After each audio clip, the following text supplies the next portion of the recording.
Yeah, welcome back. We're going deep into the old temples of the summoner today. We've come back to Ellendir here, and my guys are just doing some quick leveling up and stuff like that. And then we'll be going around town, talking to some market people, and getting some items from them and stuff. And then we'll be going deep into the session. Yo, yo. Yo, wasn't looking at the time. Almost missed No problem. Glad to see you're here. it. Yep, my Thursday game got canceled, and my other Saturday game got canceled. So at least there's this one. Oh my God, bro! Like that's exactly some stuff that I was dealing with, man. It's terrible. Yep, When Thursday game, the DM's car broke down, and he had a panic attack, so he had to get treated at the hospital. And the Saturday game is completely mundane stuff, but that's sort of things that happens from time to time. hmm Yeah, it always sucks to have to miss a session. the you get the itch, It's just Yeah, exactly. I don't know. I also think it goes back and forth. My session, I don't know, in the past 6 years, I think I've canceled maybe about 10 sessions from my players across all of my games. And as such, my players almost always try and make time for my games. I rarely have people missing out. So I do think that it is a back and forth thing. Oh yeah, that do makes you sense for sure. do you have any other games open for a person at the moment? No, at the moment, I've got 5 people in my Tuesday game, and I run a bi-weekly Saturday game Mm. that has 4. It was going to have 5, but one person dropped, and it's sort of at a point where adding another person would be awkward. I mean, I can make it. I can make it as as not awkward as you want me to be. I could ask them if you want. Nah, it's fine. I'm not gonna try to shoehorn myself into anything. It's just like I like to have other things to do. Like this one was an addition to two Sunday ones that I have. 'Cause it was just like, God damn, Wow, it's you're a like busy having to Sunday. wait. Well, one is okay. So one thing is with a group of people, but the DM and the DM and the story rotates because like one person was doing Curse of Oh Strahd, yeah. one person was doing his homebrew campaign, but we got to a certain point where he needed to stop so he could because basically due to due to some antics concerning the other party members who had been playing for before I joined, they one of the guys basically started an apocalypse, and so some other stuff had to change. So he needed like time to basically reconstruct the world as a sorts. Uh, yeah, because he like released like he released Grisat. Um, and then there's a dragon called Maldictus. Um, that he has as a pet, and then he was just like hellfire to the world, and it was just like, oh dear God. I thought you And were then talking when my dad was in the Air Force. His group had a D&D game going on. This is right when it was released, so first edition. And mm, every month the DM switched between the group, so they get different styles and different stories and whatnot. Hmm. Dang, that's old school first edition. Yeah. Yeah. See, I've seen his character sheet. He got up to 17th level as a wizard back then, which is incredible. Nice. All right, Oh, so go ahead. I was just gonna say, uh, I was gonna address Zoom, but he's not here, so I'll just message him. Sounds good. Sounds good. Yeah, basically, Castos is just doing a level up, and we just got him caught up on where we are. Coming back to Ellendir here to get those dragonborn bodies assessed and see if we can get anything out of them. Mm-hmm.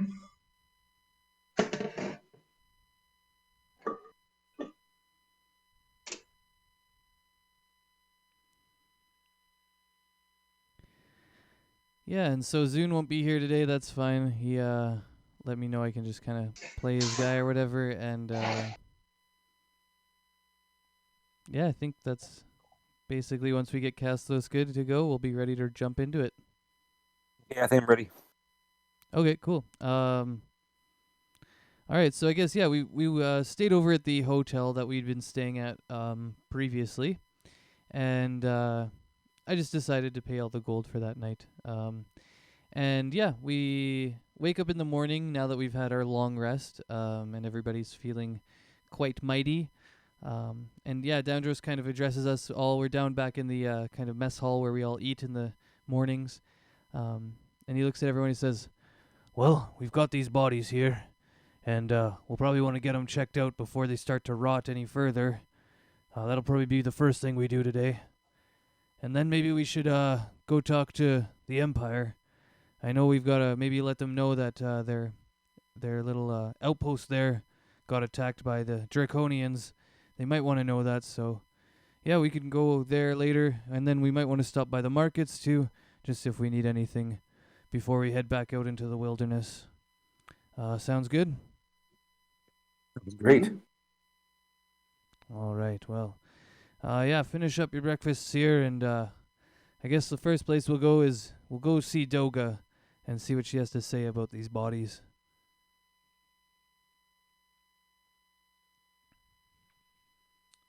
Yeah, so we finish our little meal there, and we grab all our gear and stuff and head on over to Doga's shop.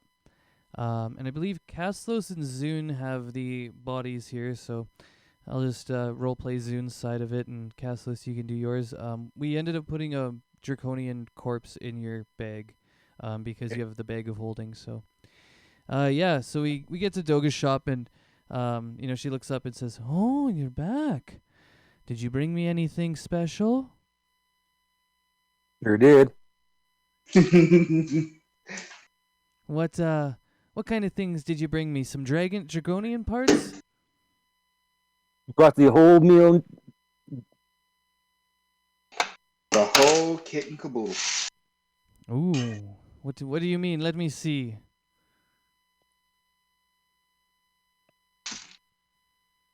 Check this out. So we got two each.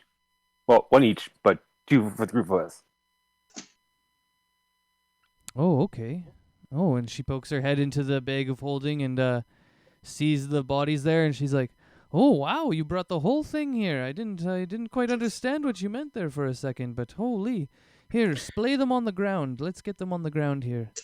Yeah, we didn't know what pieces you wanted, so we thought we'd just bring you all the pieces. Oh, that's very smart. You guys are very smart. Let me look at this for a second. And she starts to put her hands over the bodies and kind of like squishing things, seeing what good shape they're in. And she looks up, she says, "Oh, yes, they're still in very good shape. It must have been a fresh kill." Very fresh. I wasn't really there, though, but, I assumed it was. Yeah, you were there in player. Oh, here comes my cat. Yeah, so Doga is pretty happy with this stuff, and she says, "All right, well, leave it here for maybe a day or two. I need to look over this, and I need to test it out. I need to run some science on it, essentially. I want to see which parts of these Draconians will react like a dragon. I know how to use certain items like dragon eyes and, dragon livers and all those types of things, but I'll have to take my time piece by piece testing out all of these. In the meantime, I think you should maybe take one of these down to the potion man. He'll be able to tell you a little bit more. Have you met him? I think his name is Ikar. Yes, Ikar. You'll have to take it to Ikar. And maybe he can help you out too. I think he could do the same thing that I'm doing here with the draconian parts. We'll basically test them out to see how they react to different things. But I'll at least need a day or so to kind of get through this. Sounds good. So which one of Alright. these do you want? I'll take the smaller of the two, the one that Zune kind of laid out. You can pack up the big one. Okay, sounds good. Throw it back into the bag of holding. Bag of corpses should probably be called at this point. Well, corpse, but I got your point. No, we've stored more than one in there before. I think we Okay. have two bags of holding. That's why. Oh, what? Yeah, Zune has one and you have one. I know, but yeah, I know. Yeah. Yeah, so Doga also, as you guys are kind of like packing up the body, she mentions, "Oh yes, didn't you bring me a Hydra heart? I think you guys brought me that Hydra heart, didn't you?" Oh yeah. We did. Yes, Were you able yes. to do anything special with it? Well, I actually tried some experiments on it, but I wasn't able to do anything. So I'm going to say that you should go see Ikar with this too. But tell him to treat it like a newt. Apparently, these hydras have a lot to do with they're a lot in common with salamanders and newts and lizards and snakes and all these different types of reptilian beasts.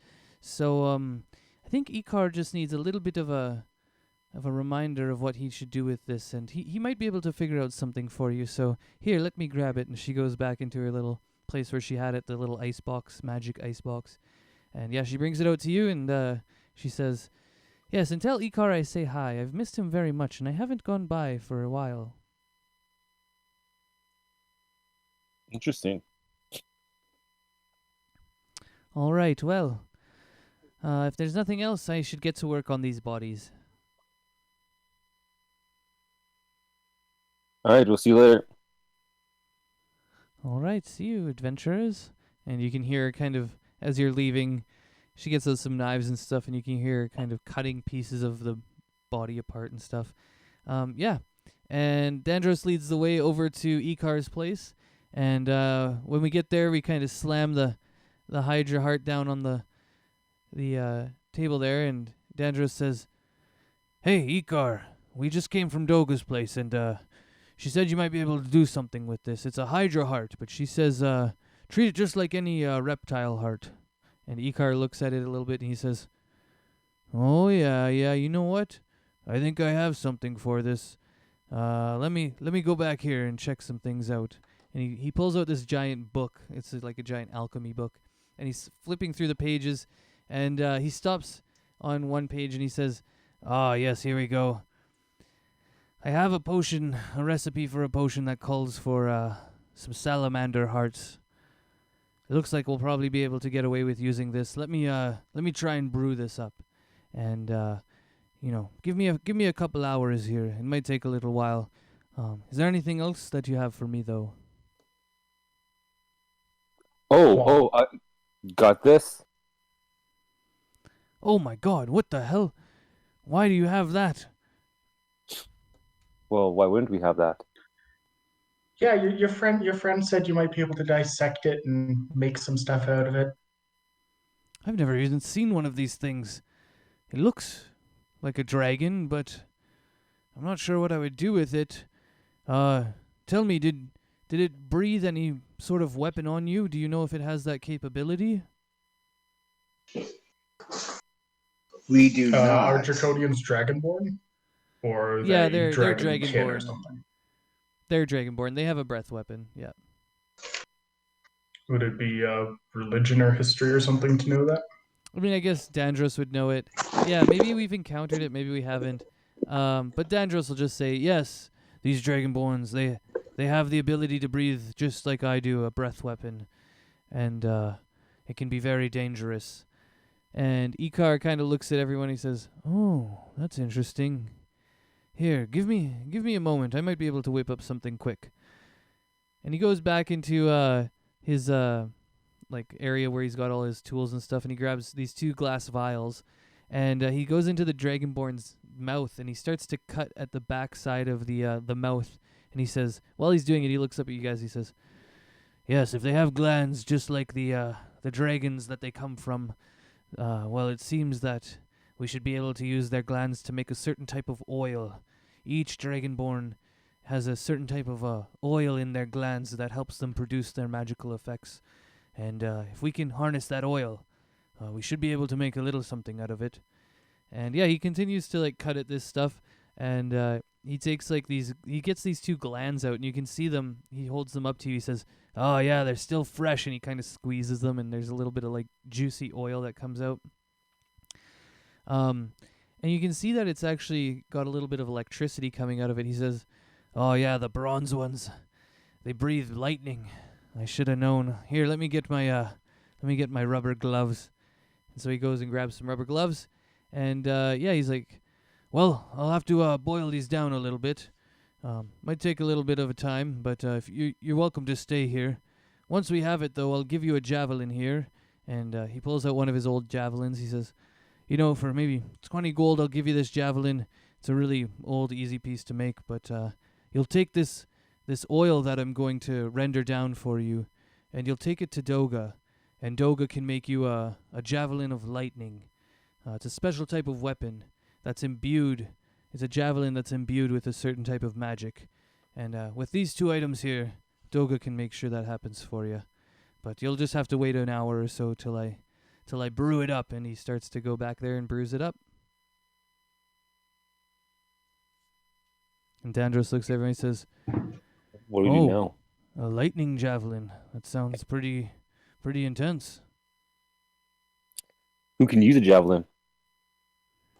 That's a good question. I know that I should be able to. I've thrown javelins before. Maybe Zune? I'll look at Zune's sheet here quick. He's a rogue. Well, actually, no, he's got ranger proficiency, means he should be able to. Yep. Well, it's we'll see who else can use it, but for now, it's just good to know that we have it. And, we can always sell it. Sounds pretty expensive. True. I think. Yeah. What was that, Sonozi? Well, I was saying that I think I may be able to use it as well. Oh, cool. Let me see here. Let me double check. Proficient. Yep, javelins. Because it's a simple Nice. weapon. Yeah, exactly. Cool. So yeah, he ends up producing this simple oil to you guys in this vial, and he says he gives you the javelin or whatever, and he says, "Yes, you can take this and you can go make a magical item with Doga here, but this secret little potion I'm going to make out of the Hydra hearts here, or the Hydra heart that you gave me, that won't be ready till tomorrow, so you'll have to kind of hang out here in Ellendir. It's going to take at least a day to brew it up, and so you can come back in the morning, and I'll have it ready for you." All right. Well, where to next, boys? Well, I guess we should go back and see Doga. I think she's going to be able to make this lightning javelin for us, or we could go to the markets and stuff. I don't know. We've got a little bit of time for sure. So, what do you fellows want to do? Well, it's probably going to take Doga some time, so why don't we give her the javelin and the oil, and while she's working on it, then we can go to the market. Sounds like a proper order of operations to me. Let's do it. All right. How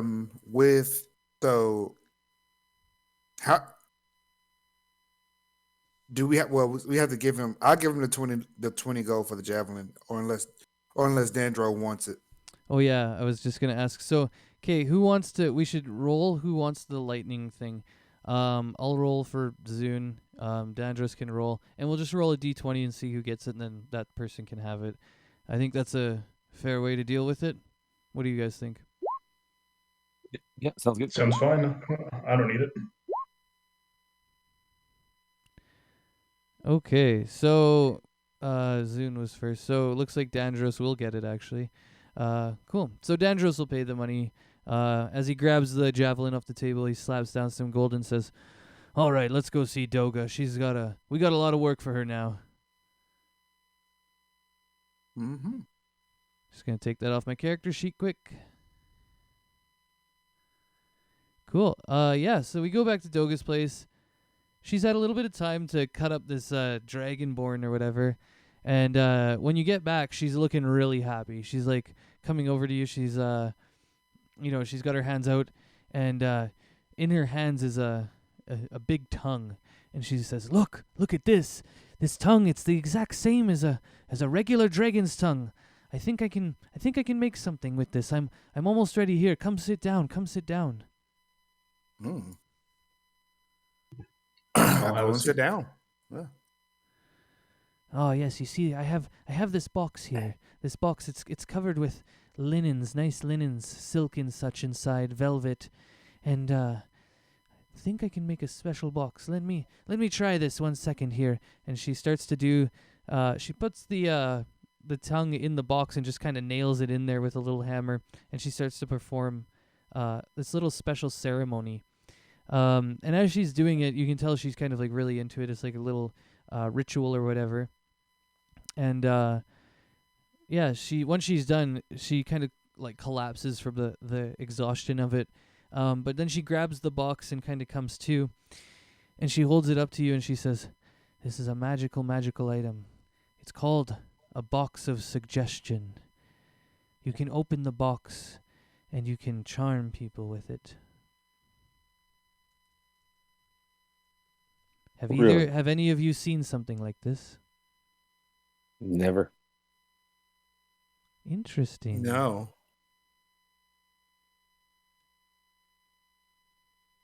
All right. Well, it allows you to charm a person. For how long?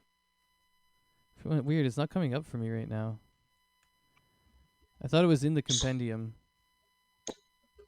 No, box of suggestion isn't an item in the DMG. All right, All right, I'm just pulling it up then, quick.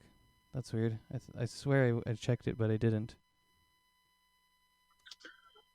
Sonozi probably needs it the most after his last experience. My last experience? Aren't you the one where the charm went a little bit wrong? That's not ringing a bell. Yeah, it's not for No. me either. Maybe we were. Yeah, I don't Wait, remember who's that got the either. flying snake? Zune? Oh wait, it was Zune. Yeah, it was Yeah, Zune. Zune. There we go. Okay, I was like, That wait, makes what? sense. There we go. Oh yeah, that does make sense. Yeah, he could charm the snake. Yeah. All right. Well, yeah, maybe we should give it to little Zune here. He's also our actor. He's kind of like the one who deceives everybody too. So, I think that it might be the best for Zune there. Yeah, that makes a lot of sense. And now we can charm our little flying snake friend. That works for me as well.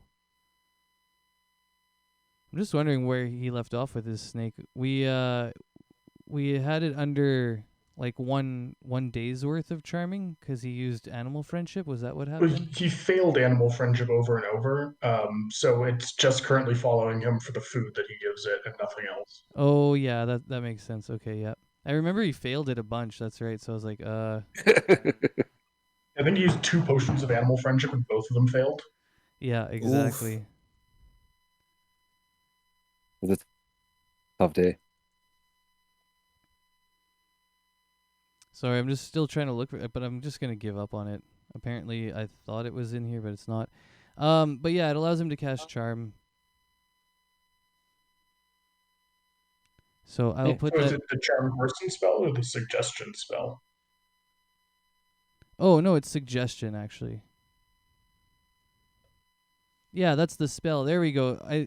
That's all I had to look up is suggestion. There we go.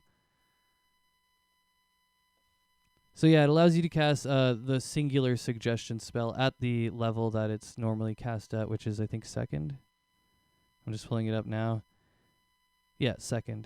Yep. So what it does is the box allows you when you open it to cast this once per day on one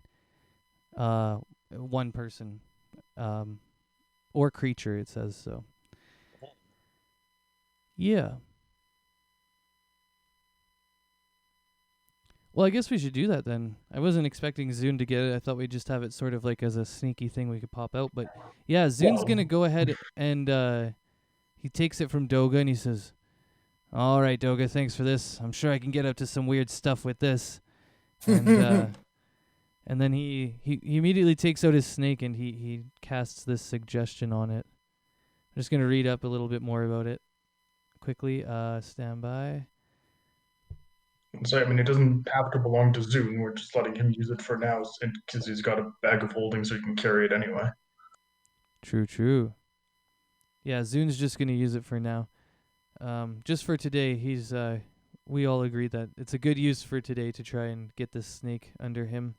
It has to make a wisdom saving throw, so I will go ahead and do that with his snake there. We'll see if the snake passes this wisdom saving throw again. It's 13, I believe. Oh, he fails this time, finally. All right, so the snake is he's gonna suggest that basically that he's its parent now, and that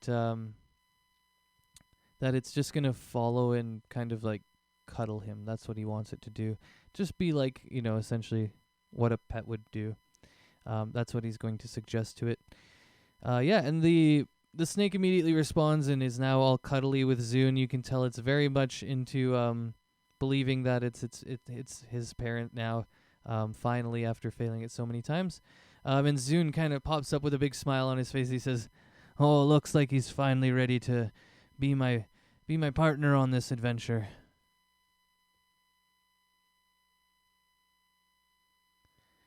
And Doga kind of looks back and she says, "Yes, well, I was wondering if maybe I could get a bit of gold for my services.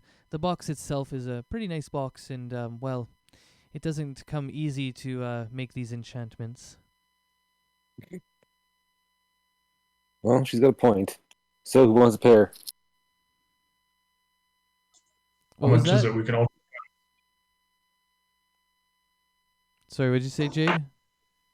Ask her how much it is because we can just all chip in. Oh, I would say about 50 for the nice box there, and maybe 150 for my services, so 200 in total.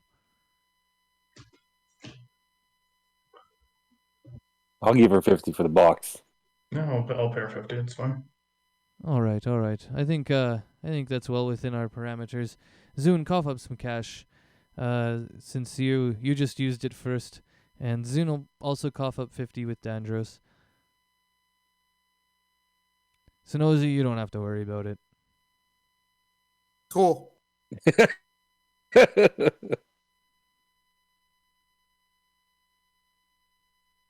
All right.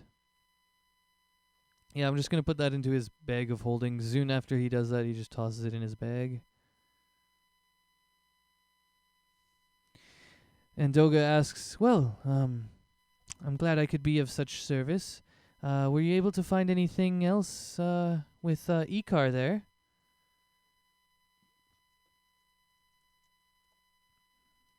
He gave some stuff to give to you. Yeah, he said that if you had this oil, you could make something called a javelin of lightning. Or once again, to pay for your services. Oh yes, I can make a javelin of lightning. That's pretty easy. Did he give you the oil? Is that what he gave you? Yeah, draconian blood oil thing. All right. Oh, 1 sec, I'm getting a call here. Hello? You guys have phones in this town?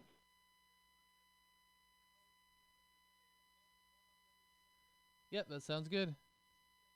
Imagine having Okay, a bye. phone in this day and age. Dandros pulls out a cell phone. Just kidding. Anyways. Yeah. So Doga looks at the oil and she says, "Oh yes, I can do this. It's gonna take a while. You'll probably have to come back in the morning. This takes a little bit more effort. I have to imbue the weapon multiple times over with the oil, and then I have to cast a couple different types of enchantments. One to make sure the properties stay in the javelin there, and then another one to make sure that it can regenerate every day so that you can get the use out of it more than once. So I'll say come back in the morning and it'll be ready then." All right. We can wait till then. All right. Well, looks like we've got a couple dwarves busy working for us. Do we want to go check out some other shops, or maybe go buy some things from these people? I think I'm good for now. Yeah, I'll just no, go how and study. you know what? All right. I need to buy some more potions, I think. Let's I might go back to Ikar's place for a little bit and just grab some potions quick. Sounds good. I'm going to see if Zune wants to come. Zune, you want to come? You got any potions? I'm just looking now. He's only got one, so he's going to come with me too and buy one.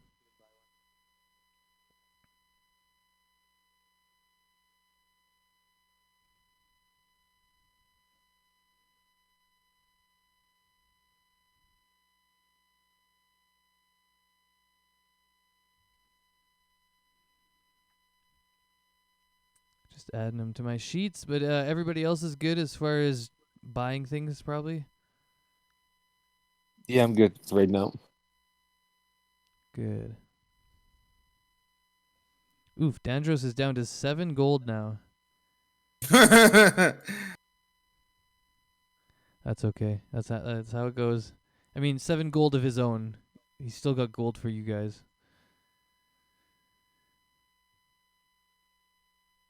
But I got that nice longsword +2 now, so I'm feeling good. Yeah, okay. So let's go spend another night there at the hotel, and then we'll go see what they have for us in the morning. You guys will have to pay your own way. It's just 100 gold for tonight. Fine then. Jake will head over to the local temple. Sounds good. Dandros has to dig into his other funds. Using company funds for this. Are you filling out the expense report? I'm going to have to send a Bloodhawk in the morning. Luckily, the inn has one, so Dandros in the morning wakes up really early and sends off a Bloodhawk to request a few more resources and to let them know that we've actually found and killed some Draconians. And yeah, actually, I think it was Zune had 2 of their insignias, maybe. Let me check. I have one, I know. Oh, okay. Yeah, we have 2 in total. Okay, well, that's fine. I won't send one. We don't need to. They believe me.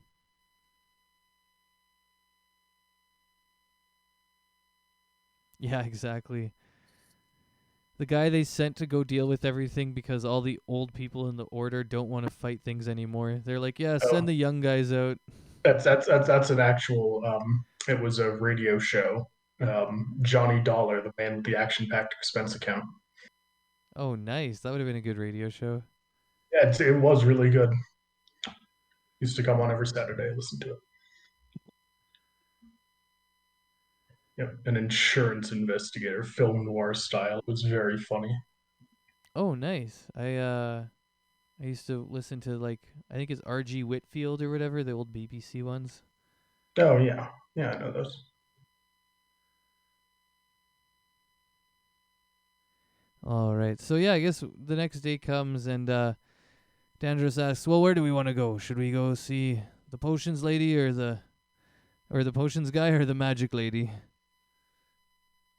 Let's start with the magic lady. All right. So yeah, Doga, when she sees you come in, she says, "Ah, yes, here it is. The lightning javelin. It has one charge per day, and then it will need to recharge. And essentially, when you throw it, you will create a line of lightning, a straight line similar to a lightning bolt, and it will do damage to anybody in there, including your friends. So you better watch out." Sounds like a fun toy. It's definitely quite fun, but I wouldn't quite classify it as a toy. Okay then.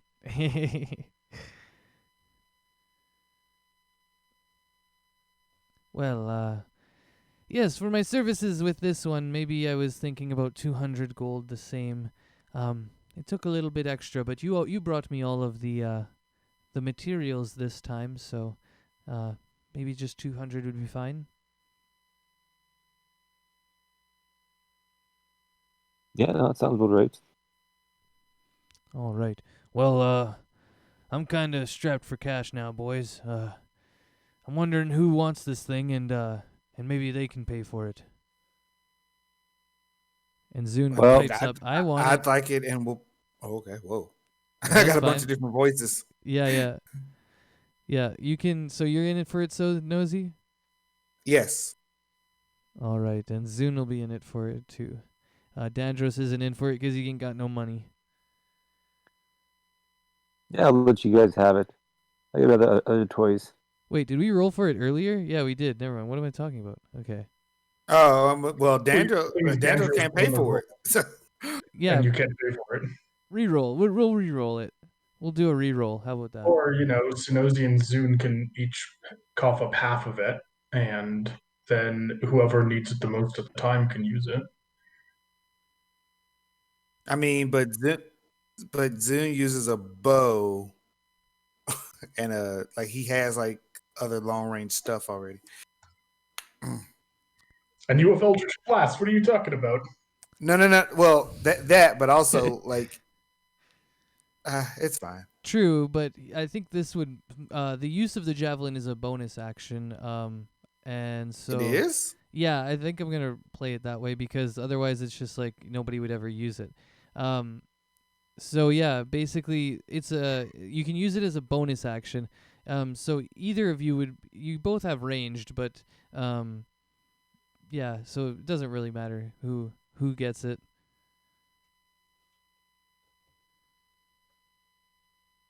So we gonna roll on it? What do you think? I mean, I'll roll on it for sure. All right, let's roll on it. I want to roll on it. A new contest. Oh, Zune loses. Probably. Yeah, okay, cool. I was about to say, no, you never know. I could roll a fucking 3, True, You it can roll happens. initiative. You're gonna roll okay. Yeah, it's been known to happen. But yeah, you can go ahead then, Synozi, and if you have the gold, you can buy it. I do have the gold. Cool. 200 gold. And this one you actually can drag into your sheet there from the compendium. Alrighty.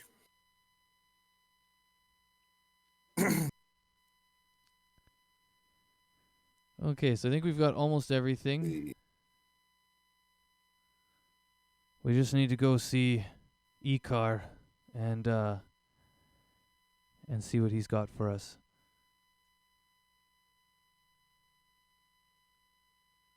And then All right, we'll head over. Thank Doga for her work. No problem. Thank you for all the gold. It's wonderful to see such rich, wondrous adventurers with such needs of my services. So thanks for coming by. Down at the end, they're selling rooms for 100 gold each. I can only wonder if your years and years of service to the arcane perhaps would have been better spent just building an inn. Oh, I wish I had the capital. I wish I was born into a family like that, but I don't think I would have ever had the money to buy an inn in a town like this. It's mostly all clans too here with the dwarves, so my magic clan is it fulfills me enough and takes care of me enough. Gold isn't everything in the world.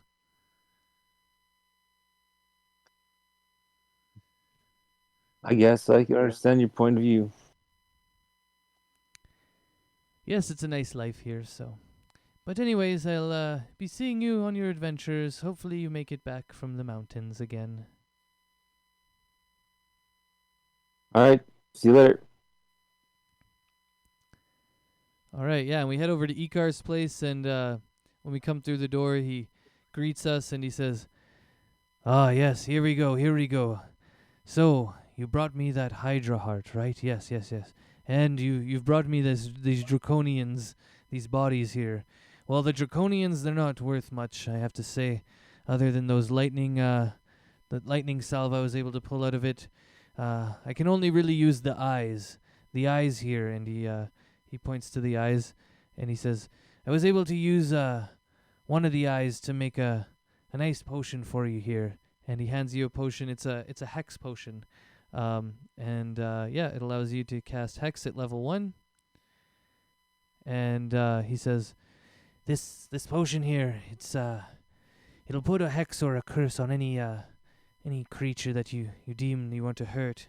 It's not very powerful, but at least it's something a little bit more that I could get out of this body. Since you dragged it all the way back here, I figured I'd try and do my best with it. All right, so we now know the organs that we need to dissect. Yeah, so Or- far it's Eyes and glands. Yep.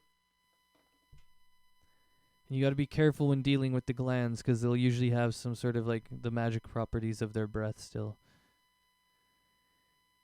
All right, and Ikar, he after he gives you that, he goes back to his potions like hall or whatever, and comes back out his hallway where he's got all his shelvings and everything like that. And he comes back out and he hands you another pink potion, and he says, and this potion here, well, it's not going to come in handy for combat if you're already in it, but it might come handy if you're trying to persuade somebody. And it's this pink potion, and he's got it in a heart glass vial. And he says, this is a filter of love. I was able to make it from the Hydra heart. Normally I have to use salamander hearts, because honestly, nobody ever brings me a Hydra heart. They're extremely rare, and nobody really kills Hydras that often, but I was able to use it to make this filter of love here, and that's a special potion. It'll help you charm somebody who you might encounter on your way here. And Thank you for this. he hands you guys over this pink potion. It has a little heart inside of it too, and now you have a filter of love. Dandros looks at them and at you guys and says, I'm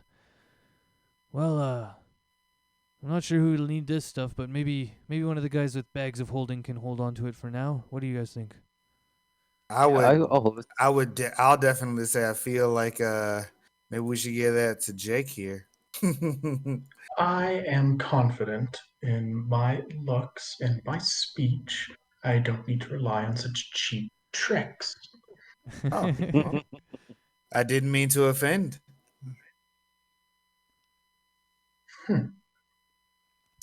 Yeah, I guess Jake, you're pretty sly on your toes there. I guess you wouldn't need something like this, honestly.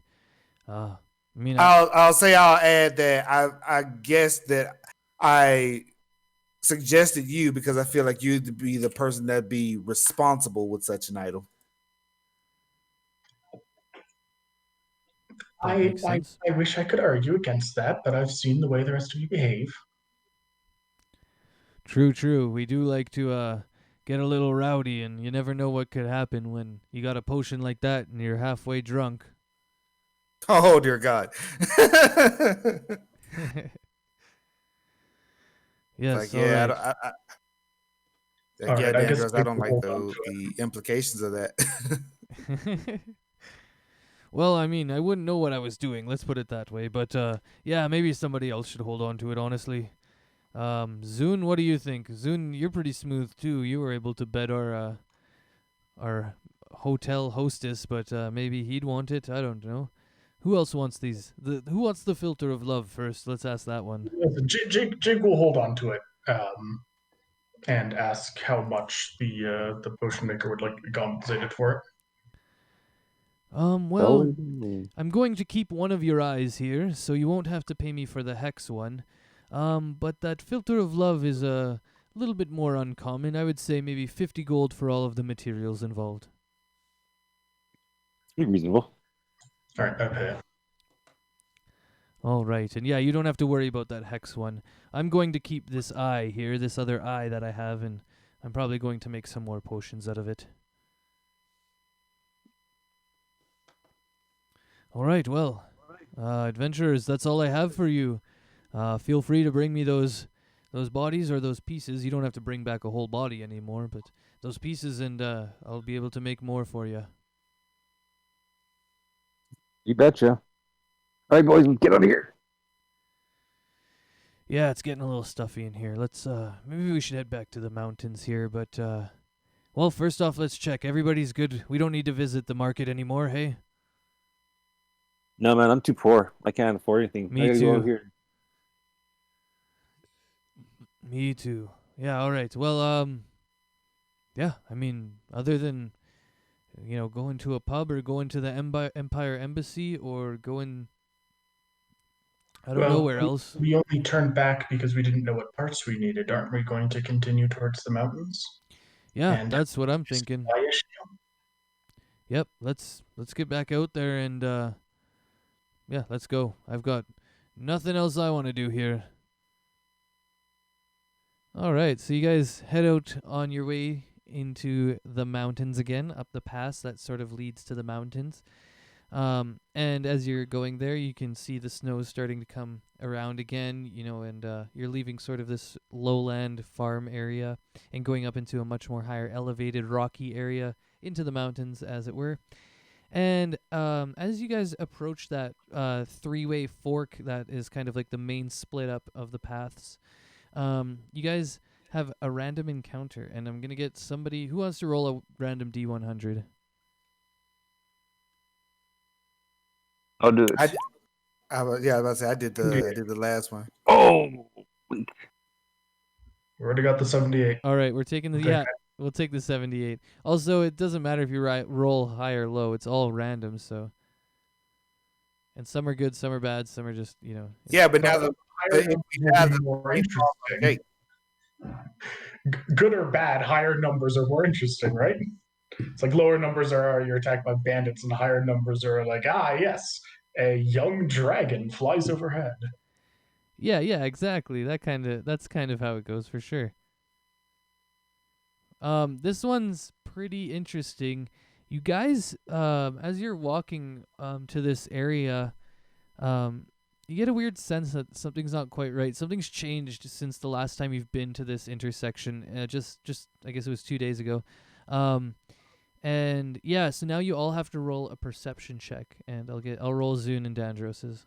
Jake will pull out 3 fuzzy dice as well, seeing that the situation might be bad. All right, sounds good. Pull stuff from his bag of tricks. I'm sorry. Apparently, I had a stroke. Where are we going, by the way? Oh, right sorry, now? we're going back into the mountains. Doga last time had told us that the Draconians were attacking kind of like from the west, and that they seem to have like a base in the mountains to the west.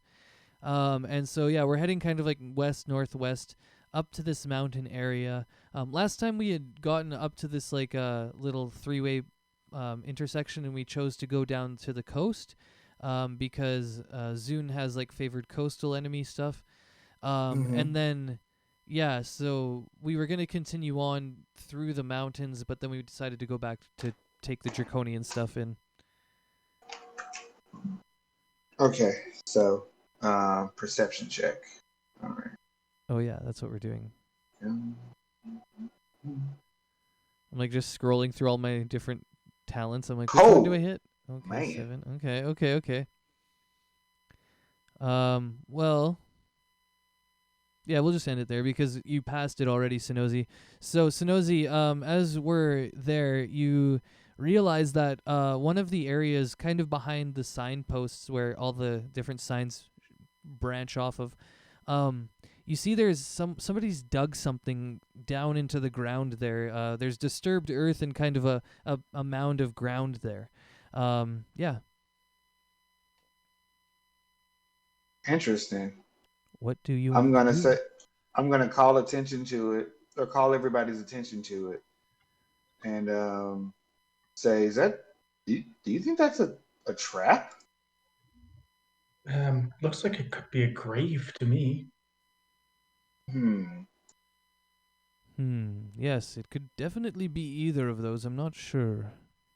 I'm gonna go ahead and well, first I guess 8, but then I will send Keith the boar up to the mound and see if he triggers anything.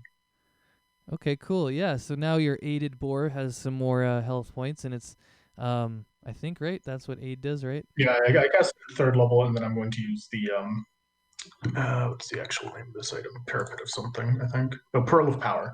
Then I use the Pearl of Power to instantly get back to third level spell slot.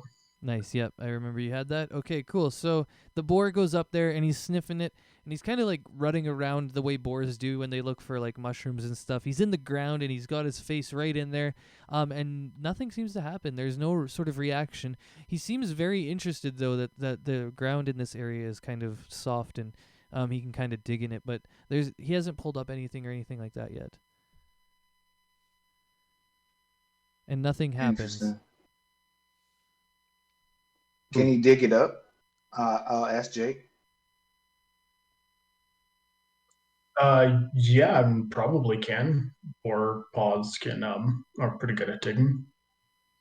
If not, I can also send Harold, who's a dire wolf, to go help. Dogs are good at digging. All right. So as they continue to dig deeper and deeper, eventually you can hear the claws and the hoofs crashing onto some sort of wooden, hollow sort of item, and you can kind of hear them banging and scratching on this hollow item as they're going deeper, and they start kind of barking and looking at you guys to like come over. Yeah, I'll attempt. Oh, go ahead. I mean, Jake's just gonna walk up. Nothing's been triggered. They're not harmed in any way. So I'll just walk up. Yeah, and you can see that it's a big treasure chest. They've excavated it to the point where you guys can bring it out now, and you should be able to open it. So I assume you guys do that, and once you do that, you realize that there's 300 gold in it. So we each get, not 30, 50 gold. No, 5 of us. 60 gold. 60 gold. There we go. 6s and 5s. Anyways, 60 gold is how much we get. Oh, Nice. All so right. that's interesting. Yeah, we had a good random encounter. Let's put it that way. Okay. Who do you think? Somebody clearly came here and sort of half dug it up, and then had to leave for some reason or another, and we picked up the spoils. Maybe You they think were. I don't know. Maybe they were attacked or something and had to hastily get away. I mean, I'm not familiar with people just either half burying or half digging up gold in random areas outside. Well, maybe I should Maybe detect magic on it. Maybe those fake creatures or something again. I don't know. Oh yeah, I do remember those fey creatures. They were pretty wild. Yeah, maybe somebody was trying to set a trap here and got jumped or something, but I mean, I didn't see it off the bat. It seems like Sonozi, it was hidden pretty well. Only Sonozi kind of saw it off the bat there, so maybe they were trying to hide something and just didn't do a good enough job of it. That's incompetence is a valid option. It happens more than we think, I think. All right, well, that was interesting. Now I guess we've got to decide which way we're going to go again. Last time we went down the coast, and that seemed to be a good way. I mean, we can keep going that way, or we can choose to go any other way. Well, the other way, if I'm not mistaken, was like rough and horrible.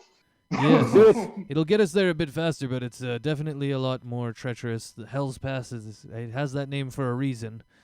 Oh, this sounds like an adventure. Let's do this. I don't know. I think we wanted to stick towards the coast. I know Zune does because he's got his advantages there. We can also go up the main road. It wouldn't see. I don't think it'd be any problems there either. But yeah, what do you guys think? I was down with going on the coast, but we can do anything you want. Let's take a vote. Well, you guys heard my opinion. I think we should go this hard way, the faster way. All right. We've got one for Hell's Pass. I mean, we are pretty strong, and I wouldn't say that many things, you know. Yeah, but we don't know what we may encounter on Hell's Pass, but we do know that we're going to encounter some draconians.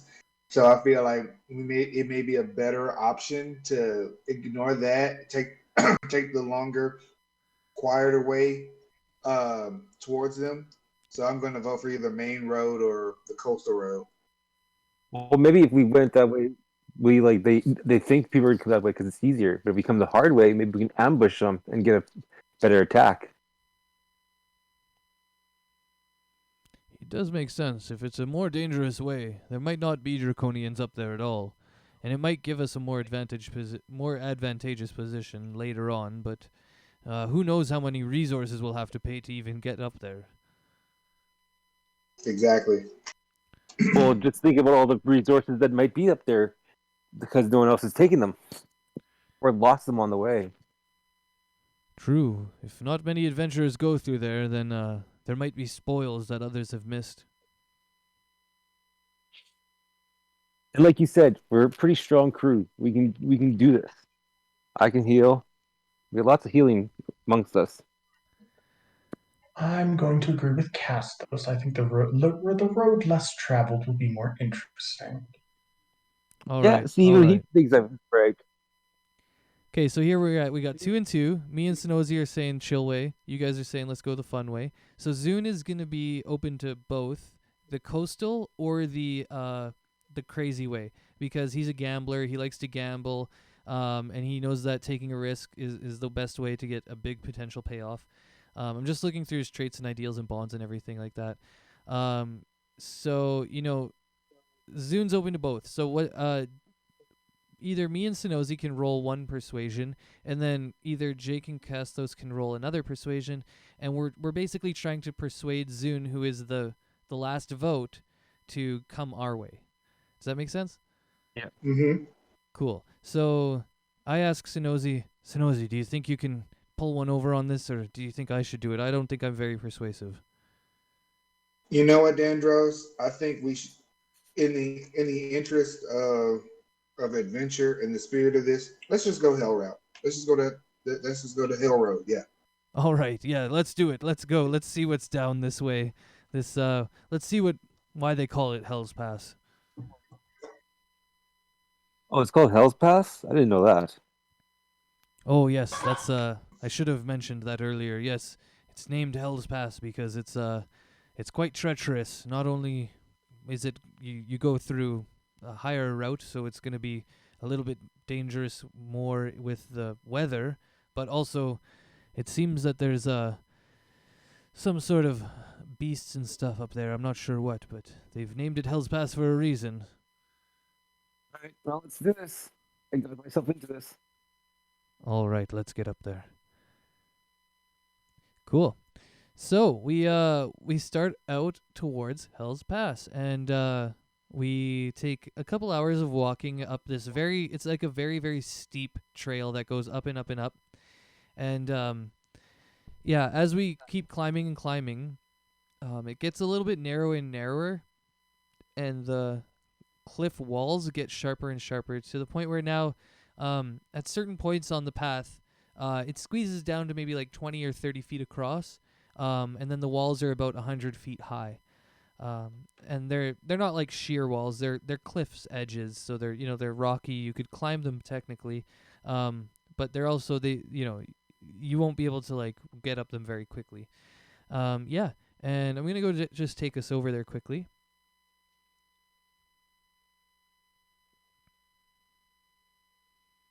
I will have the Panther scout the way ahead of us. He has a climbing speed.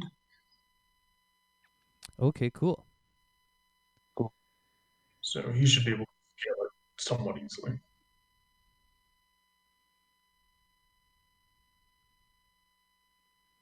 Yeah, so you can go ahead and dump your guys on there. I forget what roles you had, but That's all right. I've got. so yeah, we can get into formation here. I figure Dandros will kind of be leading after the Panther somewhere. Can I summon my faithful hound? Okay, cool. Do you want him to go with the Panther, or do you just want him to be by you?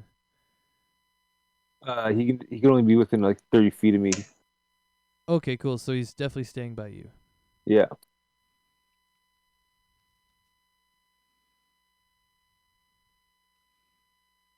Just gonna move everybody a bit more down to the bottom, like we're just entering kind of thing.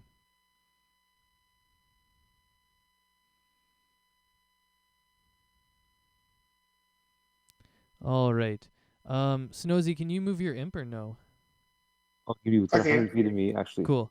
Oh, and the thing can be 100 feet. Cool. Yeah. Are you able to pull your guy out? Oh no, I didn't make it. The Faithful Hound. I made tokens for it. I don't know what happened. Yeah, it's in here somewhere. I'll just make it quickly for you. Cast those your hound. Like it. I have the token. I just don't have him in here as a character to be controlled by you.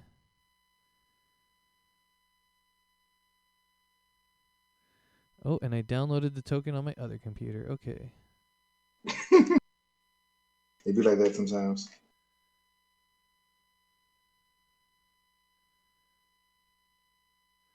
Can you send it to tester again there, Vorex or Sonozi? If not, that's fine. I can pull up another hound one. Which one did you want? The ghost one. The cool. Oh, yeah, the yeah. ghost one for sure. The white ghost one. Yeah. Yeah, Like the a one you white have terrorist as dog. your picture right now. You said tester. Yep.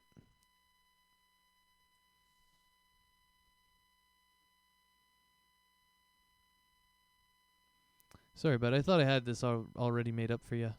No, that's okay. No worries. See, I 35. thought you was joking when you said you wanted that one. I was like, No, I'm fucking serious. It's the best. Option D. It was a no-brainer, pretty much.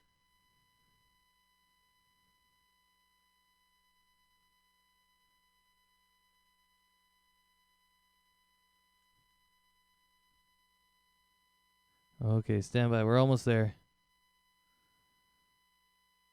Just got the token in. Do you guys want me to go up there, like basically midfield between the animals? I'll send my faithful hound with you. There he is. Dog. He's so big. And he'll bark if he could hear anything within 30 feet. So Who's a big boy? He barks and causes an avalanche. Mm-hmm.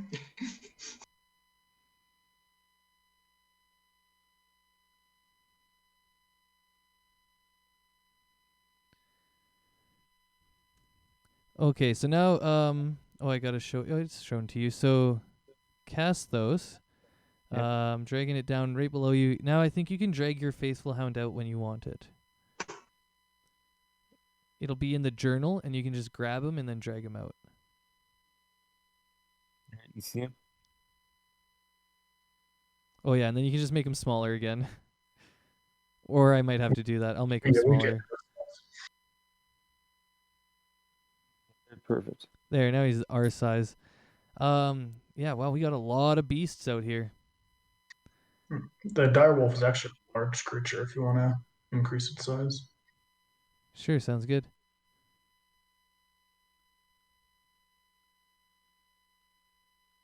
Okay, I'm sending the faithful hound up. And I can hear anything within 30 feet. Or sense anything within 30 feet. All right, and everything else is medium? Yep. Yeah, okay, cool. Okay, so yeah, we've been climbing up this way for a little bit now. I'm also going to get us to roll a weather check now to just anybody can roll a d20.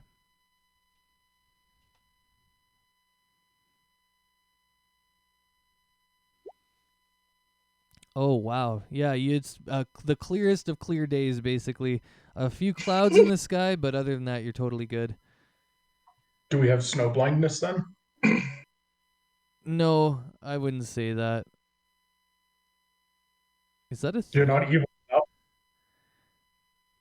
I mean, I even live in Canada and I don't even get snow blindness. Although, I mean, I know it is a thing. Don't get me wrong. Okay, so yeah, we've entered this area. It's a nice day. The pathway has, cut down a bit. These are 100-foot cliffs now on each side, and we are sending the panther and the jaguar, I believe.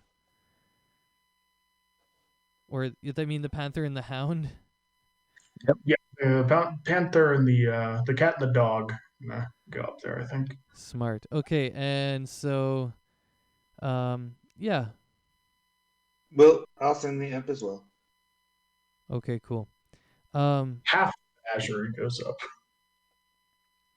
So as So- the hound crosses sort of this point here in the middle of the map,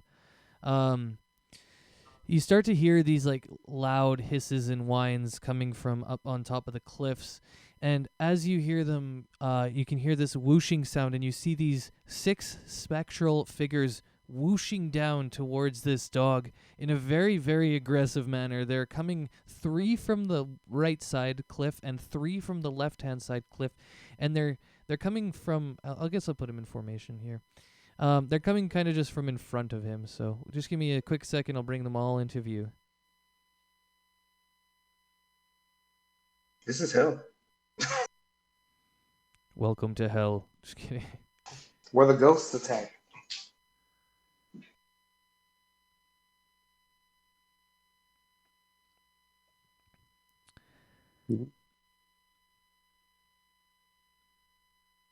Okay, so they're up there now. Yeah, and so you guys can see these 3. They're coming directly at the dog. They're moving pretty quickly. And as they've kind of been alerted to this dog too, you can see that they've seen basically everything else in the pass right now, because there's no like nothing to block vision. So yeah, they can see down the pass. They've seen all of you now, and they've seen the dog, and it looks like they're going to head towards the dog. And then at this point, I'm gonna get everybody to roll initiative. Oh man. All right, we got a lot of shit coming in here.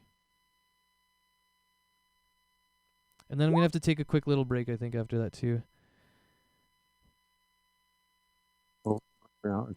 before we start this fight.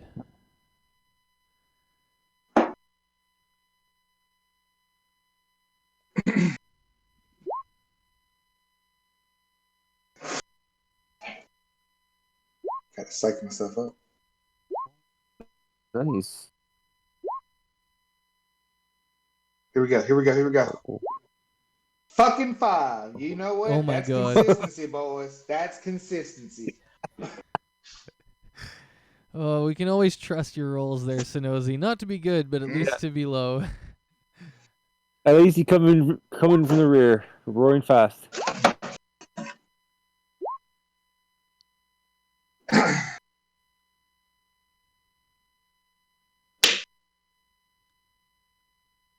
Holy shit! They got some front end.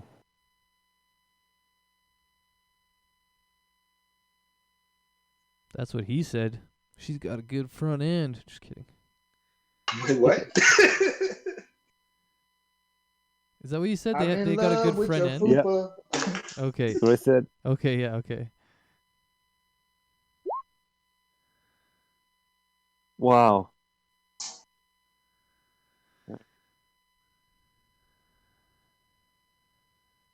All right, how are we looking? Oh, wow. I see what you mean now in the turn order of the... Yeah.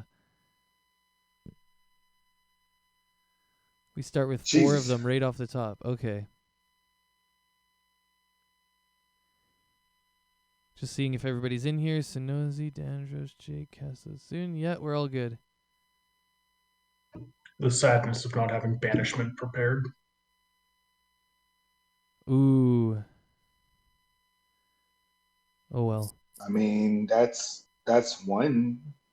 But does that work on those? I don't know. I don't know. You got to throw Oh, stuff okay. to find out. Jake would look at them and go, "Yeah, it looks like banishment would work on those things." So he thinks so. Yeah, I've done that so much with my wizard and the other campaign where it's just like, oh, I'm gonna sleep this thing or cast hideous laughter, and it's like it's not smart enough. It's immune, and I'm like, oh yeah, I know that I'm the DM, but like also I had to do it.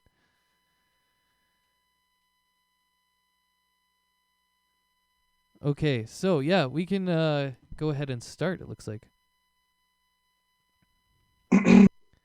I will have to take a break at some little point here, just because there's somebody coming by to install some stuff, but that will be very quick. So we'll just start in it right now. All right, so I'm going to grab the first one.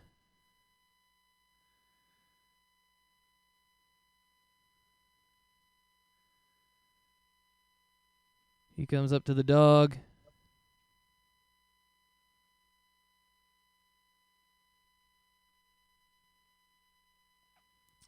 And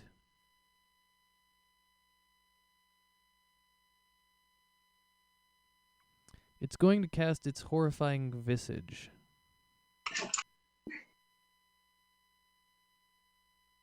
Okay.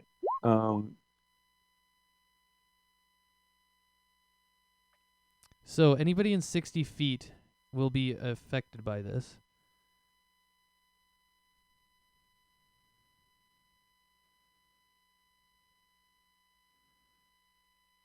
Yes, out of range.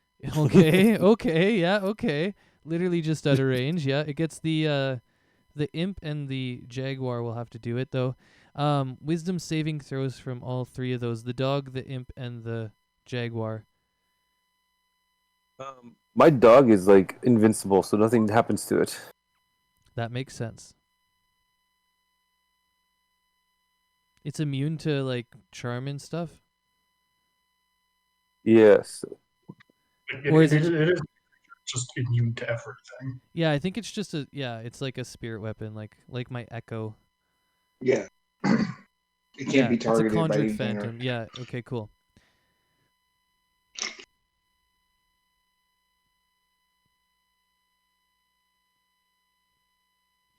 I'm just reading through the hound quick. There's a lot of cool things in here that I should know, but I don't. Anyways, so did we do the imp though? Yes. Oh yeah, we've got the imp and Jacques. So Jacques passes, the imp fails. Now the imp failed by more than 3, so it has to roll 1d4. I mean, it doesn't. It doesn't. Well, I guess. Well, I guess, does it have an age? No. Like, and it's also like a tiny devil, so I'm not exactly sure how age works for them, but Yeah. I guess it ages 30 years, I suppose. Yeah, it ages 30 years. I'm not sure exactly what that looks like with an imp, but it feels the effect. I'll just say that. It pays taxes now.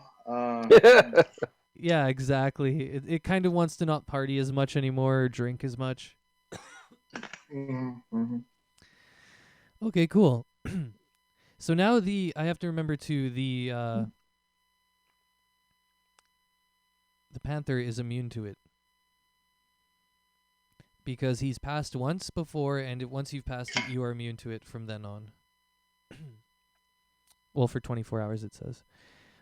Cool. So the imp is currently frightened, too. We have to remember that. Or is the imp immune to frightening? It is not. Okay, cool. So I will remember that. Or I will put it on its thing there. Trying to get into using these little button things more. Frightened would be... I was looking through it already to see like what would be the right one. I guess maybe this one. Yeah, that looks good. It looks... It looks like it's holding her head. Exactly. Its head. Yeah, that's good enough. Cool. All right, the next one goes now.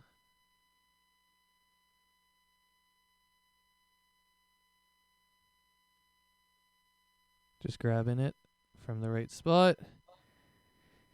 It's going to do the same thing on the doggo there.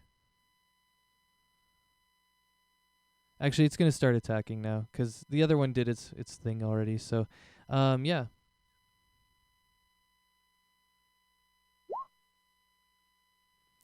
Is it a hit?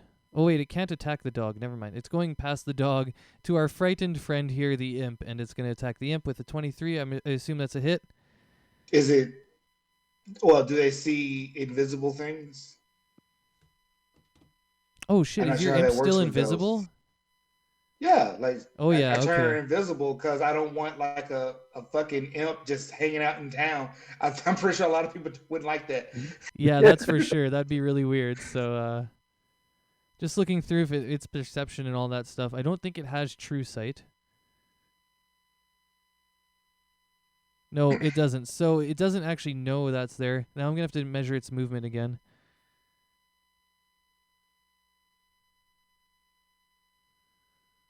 Holy shit, 55 feet? All right, it can't fly that far. No, it only goes 40. No. So it just occupies the space beside the imp there. It actually can't do anything. So maybe it's good that we started so far away because this first round of attacks probably won't result in very much. Good thing we sent the hound in first. Yeah, that's why he's faithful. So yeah, they're just gonna use most of this to just move up. Or actually, now that they've moved up, they're gonna start casting that horrifying visage on everybody else. So I'll have to go back one turn. But essentially, this one on the right here, he's going to cast that, and that should get you all this time. Yeah, just barely gets you all. So, everybody now has to roll the Wisdom saving throw.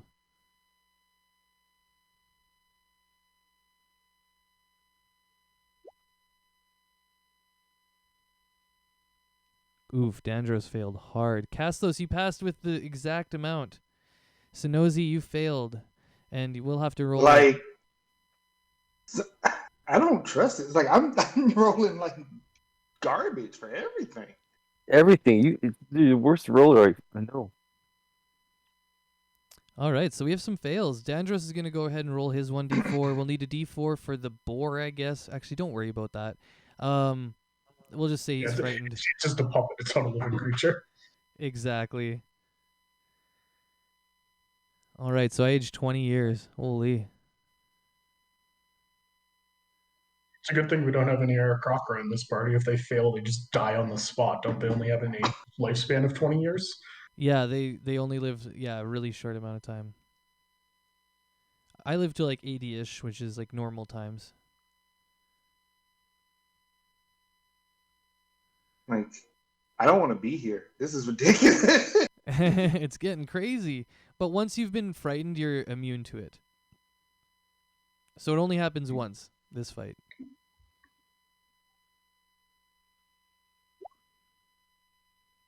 I'm just trying to find my age on my... oh, it's under bio. That's where it is. Fuck, I just became like an old man almost. I'm 48 now. Snozy, you get hit with the 30s. 30 years. I don't know how that works for me. Yeah, as a Simic, me either. Yeah, you just check the thing. It'll say your age. Yeah, it'll give you like an age range, and then you can just make up an age that you were, and then you can add 30 to it. Wouldn't Simics... maybe not, actually. Never mind. I'm pulling up the Master's Guide. Okay, sounds good. I'm going to do Zune next. Let's see. Simic hybrid traits age. Began as adult humans, elves, or Vidalcan, and age at an accelerated rate.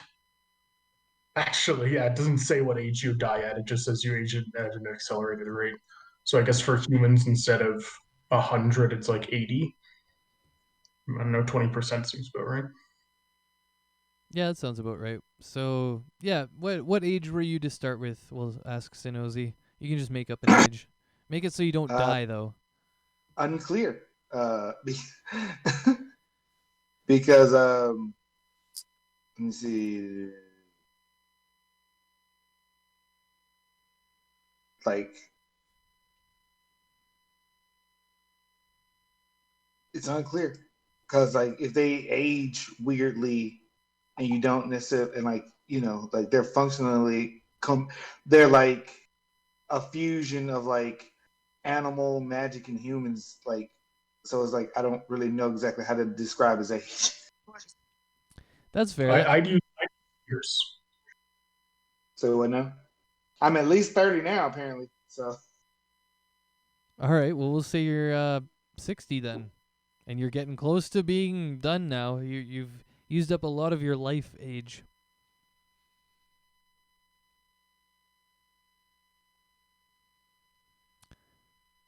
All right. Well, so we've had.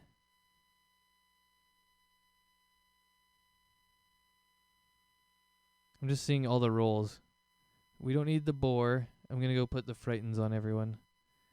Oh, we've got it on the boar. Okay, good.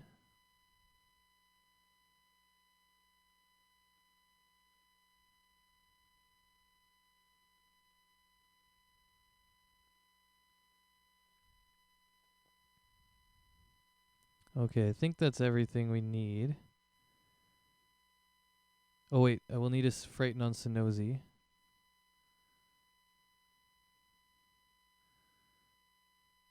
I'm just using the like sad guy. I don't know, it seems good enough for me. I'm sad. I am kind of sad. I feel like we should have just avoided this fucking thing. Hey, you guys chose to go to Hell's Patio. It's just 6 guides. We can get through 6 guides. Yeah, it's just 6 guys. It should be fine. I'm just reading if you pass it, do you have to pass it again? That's what I'm reading quickly. Oh yeah, successes make it N2. Okay, so that'll be everyone now. We won't have to do that anymore. That is the end of the horrifying visages. Because either you are immune to it now or you have succumbed to it now. Yeah, and so I will keep going. So that guy did that on everybody, and the other guy's gonna do his attack. Oh no, he can't attack yet. All right. I'm on the last 15 now, the second 15. Oh, and he's way in the fucking back.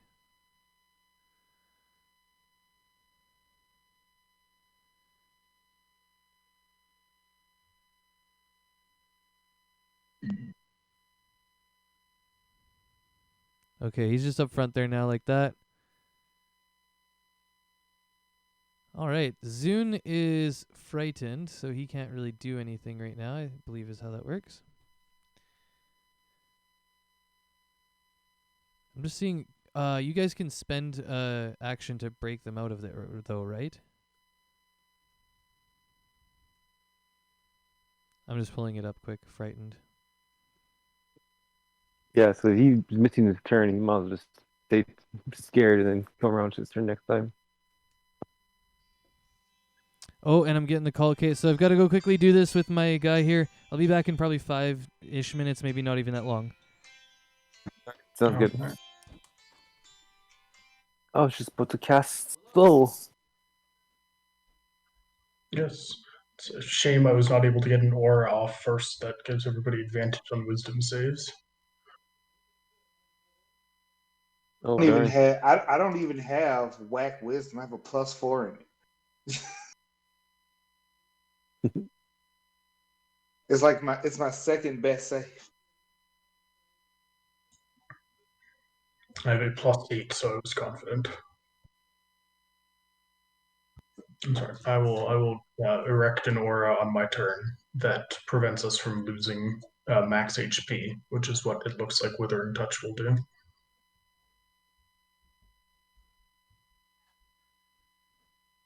Wait, what? Withering Touch will probably reduce your max HP. Also, what's up, everybody in Twitch land? No. Something. I was looking at something with my character. Oh, I see. something. I read something that didn't make sense.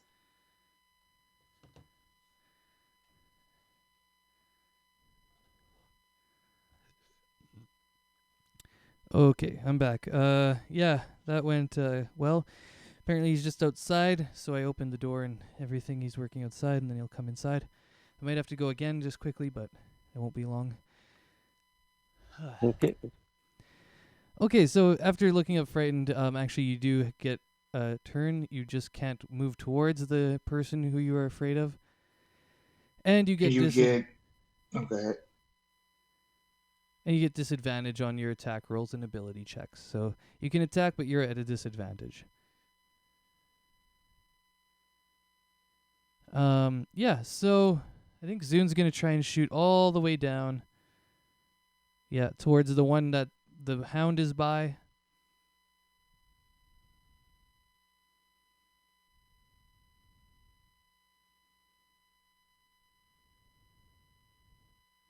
Just wondering if he has his extra attack yet. Not yet, okay.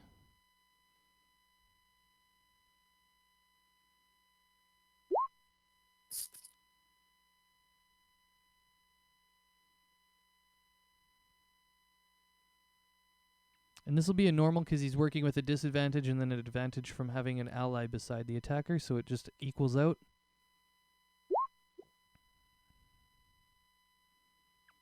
Oh, wait. I gotta roll the attack again. Because it has to be... Oh, no, that's going to be enough to hit anyways, but I have to roll it again for the Or no, it's normal. Oh, I'm getting all confused, you guys. Okay. That's a hit. We're rolling normal because there's no disadvantage. They equal out. And yeah, so he hits for 20. Now I'm just looking at the ghost too. Doesn't seem to be totally effective.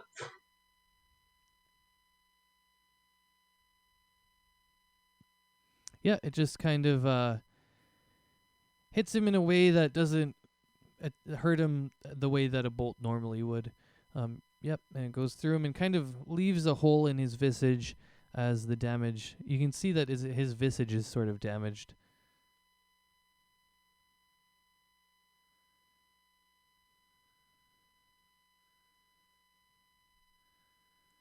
All right, and then Zune decides to kind of just move back a little bit towards you guys. Just out of the way a bit. Actually, he's going to move over to the side here.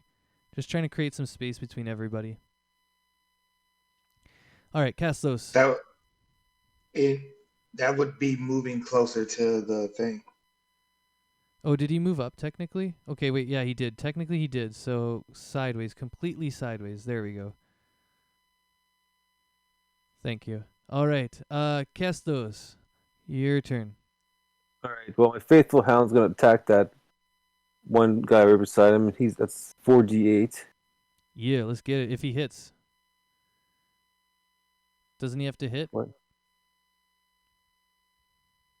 Oh, okay. Yes. How to make that hit? What do I roll for that?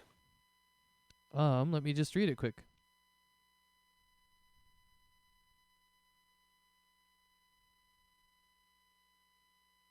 It is your spellcasting modifier plus your proficiency bonus. So your spellcasting right now is what is your intelligence modifier? 5. Okay, and then what is your proficiency bonus? I think we're at 4 right now, right? 4 is 9th level. Oh, okay, we're not there yet. That'll be next level. 3. So 5 plus 3, you get a plus 8 on an attack roll. You'll roll me a d20, and then I'll add that 8 to it to see if you hit.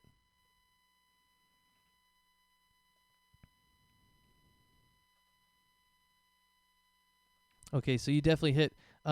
Jake, thank you. He gets to re-roll his wisdom at the frighten at the end of his turn because he has that's just you get another chance to get out of it. So, I thank you for reminding me that.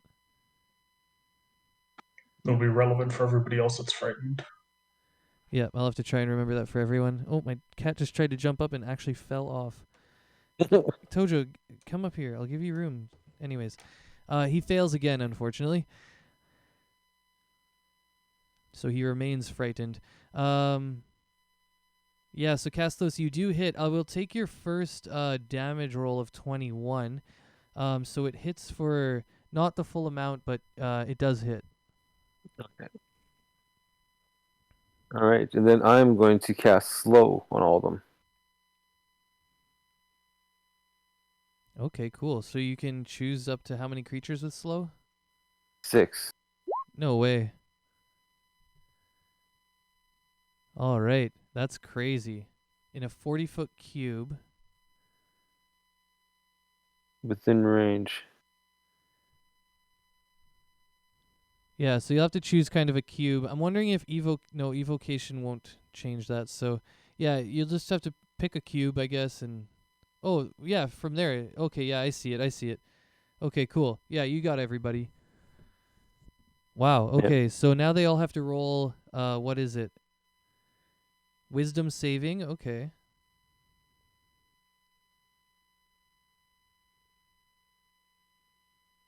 All right, you're gonna see 6 ghost wisdom saving rolls.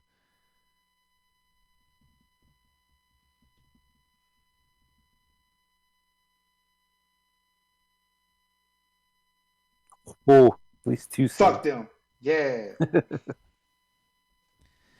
Yeah, it looks like only the 2 at the bottom saved there. Also, your spell save isn't DC 13. I thought it's like 15 now because your casting is +5, right? Yeah. And then it's +3 for proficiency, so it's 8 on top of the normal 8. So it's actually 16 to pass. So that 15 fails. Nice. I'm pretty sure. Yeah, that's got to be right.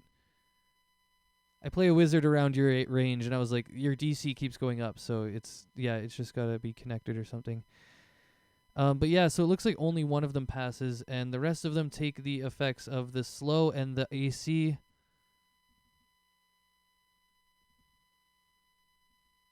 And yeah, I'm just going to go ahead and put those. I'll put some markers on it. Oh, no, I did the thing with the... Okay, I just got to refresh quick.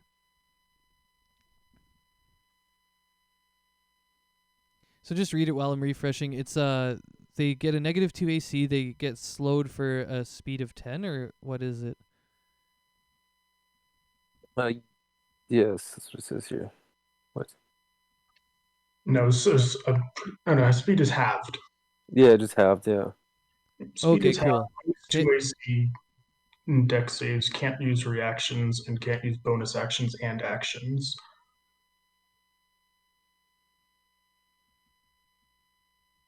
And if they cast a spell, there's a 50% chance that it doesn't go off. Holy jeez Louise. All right, I'm just going to put it as a snail here.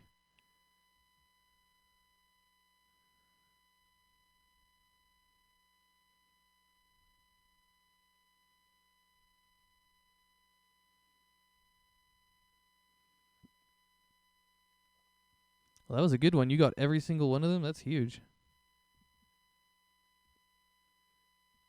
All in one.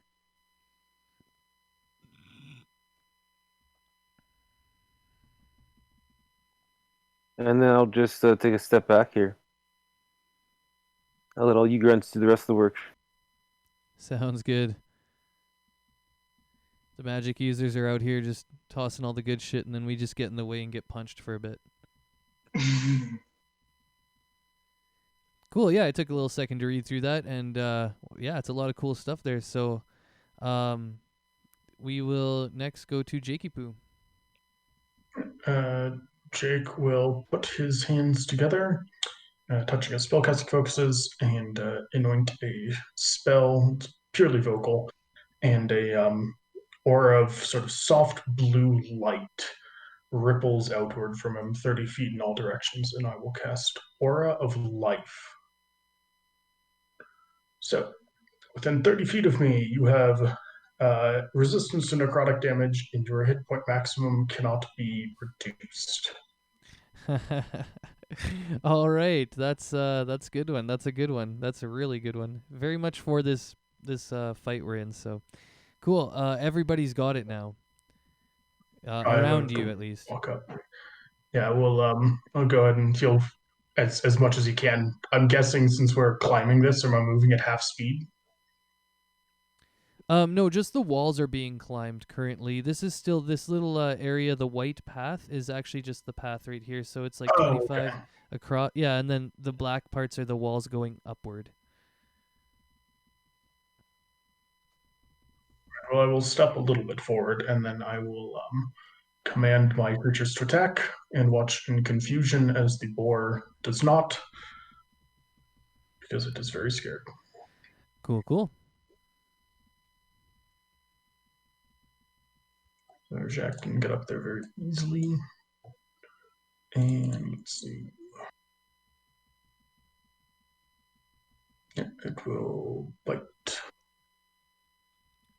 23 to hit. Nice, definitely hits. Takes the half damage there. And if this is flat, the direwolf has 50 feet of movement, so it can easily get up there. And since he's a large creature, I'm guessing he can make that attack on this one. Yep, on the one on the right. Yep, it can make that attack. Yep. All right, and he has pack tactics, so he has advantage. Dees. So it is a 21 to hit. That's a hit. 12 damage. Yep, and once again for that same reduced sort of damage, but definitely you guys can notice that it's ripping through the sort of appearance of this ghost. And Bite says if it is a creature, I'm guessing ghosts don't count for that. I don't know if the ghost is immune to being prone, but I'm going to say that I don't think he can really realistically drag it to the ground. Yeah, I'm just checking on it, but I think it's part of his immunities.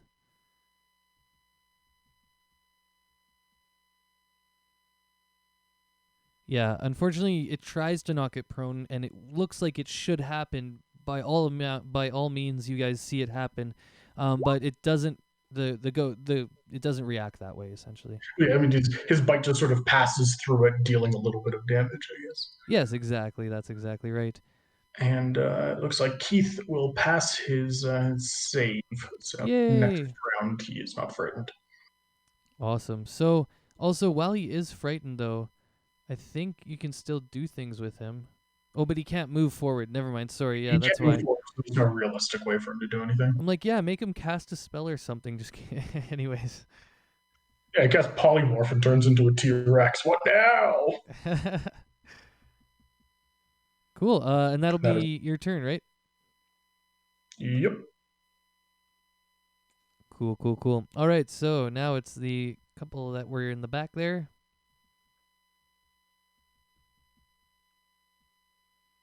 They're halved now, that's right.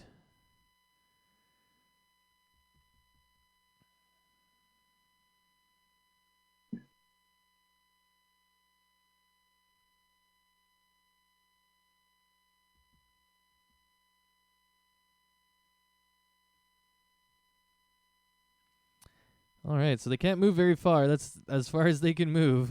You can all see this now that these things have been slowed quite a bit. Sonozi, your turn.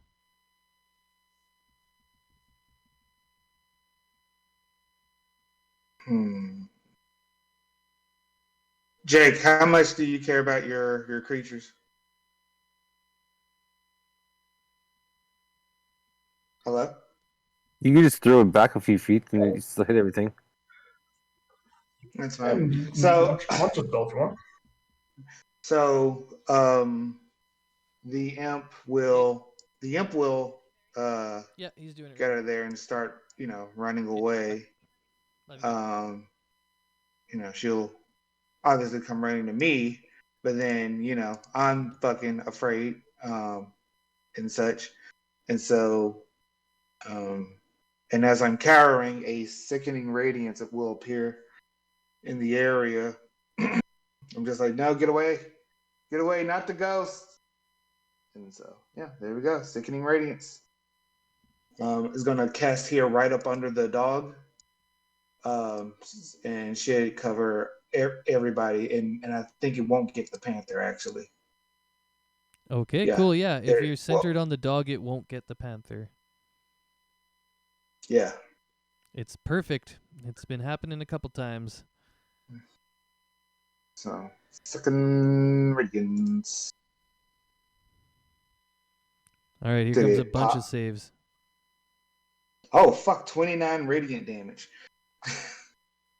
Wait, why did you cast it twice? Wait, what?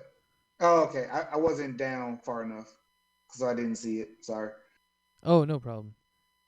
Wow, that first one is Jesus. Jesus. Yeah, it's a big difference, unfortunately. I'm gonna have to reset my life or something. Jesus. Got to go talk with God, the gods of the dice or something. I know. He does not like me. He was failing wisdom saves. I was already like lacking on initiative. Now one of my big 4d10s get 3 1s. Jesus. It definitely hurts. Okay, so beyond them taking the damage, is there any other effects that come with this one? I can only assume that ghosts aren't exhaustible because they're dead. You're But right. let me Yep. see. But they are covered in a greenish light, and they can't benefit from being invisible. Okay, that's good to know. I will also say, I've read it like 6 times now. This damage seems to be doing its full effect. Now it This is. radiant damage. Yep, all 7. A big 7 to everyone. I mean, but that's a lot of damage for like 6 enemies. You laugh, but that's 42 damage. Yeah. True, that's huge because you hit everybody, so that's a lot of damage in one round. But it could have been like 29 though. Yeah, it could have been like well over 100. Yeah, exactly. The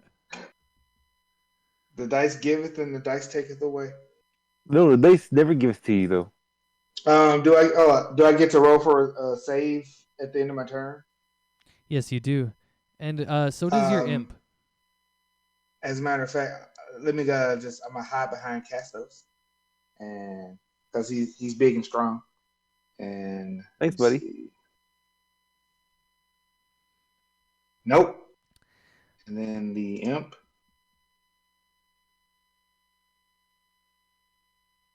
Imp is free. Imp is not afraid. Cool. The imp is now broken out. Okay, I think I've got everything here. We should be able to move on to the next turn now, right? Yeah. Oh, no, wait, the dog. The dog got hit by this. So I just need to quickly know, does that instantly kill it, or what? I wasn't, well, the dog isn't, I thought it was like, it doesn't take any damage. Yeah, my dog can't be harmed.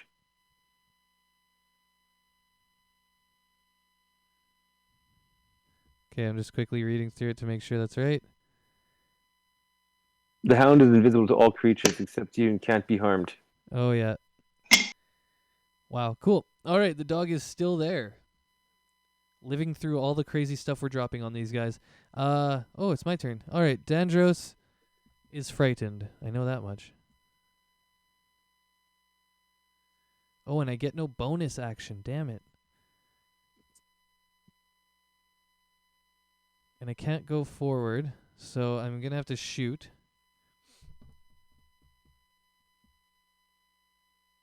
So yeah, I'll just shoot the one that's in front of the panther. With disadvantage.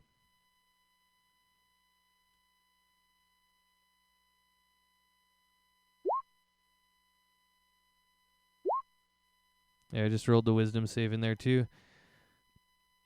All right, so hit, and I get out of my frighten. Awesome, that was a perfect round for me, honestly. 12 hits.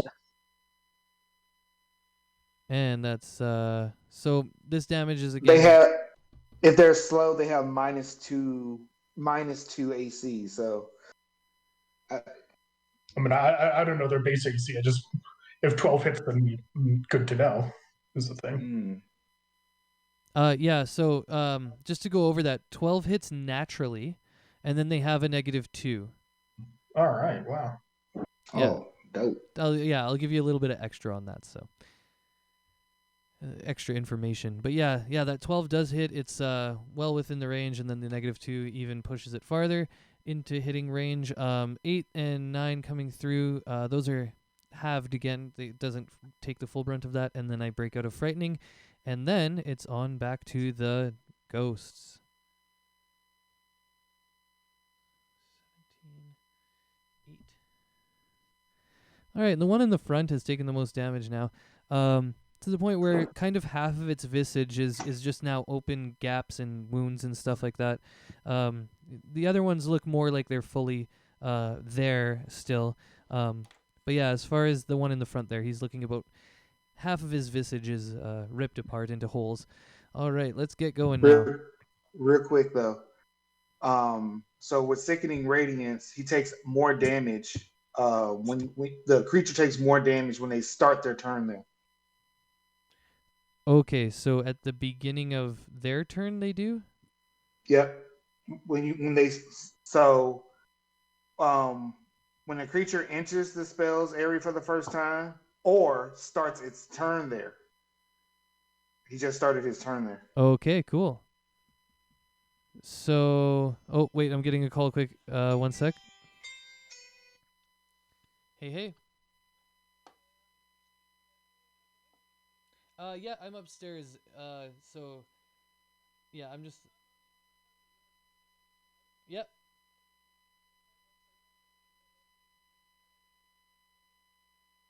Pardon? Oh yeah, you can come in. I left it unlocked.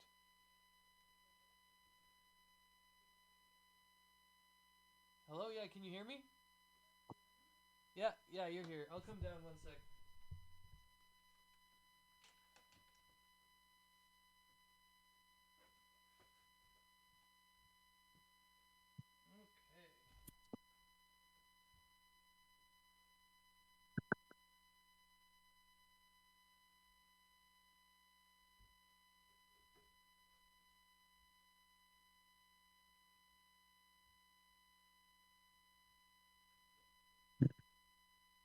Hope you got some greater restorations there, Jake.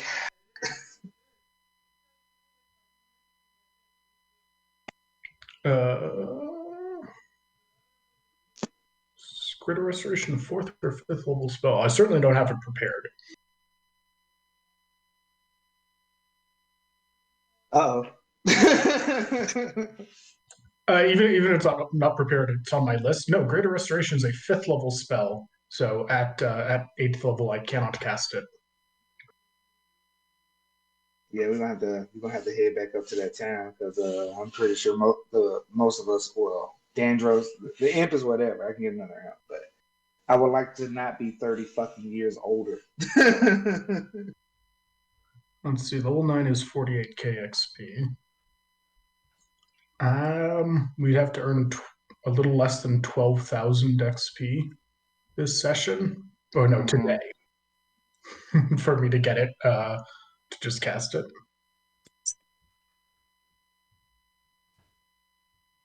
That's not impossible. I can dispel magic. That's not how their stuff No, works. it specifically says Greater Restoration, so Okay. needs that or a higher level spell, but I don't think a 3rd level spell would work on it.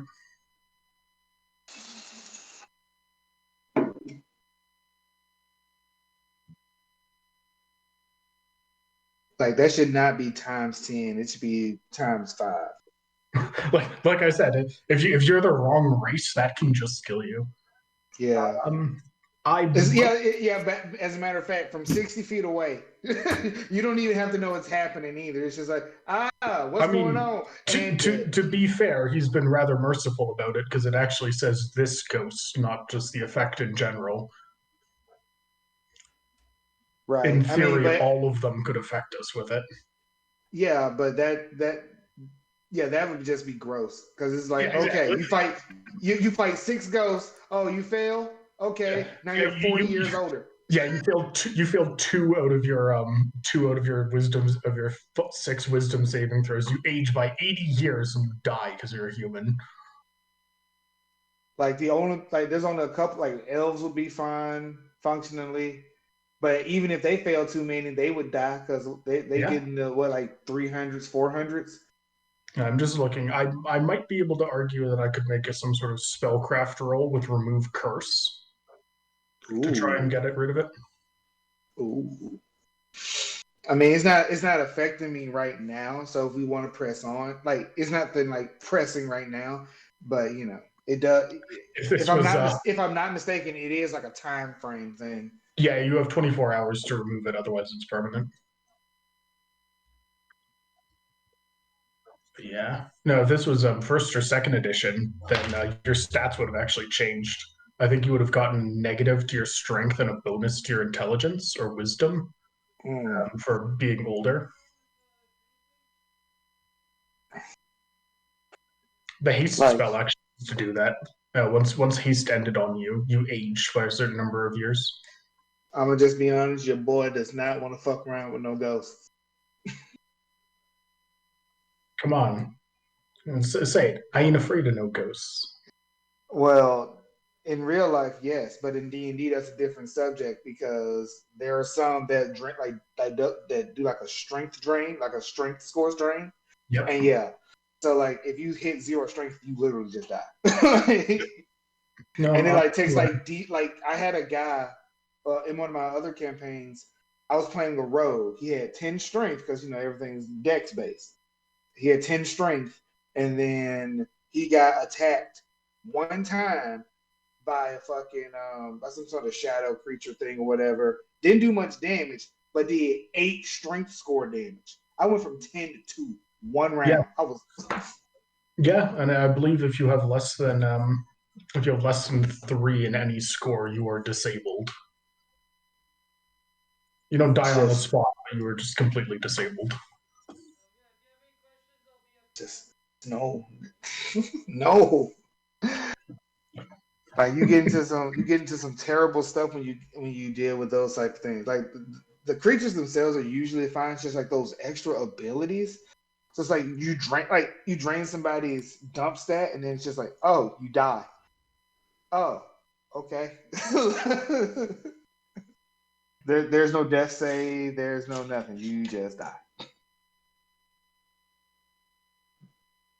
I don't think, and maybe you can be resurrected, but I don't know how that works. Like if you drain somebody's constitution score to 0 and you revive them with revivify or whatever, does that get reset? How does that work? No, it would not because it is directly affecting their body. You'd need a 5th level raise dead or resurrection spell to get rid of that effect. Yeah. So, Or you would need to get rid of the effect on the body before casting Revivify. Greater restoration, the dead person. Oh man. But then again, would you automatically come back? No, because All right, y'all. No, I'm back. in that case, you'd probably be stabilized. Oh no, because you're already dead, aren't you? Yeah. Your body would be healthy, but your soul has already left it, and it needs to be called back. All right. What are you guys even talking about? Resurrecting people? Some stat training. Oh, stat training. Okay. That's interesting. Hey, at least this edition doesn't have any experience training. Oh God, that would be so terrible. Oh, did you not play in 3.5? No, I didn't. So I don't. Oh yeah, there was a lot of abilities that used XP drains. Oh wow, that's crazy. It's like, haha, you're level 5 again. God damn it. All right, so I just moved up the first guy that was the 19. He was sitting by the hound, so he moved up a little bit. He can't move very far because of the slow. We before you left, we were into like when they start their turn inside a sickening radiance, they take damage. Oh yeah, that's what we were talking about. I knew I was forgetting something right off the top. So yeah, he takes damage again. And what is it? Is it the same damage? You re-roll it? I think you re-roll it. I will definitely re-roll it for it to not be fucking 7. All right, 20. So he'll make the save again too. Also, what's up, Twitchers? If you're still sticking around, thanks for coming in. I had to take a little break there, doing some internet things. So, all right, Constitution. 15 is That's a fail. Fail, yeah, it is. Holy. Wow, that's a big chunk of his health too. So he is slowed and irradiated. He's actually dead. Oh, This radiant damage is really getting to the heart of things right now. I'll say that much. They have immunities and damage resistances on pretty much any other fucking thing you could think of, but radiant damage is doing him in. He's also taking some damage from the shots and stuff like that. So, yeah, that one actually died. And as you can let me know how it looked. oh, I would assume that he's a ghost, like inside of like radiant light. He just evaporated. He just goes. Yeah, that's a good one. I like that. All right, this next one's gonna go ahead. Yeah, I guess we'll just re-roll it for everyone. So you want me to do five? Five more? I mean, I guess it'll eventually be that many. Yeah. Or I'll do three now and see what happens. But we Yeah, we'll already take know. 3. Yeah, but we are sorry, two more. But maybe seven comes back up. That's 19, 26. All right, so this one in the front here is the 17, the one looking directly at the panther, the pink panther. He's looking directly at him, and he takes that damage, but he's still alive. He's still kicking after that. I mean, well, he could possibly take half. It's a contest still. Oh, yeah, 1 sec. I'm getting called by the guy here again. 1 sec. I'll be back in a couple minutes. Sorry, what was that? Really? 7? God damn. 7 on 4d10. Well done.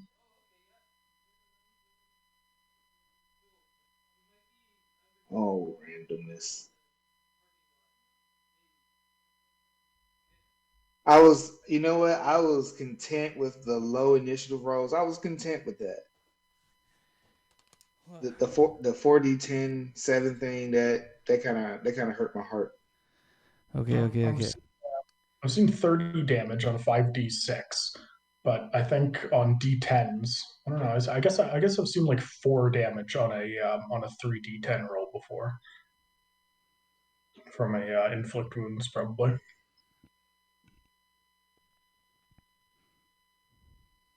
All right, con It's save's soul coming crushing through. either way.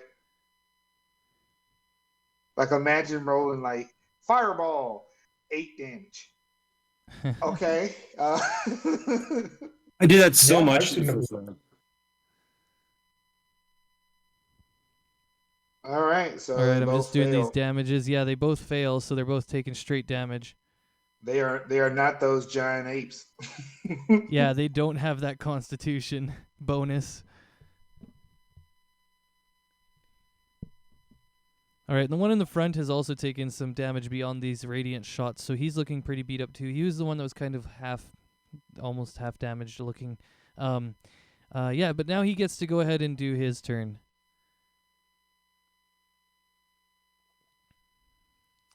It is going to try and hit the pink panther. All right. It misses, I assume. Yes, that is a miss. Yeah, these boys are kind of sad. They can't be flying around the way they want to be. Sorry. No problem. Yeah, and the next one is right beside him. And it's going to just move up and try and attack the big dire wolf. Sure.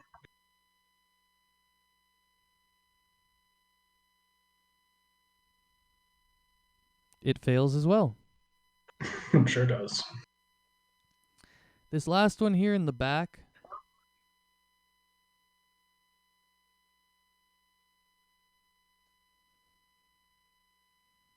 Good, I was just going to ask for that, actually. You're beating me to it, bud. I'm just trying to make it more, succinct for you. Yeah, I like it. He fails and takes that 21.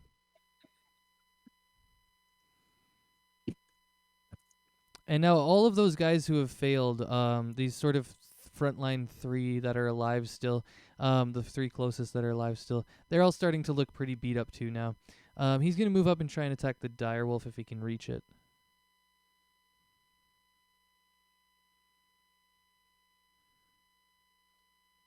Yeah, just barely, but we'll go ahead and roll that one.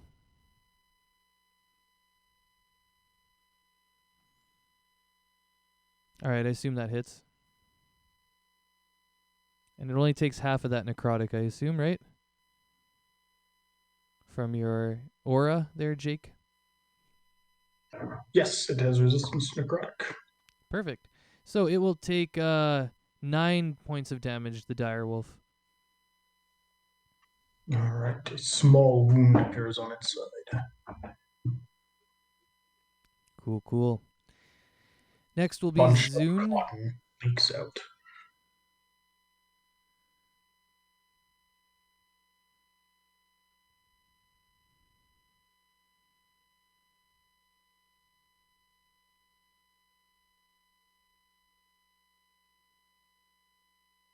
Oh, his sheet's such a mess. I never know where to go. Okay, here we go.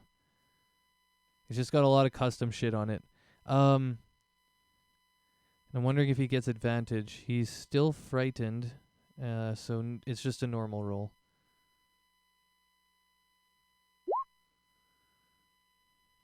Uh, 16 plus 5 is definitely a hit, and the half of that is for 10 damage as he attacks the one on the left-hand side.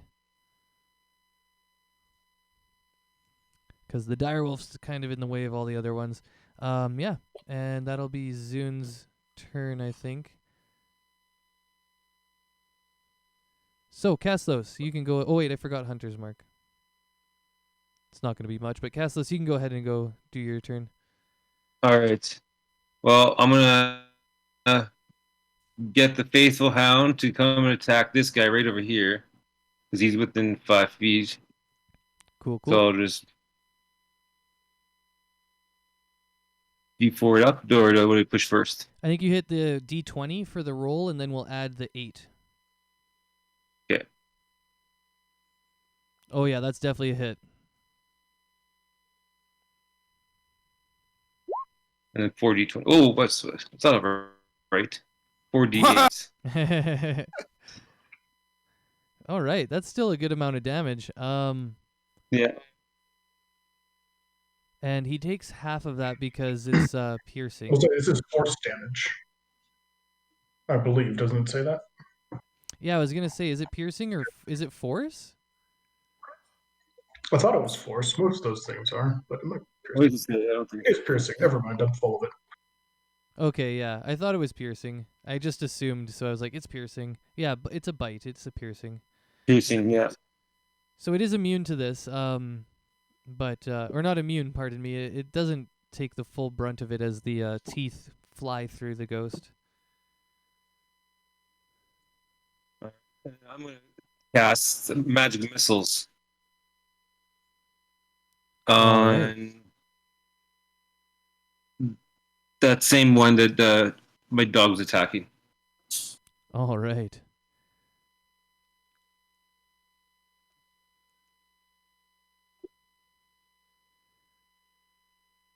Just first level?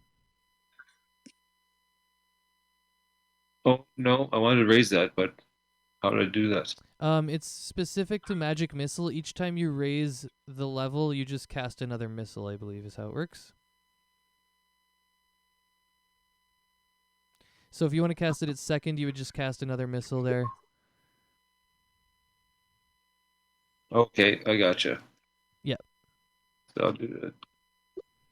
Do the second level. There you go. All right. So second level brings us to a total of 11 damage of force, and I will check the sheet again just to make sure.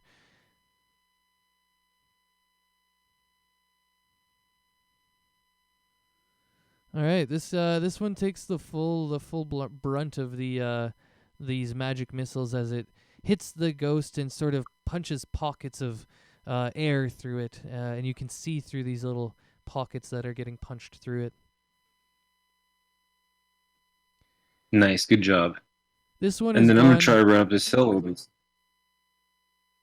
Oh, sorry, what was that? And I'm gonna try to run up this hill a little bit. Okay, cool. Yeah, basically like the edge of that where the white meets the black is where the edge of the cliff starts. So you're right on the edge of it. Yeah. All right, And that'll that's be my turn. Yeah, that's what I thought. Cool. Nicely done. You almost nuked one down by yourself just in one turn. Jakey boy. All right, I will go ahead and well, let's see. My turn comes first, so it's a real shame that nobody else in melee likes to go up. I could do that. That's really risky. I would have been up there, but I'm frightened. Dandros is too scared to do his job. I will go ahead and fire off a sacred flame at this one. Cool, cool. Nice little cantrip style. Wait, Indeed. no. Yeah. All right. Here comes the It's a save. save. It has -2 on it. Oof. Load. Oh, looks like it failed. It definitely failed. And, oh, hey. So that is 17 points of radiant damage.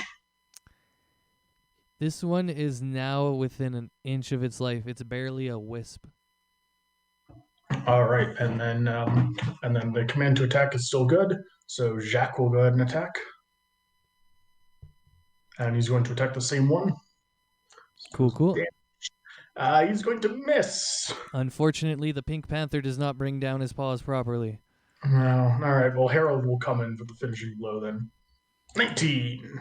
You betcha. And yeah, let me know how it goes. He is going to. He is a large creature, so the entire ghost is going to come into his mouth and he's going to bite down, and he's going to imitate swallowing. And when he opens his mouth, you know, dogs do, his tongue's lolling out and whatnot while he pants. The ghost is just gone. He just swallowed a ghost.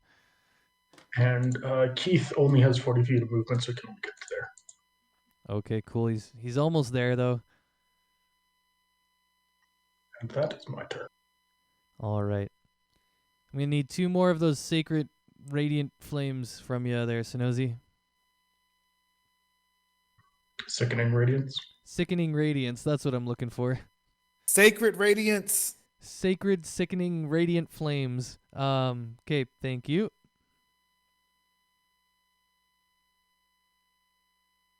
Oh, they both pass.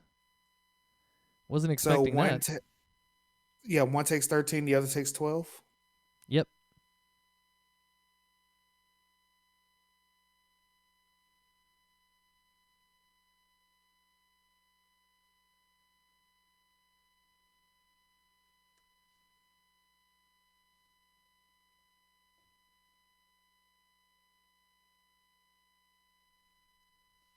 Okay, got that all done now. Which one is it? This one by the dog. Okay.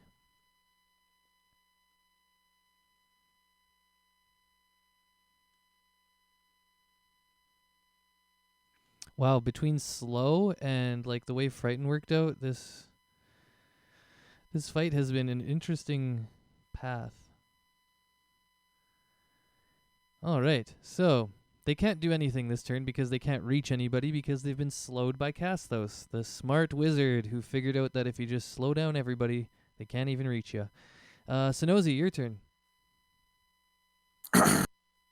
So I'm still frightened, and I just want this all to be over with. I'm going to start letting off alacablams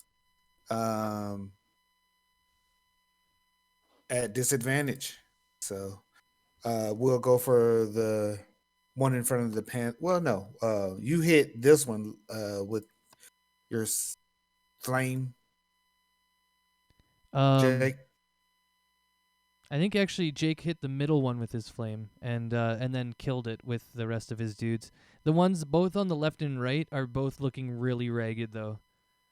All right, I'll just I'll start from the right, and here we go. Alakablam. Well, actually, What's up, Twitchers? I'm about to have a hoot here quickly. Just getting my shit together. Disadvantage, so 15 to hit. It hits. Is this going to show up right? Okay, no, that doesn't show up right. Let me do it again. Just Okay, packing my bowl quick while So does a Sonozi gets 10 this. 10? Oh wait, they're still slowed? Yes, they are. It actually hits. Okay. Now this is on the left one, right? Just remembering correctly. The right. Okay, starting yeah, from the right. sorry. Yeah. And then so 13, 9. So altogether it takes 22 damage. Okay, so the first one hits and kills it. Oh, okay.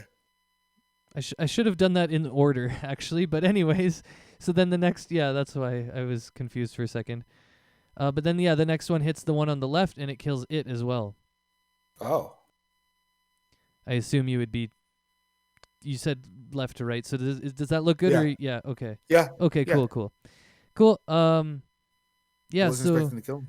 yeah, well, they were pretty close to death. This radiant damage that they've been taking and sitting, so like they can't move out of it, which sucks. So they take it basically every Mhm. turn now. And anyways, so yeah, we're doing really good at these guys. Do you have your other actions with your imp now? All right, Twitchers, let's blaze it up.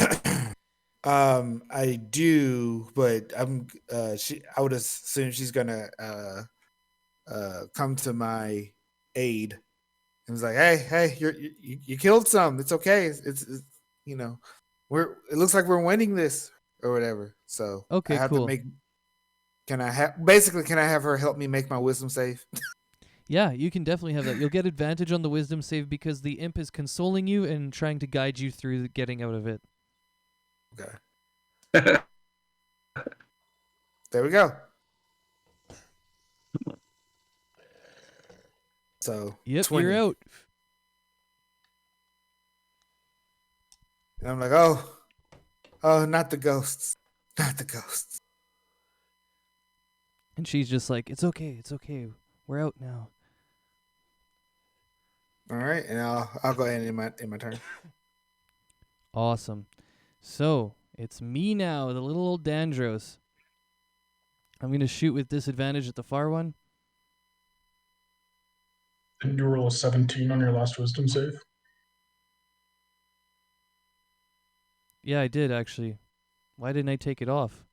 I got to remember to take those off. I'm going to take Sonozi's off, too. Oh, no, he already did it. Yep. Everybody's a better DM than I am. Just kidding. I mean, that's not a bad thing. If that's happening, that's not a bad thing. Oh, shit. Did I just move Jake? Yeah, I moved him over a spot. There we go. All right.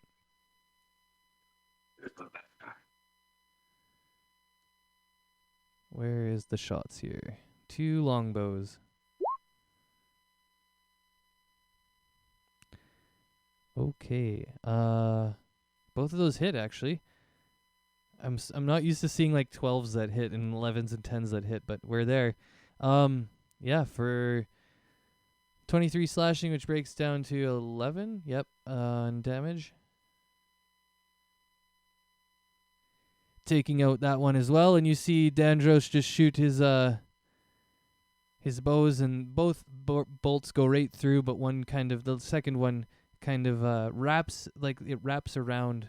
The etherealness of the visage wraps around the bolt, and as it strikes into the wall, it kind of explodes in a sort of ghostly matter.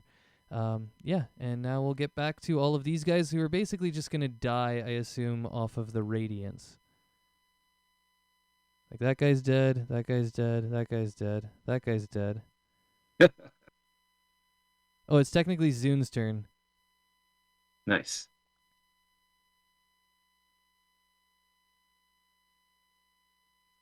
I didn't roll Zune's wisdom save, I don't think, did I, last time? Whatever. I'll just say he's going to shoot.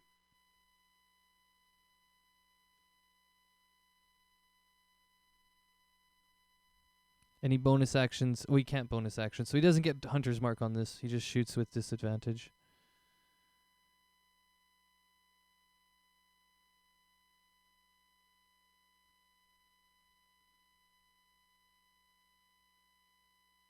And the one he's trying to shoot is really far from anybody, so it's actually technically disadvantage.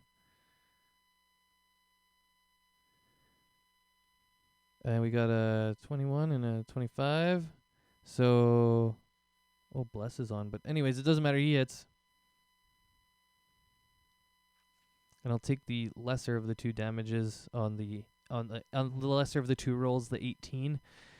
So he hits for 10 damage.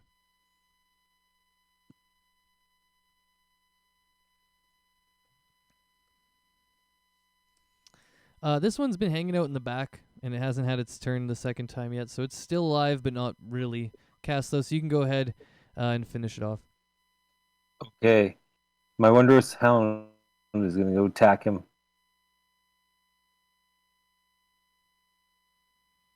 Nice, that's a hit.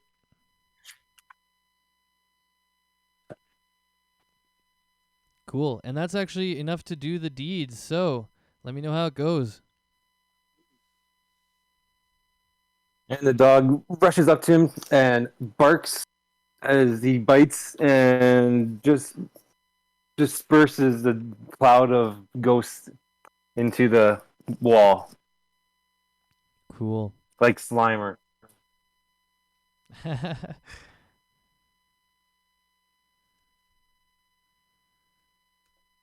Good old Gustbusters, eh? Gust Busters. Good Did you say Ghostbusters. Gustbusters? I tried to say ghost, and I'm not even sure what I said. Something weird. Buddy. I'm 100% sure you said Gust Busters. I think I did say Gustbusters because it sounded like I said Gutbusters. Honestly. Hmm. All right, and yeah, that brings us to the end of the battle. Dandros looks around and says, Hey, Dandros, so now you guys are, you're not looking too good. It looks like you've aged a lot in the past couple of minutes. You're right. don't- I don't feel so I good. don't feel quite as normal as I should. Well, what happened there? Why am I like this? It must be something that from the ghosts. This is bad. I don't want to lose part of my life. I feel like I've lost decades. Is there anything we can do? Out of game, I will say that I am not going to tell you until you figure it out in game. I was actually asking the rest of the guys. Like, Yeah. Oh, okay. Sorry. Well, I'm not prepared to cast the spell right now, but I'm aware of a spell that can help remove curses. If this is some sort of curse, I'm not sure. I think we should go back to Doga. She seems to know a lot about magic too. Maybe she might be able to help us out. Yeah, that may be the best thing. we're so close. I know, but well, you're not old. yeah, you don't get it. I've lost 30 years of my life. I need to get this dealt with. If there's any way that I can deal with it now, I need to deal with it. And if I let it prolong, I mean, maybe it'll last forever, but if I can get it now, maybe the effects haven't taken hold fully. I feel like this is an urgent matter for both Sonozi and I, but also Zune as well. Zune, you're not looking so well either. And you can see that Yeah, Zune's Look up also how to never tell. Zune is like really short with like the longest beard possible. yeah, exactly. I'm just gonna see what age he is too, just to give you a visual representation. I think he's like 50s now. What isn't he a halfling? 50s is like the equivalent of being 30 for a human, I think.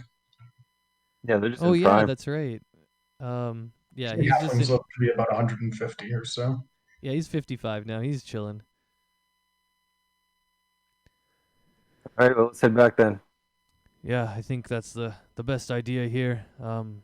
Maybe we can go find something in Elendir that'll help reverse whatever's happened here. All right. Jake will, as they're leaving, he's gonna shake his fist at the pass and say, "We'll be back. We will Haven't be. beat us forever." Just a Well, I minor don't think it- setback. I don't think it's beating us. I think, it is terrible, but I don't think it's beating us. Well, if it's forced us back, then that it counts as one win for the pass. Oh, okay. It's won the battle, but not the war. We'll be back. We've got the resources. Maybe. Maybe if I can not be an old man anymore. Yes, we have the power of long rests. What do you have? All right, so I yeah. have the power of God and anime on my side.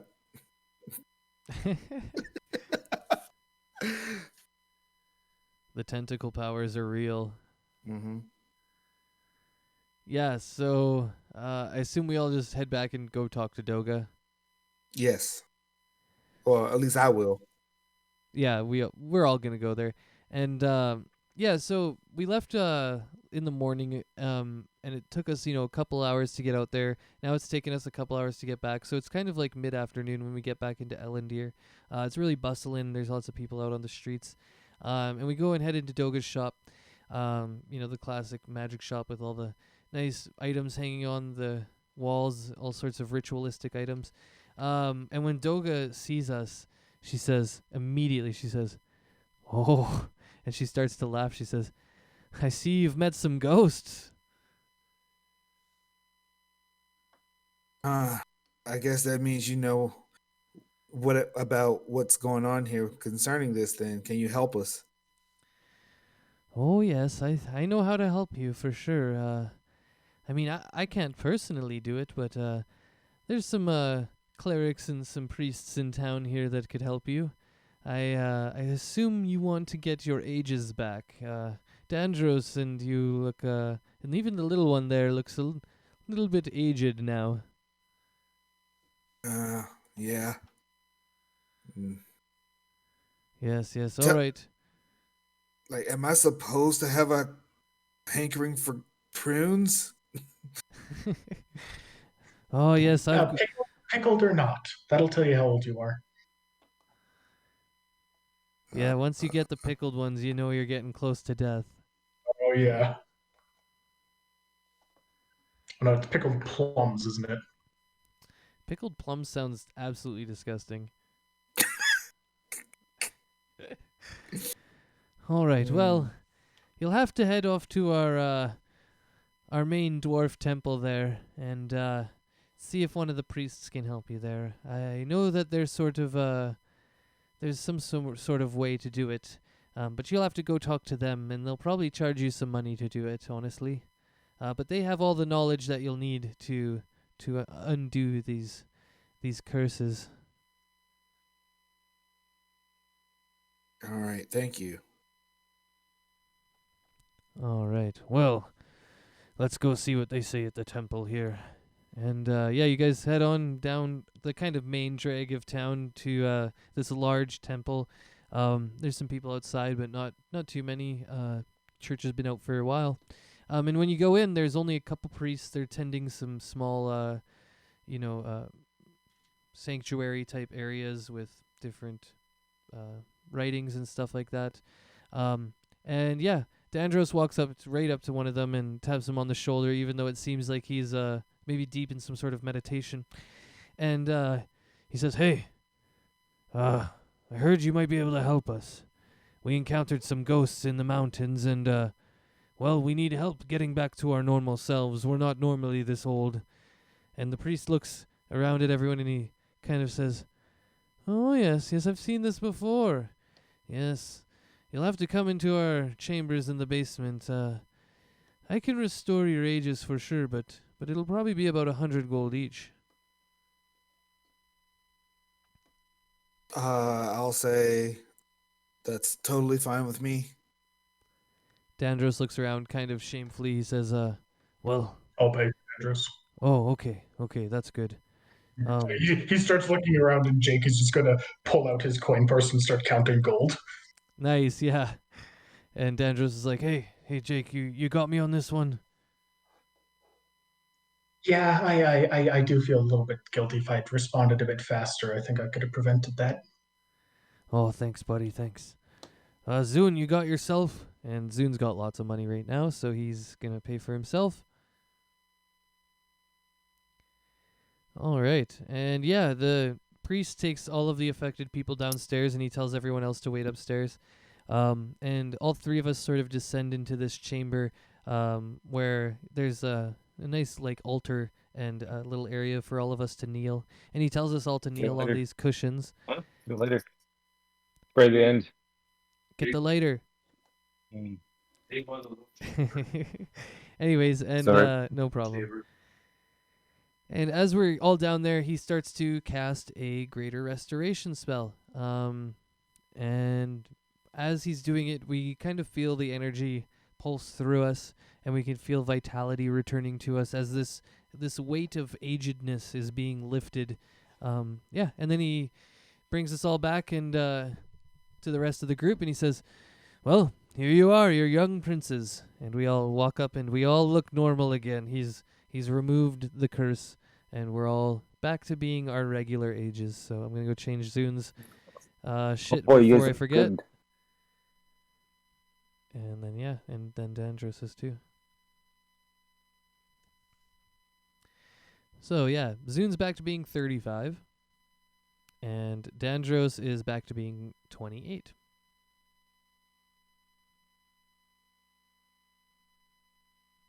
All right. Nice. I'm not 39 anymore. That's important. No, 49. I'm not 49 anymore. All right. Well, I think we should head back out, or do you want to stay here for the night? We might be able to make it into the pass a bit deeper, but we'll have to definitely camp once we're there. I mean, I'm fine to go back out. I'm feeling revitalized. By the way, does reversing time, does that like functionally give us a rest of some sort? I don't know, but I'm gonna say either way, no. either way, I'm fine to go back out if we want to. It's not I that say we kind of go back out again. restoration. Yeah, it's just a normal greater restoration. Actually, let's check out what greater restoration does. I've never used that. There might be other things than reversing the curses of these things. So I was more or less being cheeky about, you go forward in time 30 years, you go backwards in time 30 years. Your body's like, hey, I feel kind of good, yeah, exactly. You probably feel like revitalized or something. You know what I mean? Mm-hmm.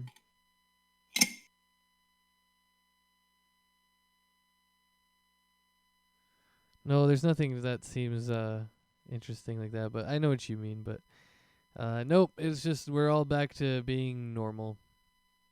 Okay, that's fine. We could take a small rest here in Ellendeer before we head out. It'll just mean we have less time to travel today. It's Sure. I mean, I'm fine with a short rest. Whatever. Sure. I mean, wait, is anybody even hurt? I feel like we didn't get very hurt during that. We fought them very well. I think we're pretty much all fine. I'm right? not hurt at all. No, nobody was injured. Wonderful. No, screw it. Let's just go, hey? All right, set out. Let's set Path. out. All right, and I'm going to get... who hasn't rolled a D100 today or a random thing? I haven't. I don't think. All right, roll me a D100 quick. Let's see the one from Sunosi. Yeah, here we go. So I'm rolling a D100. Let's go. I'm betting under 20. Oh, I shouldn't have bet anyways. Okay. So that's an extra 100 gold for me, right? Nobody reacted in time. Sorry. Just kidding. All right, just pulling up this. Oh, as we pass through the gates, there's bards at the entrance. A couple good-looking dwarven female ladies, young female bards, dressed up in nice flowery gowns and stuff like that. And as we're leaving, they're singing these nice songs to everybody who's kind of leaving the gates. And you feel really restored and you feel really energetic. If any of us were hurt, we would gain HP from it, but none of us are. So they just send you off with a nice feeling inside as they sing you a beautiful song. These dwarven girls, they're singing in Dwarvish as well, and playing lutes as you walk by and get ready to head back out. And I'm not even going to ask. We're headed right back to that pass, obviously, right? Oh yeah, Um, that's where exactly Jer- we're going. I was just gonna say, as of note, during the resting time, I casted or ritual casted Find Familiar, and blah blah blah blah. Okay, cool. Yeah, we'll go with that. All right. Yeah. So which one? Juniper? Juniper 2. There we go. Yeah. All right. So, yeah, we're back in the pass. Okay, cool. Now that we're back in the pass, we need to roll another. Well, no, that lasts for the day. Never mind. I was gonna say another weather roll, but that's we're still in the same day. So it's still a nice day, and we continue on. Yeah, we get to this point here. It's about supper time by the time we get back to the pass here. We could set up a camp here, or we could continue on a little bit further until nighttime. I assume most of us probably want to push on. Hey, guys? Jake is going to recommend making camp at the mouth of the pass. I say we keep going. There's a better view up ahead. And yeah, I know it. and yeah, if somebody wanted to like roll something down here at us, it's like, yeah, I feel like it's a little bit dangerous to just be here in the opening. Like they Yeah, could, we're reading the foot the most. Okay, cool. Dandros would probably just want to push on. And I think Zune would too. So I think we should push on. I get Jake probably wants to rest just so that we could maybe get some benefits from the rests and stuff No, like Jake that. doesn't want to be in the middle of a ravine in the middle of the night making camp where people can shoot at you. Okay, I get what you mean You now. can't do anything. Yeah, I get what you mean now. You want to make it. I misunderstood what you meant by mouth, but yes, I get you now. Yeah, let's get the hell out of this ravine. All right. So we push through the pass, and we get over the top of the pass. The pass, at the very top of the pass, you can see down into the valley, all the way down to the coast, too. You can see in the valley where the main stretch where everybody would go, there's a big road that's kind of cut into the side of the mountain. And then beyond that, you can see the coastline and where most likely the rest of the coastal way would have passed. But now you're kind of heading down the pass. And as you do that, you eventually reach a small area where it seems that there had been a camp of people, and I will take you there now. A camp of dwarves. whoa. Okay, yeah. So, oh yeah, I gotta paste all you here. Booyaka. So, yeah, as we're going, we come up on this area. I'll just say we all walk into the front area of it. Yeah, and we can see some blood and some footsteps all around here. There. Now, yeah, so what do you guys do? I'm also going to add a pile of corpses. There's supposed to be a pile of corpses here.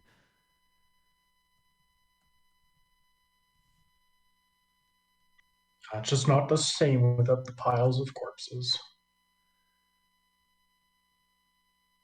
There we go. Yeah, so there's a bunch of like dead dwarves here, kind of piled up, and all around here you can see footsteps and blood and stuff like that.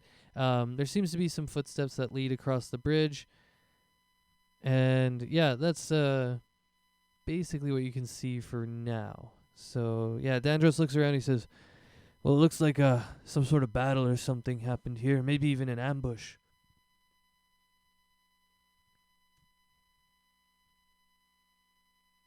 Yeah, it looks very familiar to that other outpost that we came across. Possibly the same draconians. We should look for clues, see if there's any footprints in the snow, discarded weapons, dead draconians, that sort of thing. Yeah. Cool. Yeah, we cool. should only Yeah. walk. Sorry, go I want ahead. to know what's here. I'm just looking at Zune's sheet because he's got a bunch of stuff here. He's got the favorite enemies stuff and the. Oh wait, we're not in his area. Never mind. Okay, yeah. So Zune looks at the feet. Our destroyer's not on sale anymore. Yeah, exactly. And he's kind of stumped. He's like, well, it's definitely not draconians. I know draconians like the back of my hand. They're my favorite enemy for sure. And I would know if they'd been here, but these tracks seem to be a bit more beastly. Jake will may I make a survival check to Yeah, everyone can go ahead and make like approximate size of survival, the creature, that sort of deal. survival or investigation or nature.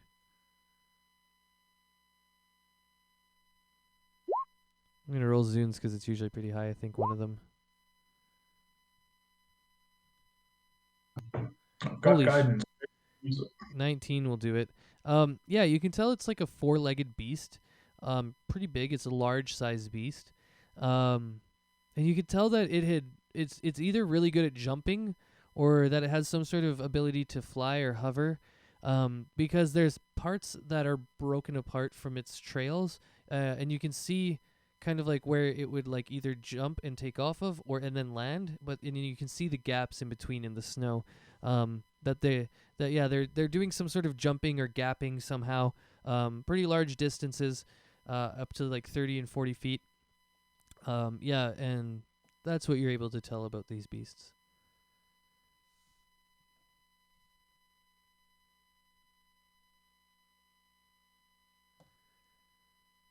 Well, what do you guys see? What do you guys know about this? I haven't got a clue. I mean, I can describe its walking pattern to you and its approximate size, but I mean, I'm not from around these parts. I don't know too many of the creatures here. Oh yeah, yeah. Well, what do you think of it then? What do you know about it just on the basis of its size and stuff? Well, obviously, in surprise to anybody, it is very large, and seems to have some sort of a spring in its step, often jumping quite a bit. So it could be a giant rabbit Hmm. or maybe a goat. Giant rabbit sounds pretty scary. I mean, rabbits aren't scary when they're small, but they're pretty fucking fast. And if they were big, I mean, they'd be a big problem probably. Especially if it's something that was able to kill all these dwarves. And this seems like a pretty large encampment. Or maybe to attack them in the night. We may not want to sleep here. True. Here, let's take a look at these dwarves a little bit closer. See maybe if we have any insights Those into what dwarves. happened here. Well, We can. Yeah, well, I'm gonna have the direwolf and the panther try and get a feel for this beast's smell. So in case they get a whiff of it, they can warn us if it's coming. Yeah, for sure. They get bonuses on Yeah, they both wisdom, have right? keen smell.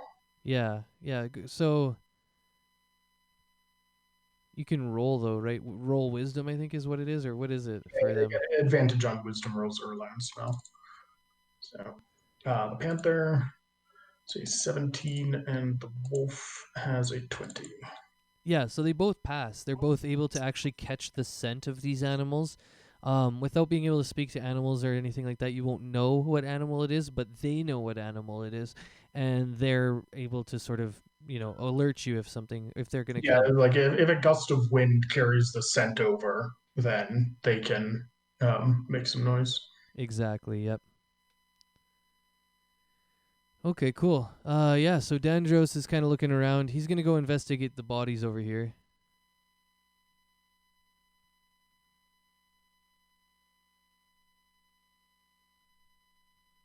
He's gonna tell other people to come because he can't really make out anything important. Hmm.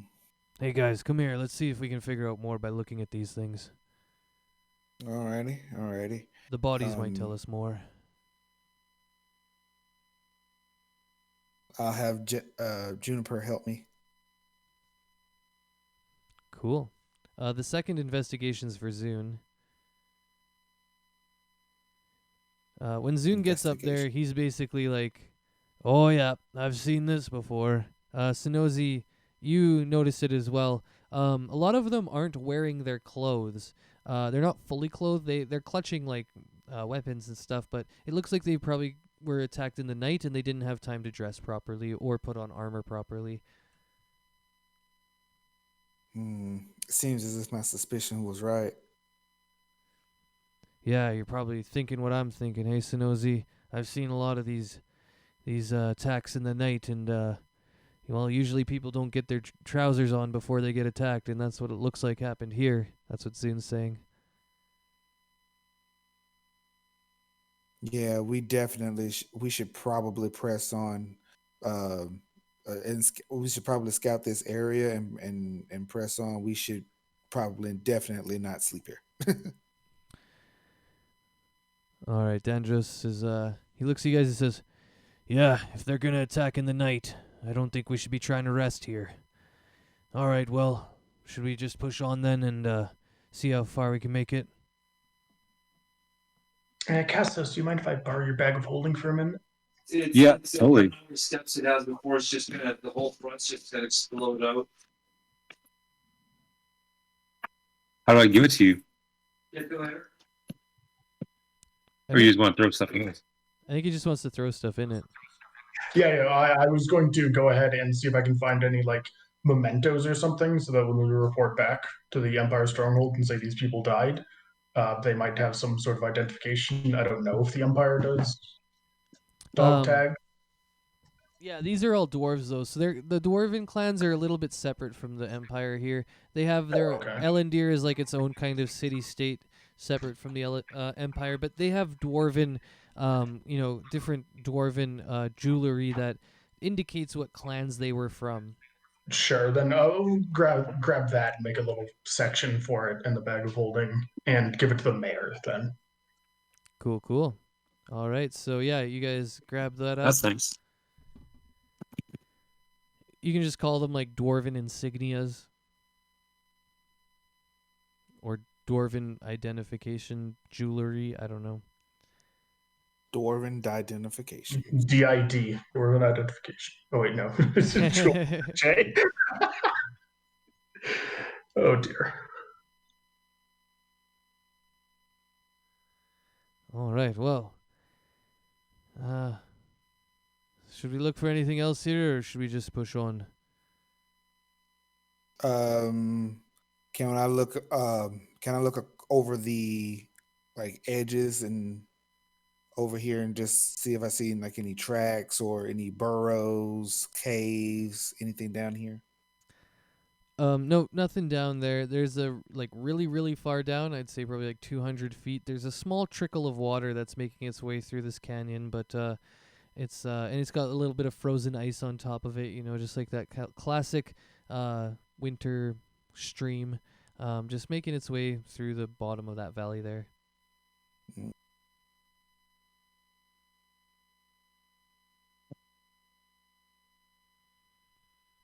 All right, well, I think we're ready to head on now. We'll be able to let the dwarves know that they've had an outpost attacked.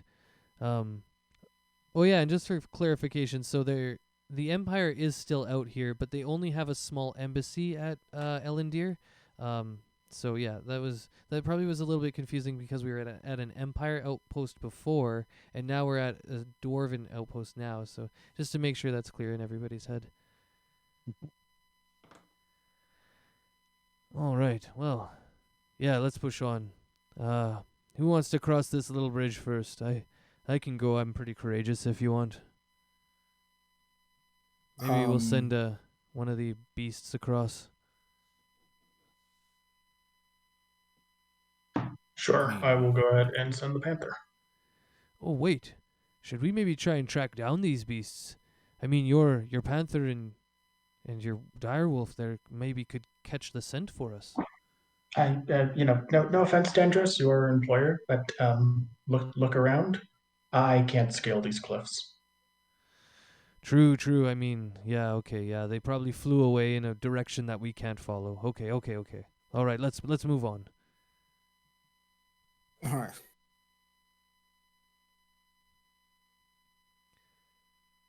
All right, so we're sending the panther first.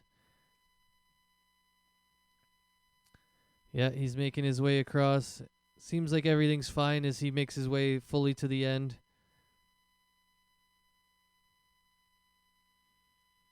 Well, who wants to go next? I can if you want. I'll then send the direwolf. It is a large creature. Actually, no, that he should be the last one to go because we know it's stable. Fair enough. All right, I'll make my way across. I'm pretty good at this.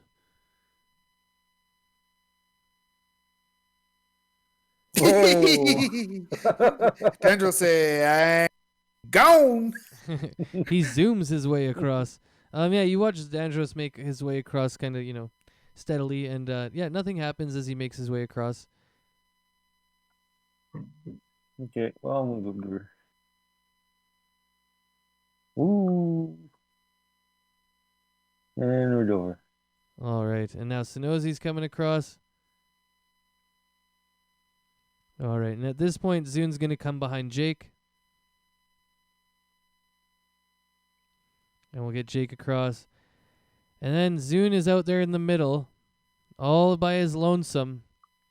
And we start to hear the beasts go a little crazy. The direwolf and the Pink Panther behind us, they start to kind of, make weird sounds and start howling a bit, and doing those tense circles that animals do, like walking in circles really tensely. And it seems, at least, that something is amiss with them. And most likely, something is around and about. I think we've got company, guys. I thought that was just too easy. It's getting to be a bit too easy. Yeah, and as that's happening, on the edge of the cliff to your left. Oh, my guy's back. I gotta go talk to him. Dang. Oh, this is here. I'll. Well, no. I'll wait. We're gonna take 5 minutes. I gotta go talk to the guy. 1 second here. Yeah. Jake will throw that bond onto Sunuzi, Dangerous, and the Panther. I feel emboldened. Add a blue dot so you don't forget.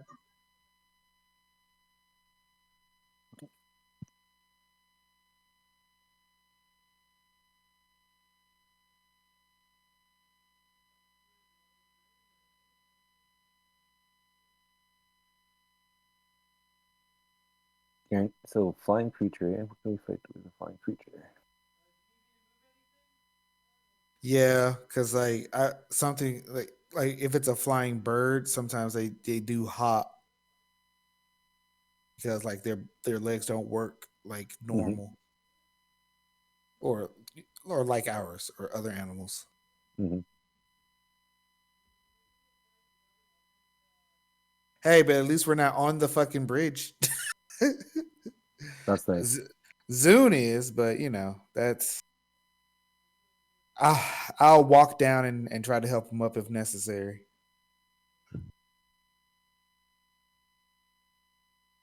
Yeah, Zoom quite dexterous. I mean, wouldn't be surprised if he's got expertise in acrobatics. He can probably walk on the bottom side of this bridge, no problem.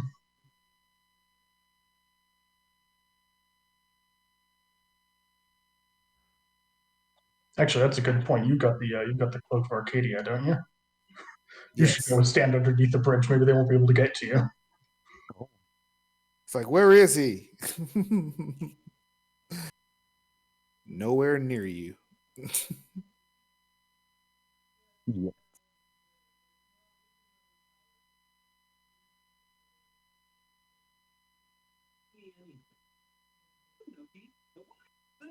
Yeah. Here, you can take this cookie and shut up about that. Oh, we can have cookies in bed now? The best mom. All right, we having cookies in bed, guys. You guys heard that? Yes.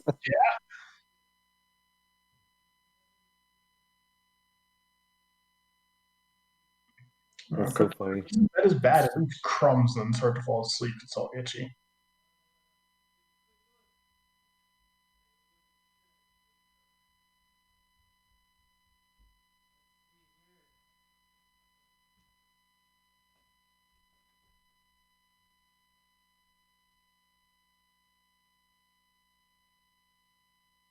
Is this guy called Man Party Playboy or Playboy Man?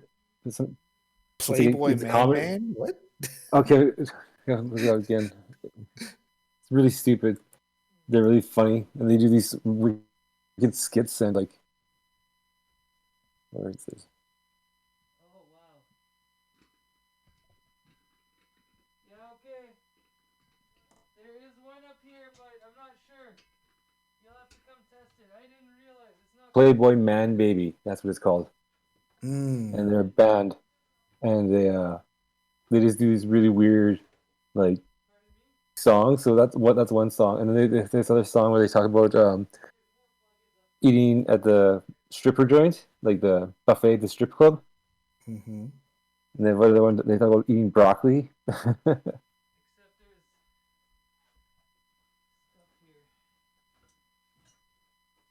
And I suffer from back pain.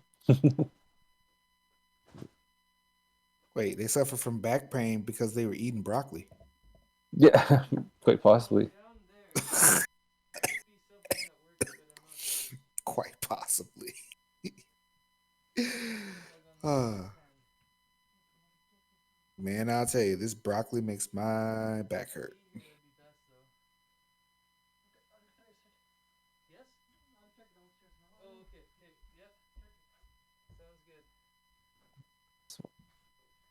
Like, I wonder if we're about to fight some sort of like wyvern or dragon I don't youngling know. Like or I'm thinking, look at this four-legged, right? I don't know. I thought harpy for a bit.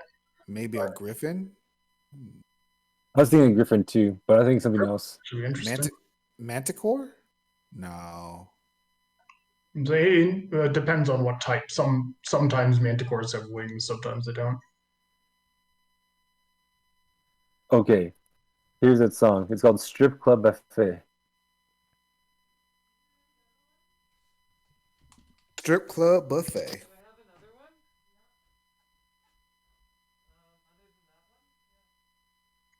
Also wonder because sessions are normally between 3 and 4 hours. If we'll just end when he gets back, so the next session we start the combat there. I mean, but we had been playing from 1 to 5. I feel like we can fight if it's No, I one mean, enemy. I feel like we could probably fight it in an we hour. probably can. I thought he said something about ending the session early, though. Oh, I didn't hear that at all. I must have missed that story. But yeah, I'm down to play until the end of this fight for sure. Maybe that was another game somebody said that. Yes, as soon as this time passes, I will not be able to play anymore.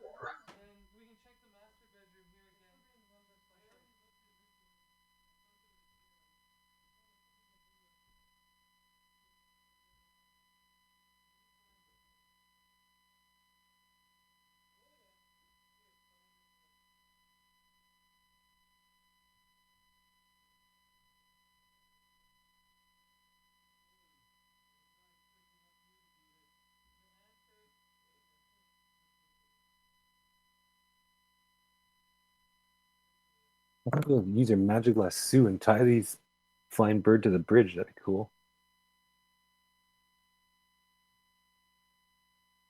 I do not have the snare spell prepared. Oh.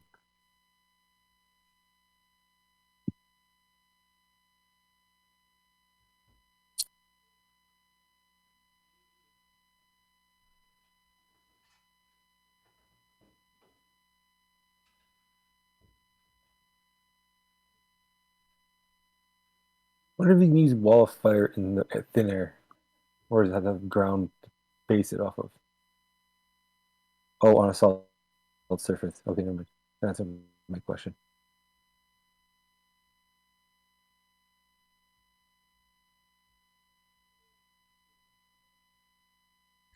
The real problem is if it's a wyvern or a griffin or something, if it's got some sort of wing beat attack to try and throw us down into this gorge.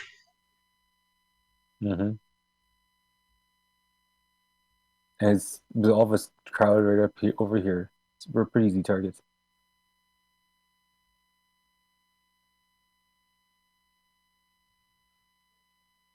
I prefer to roll down on the side than to just drop straight down from the bridge, though. Although preferably, I would like to be on the bigger end where there is more room.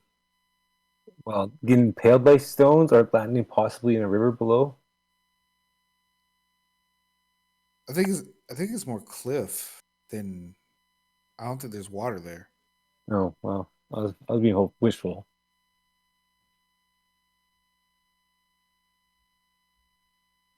Yeah, it is looks like cliff. It doesn't look fun either way.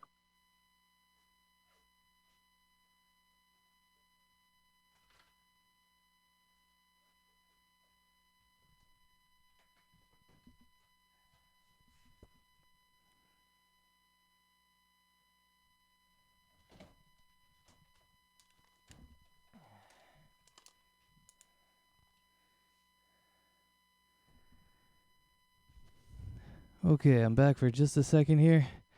I'm gonna go ahead and show what's up here on the cliffs. Yeah, they're three-headed beasts with 4 legs and some big wings, and we're gonna do a quick turn order roll. So yeah, everybody can roll into the turn order now.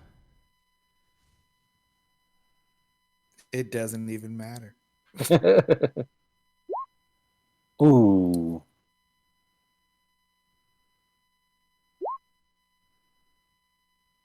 Hey, the exact same roll twice in a row.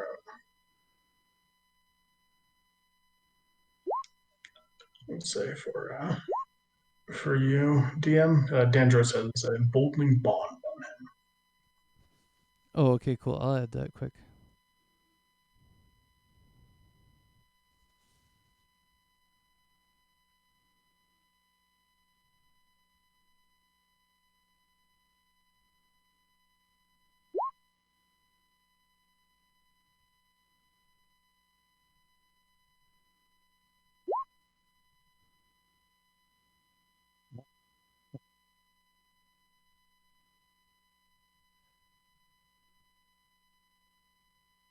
See, when it doesn't matter, I can roll it apparently. Wow. Oh no. I didn't even I didn't have my token selected. I wasn't trying to do that. I could change it. Okay. Yeah, you change it, just get him to reorder.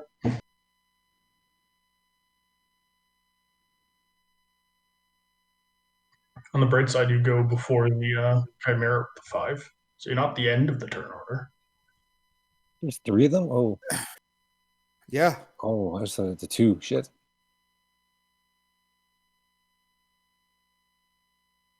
Okay. Why do we count chimeras and griffins separately anyway? They're both just mashups of creatures, right? True. I think it's different based on the mythology they're from. I think one lays eggs and one actually lays live creatures. Yeah, that too. And I think and chimera, isn't it like it sometimes can have like the tail of a snake? Yeah, and chimera is I think it derives its word from combine. So it is a combination of creatures.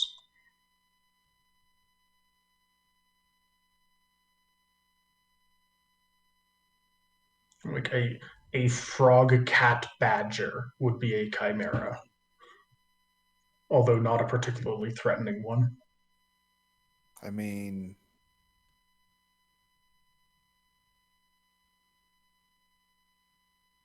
All right. I'm ready to three go of them here. here, and that's on a little bitty cliff. We may want to run. You think so?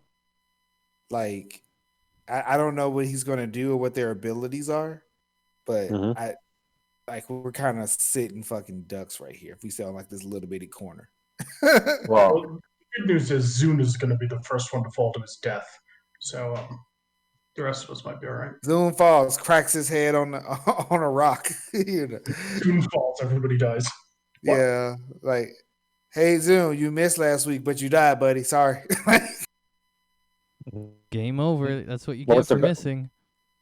I missed one session and I die. What?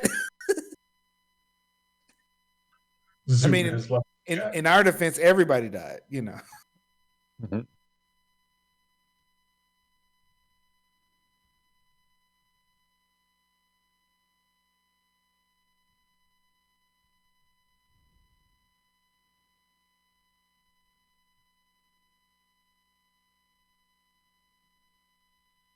I'm just seeing what they can do right off the bat here.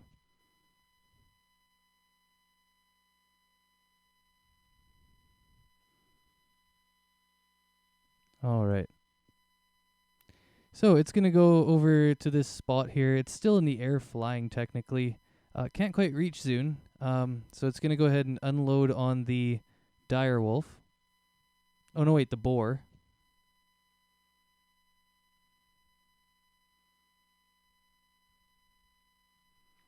And it's going to use its first breath. Well, it's breath. I like how it puts the recharge right there so you guys know how many times it can use it. But anyways, Well, it is a fail. Do your worst. 31. It looks like it rolled it for me. I think that's just average. Okay, cool. I'll roll it. And it should be average because average on a D8 is 4.5. Yep, that makes sense. Actually, I'm just going to hit it again to make sure.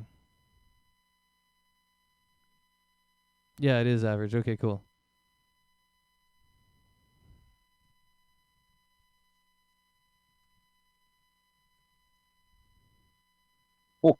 All right. Well, that's a dead boar.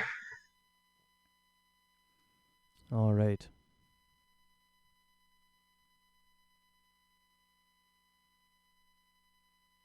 With a poof, the boar turns into bacon. Whoops, I just have to change. I grabbed the wrong one off the bat.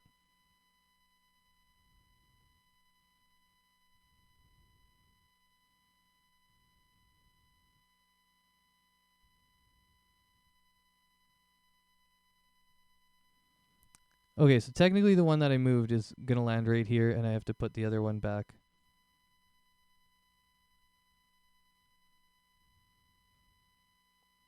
There we go. Okay. I've done this before where I grabbed the wrong one off the beginning, and I want to just make it right now so I don't continue to do it. Now, this guy has to reach 10 feet.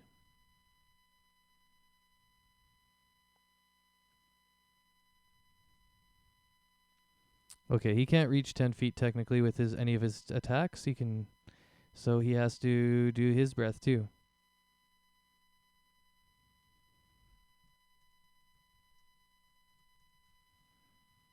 For 32 on to Zune. I don't know. Wait, he probably doesn't have it yet because he multi-classes Ranger. Well, he'll certainly have proficiency in it. And then...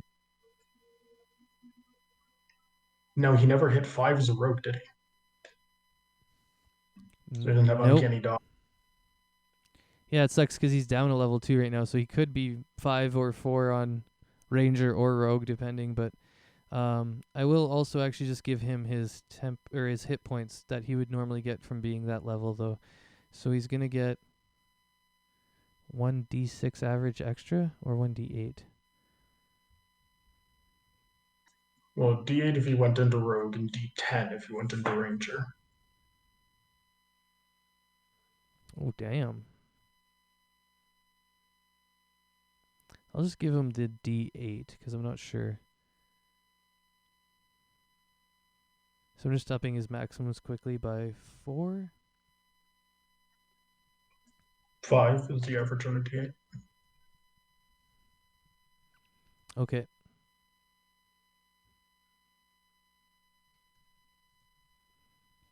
Okay, so he's down to 16 health points. All right, and yeah, they're still flying around in the air there, just kind of hovering after they've unloaded these 2 big breath weapons. Did he not get a deck save? Oh, no, he didn't. Try to take half damage? Oh, yeah, and... Oh, yeah, he doesn't have that. Yeah, I know. Now I know what you're talking about with the deck saves.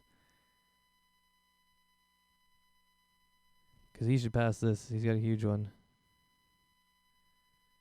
Oh, and he critted it, too. All right.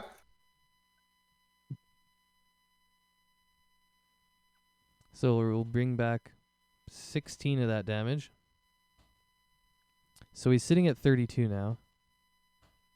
He didn't take quite as much damage as I thought he would. Yeah, so he kind of gets glanced by that fire. And then he's going to do his attacks. He's going to attack the one that just fire breathed him.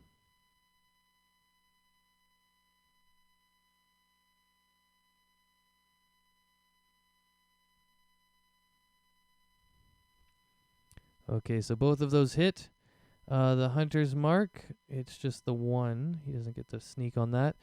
So I'll add an extra 1 to the 25 and the 22. Wait, he doesn't get sneak on either of these, though. Right, he doesn't have advantage on those. Nor is there anybody near Yeah, him. okay, cool. So he will just get 24 plus 2 is 26.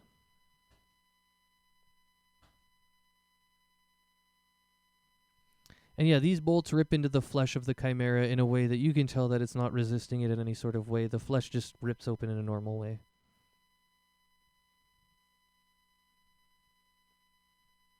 All right, Dandros, seeing that Zune is in trouble, is going to sprint over there and summon his dude.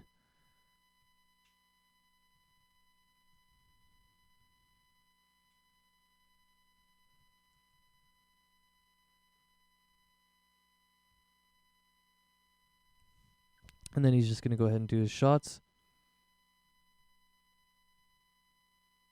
on the same one that Zune was attacking.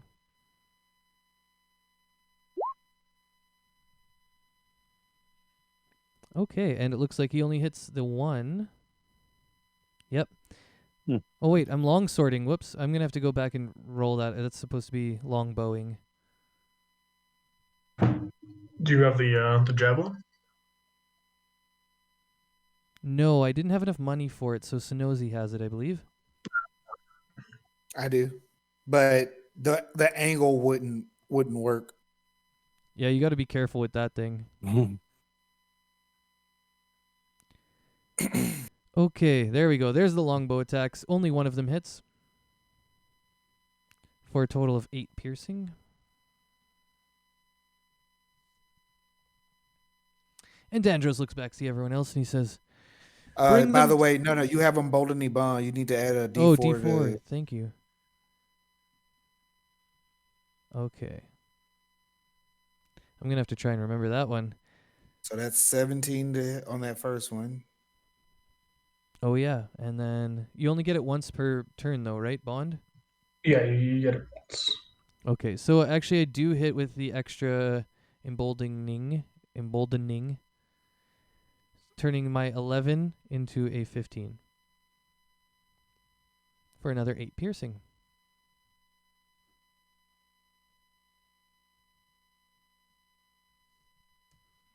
Cool. This says while bonded, the creature and the creature is within 30 feet of another. Each of those creatures may add a D4 to any attack roll, ability check, or saving throw they make. Oh, never mind. At the end, there's that extra line. Yeah, I think that happened again. Yeah. They need to put that first. Damn it. They definitely do. Why would they put that at the very end? Any is so misleading. All right. Yeah, Dandros just looks back and he says, "Bring them down. We have to save Zune." Because he knows that Zune is kind of slow, honestly, and that these things will probably be able to run him down and catch him every time that he tries to get away. All right, Jakey boy. Then Zune should probably move Yeah, instead of be on the bridge. Yeah, Zune needs to figure out how to get the heck off there. I'm checking all of my auras and beacons. All right, wisdom and death, necrotic, and bad effects. So none of those are actually relevant here. All right. Okay, wait 1 second. I am going to move Zune because I forgot about his move. So he was actually going to run back to the other end because it's a shorter way. I will go ahead and command the animals to try and take down these beasts for my bonus action. And then I am going to go ahead and cast Bless onto Dandros, Sonozi, and Casthos. Nice. And that's anything. Yeah. That's everything. Unfortunately, Bless is not anything. Bless, it doesn't matter the number of times you attack, but it is only on attacks and saving throws. Right. Why can't I select my guy? Oh, there it is. Yeah, I'm trying to add the pink for the bless, but I'm like, oh, it goes behind my chat spread. box. All right, there we go. And then I guess back up as far as I can. The Panther has no real way of doing the order, so it's just going to run up to the middle. But the direwolf, which is now it's still large, worth noting. It's just not that size right now. I am going to say that to fulfill that order, it is going to make a running jump and try and jump onto the back of this chimera and literally bring it down. Hell wow. Okay, this is gonna be dope. So If it works. yeah, we'll see how it goes. First, I want to see him hit an attack. Sure. So it's going to run off, and leap and bite. Yes. yeah. No Wow. way. Wow. All right, I And gotta it is give it to going to you. grab the throat of the center head and rip at it, dealing 18 points of damage. And between its weight and the fling, hopefully, it will not be able to maintain its flight. Yeah, totally. I'm giving it straight off the bite that it crit that it does not finish, or it's not able to maintain its flight. It's going to take fall damage, and so is the dire wolf. I'm just trying to No calculate how much it should be.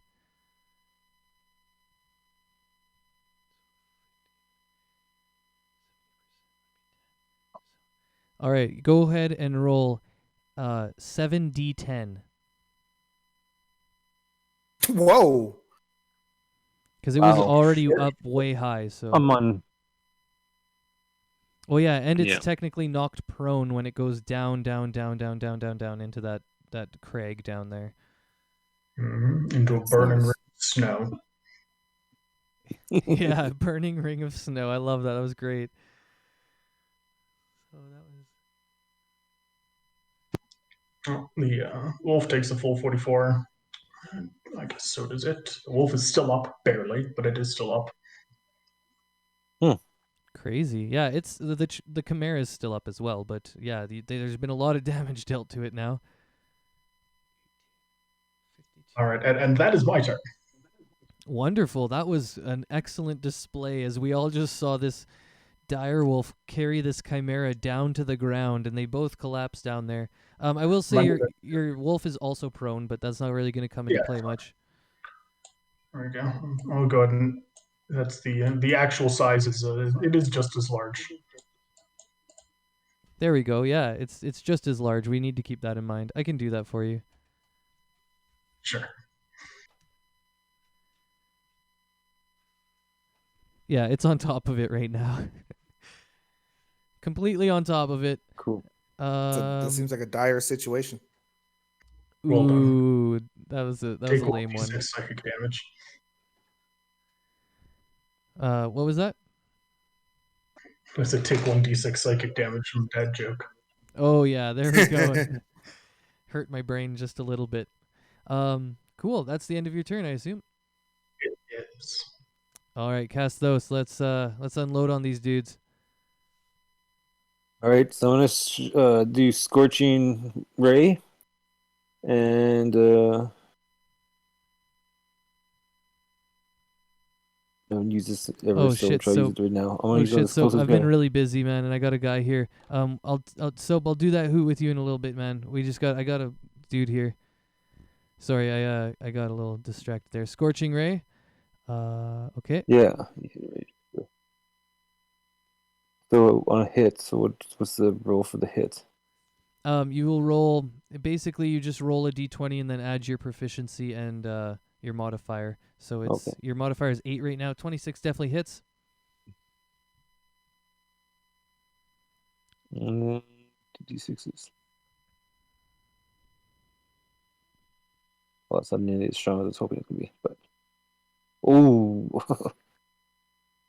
All right. So the first one hits for 7 damage. You will roll 2 other hits. I mean, for your other rays. oh yeah, good points. Oh no. They still have to actually hit. They actually still have to hit. So you'll roll that Oh. d20 before. Yeah. Okay, good point.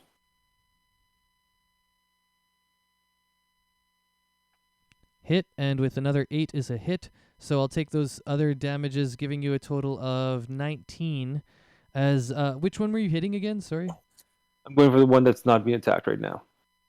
Oh, like way in the back or the one on the right? No. Oh, sorry, this one. Okay, yeah, that's what I thought. Okay, cool. So yeah, for the 19 hits it. This one's looking pretty beat up now, as we've landed some shots on it. We've landed some, scorching rays on it. All right, I'm just gonna chill out right here.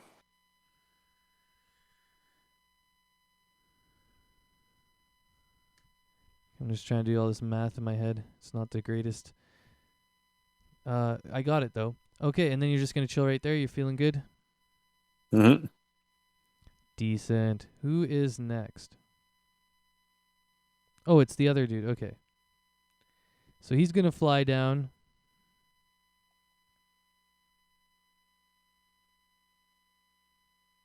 Oh shit, he's real far, eh?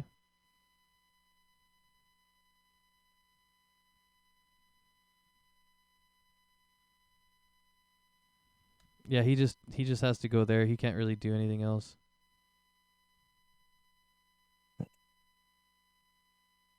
Attack. Oh wait, never mind. He's got to go the other way.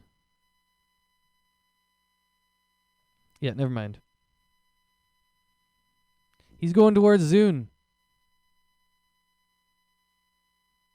And he's just in range to do... He is the last guy to do his breath attack. Pray for Zune.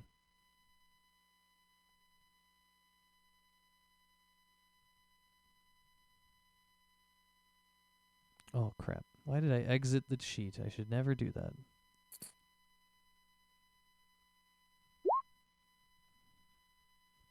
All right. And... Oh, yeah, I have to actually roll it.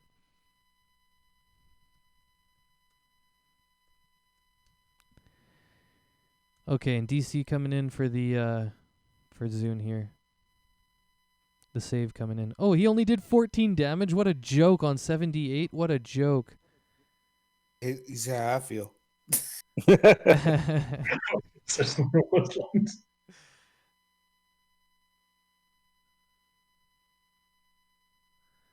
So he's able to save, and he only takes 7 damage. Zune is our very, very dexterous friend here who has been dodging some good fire breaths. All right. That's the end of his turn. So next is Sonozi. So I have a couple of questions. So Lay it on me. this one's down in the ravine. Yeah, This one's up near Zune. Where is this one exactly? It's like this one's up in the air that I'm pinging right now. He's up in the air. He's like maybe 10 to 15 feet above where Dandros is. Not even really. He's pretty much like right level with Dandros. And then the one on the far side is level with Zune, and then the other two are deep in the crag. Deep in the valley. And the valley is 100 feet deep, I'm going to say.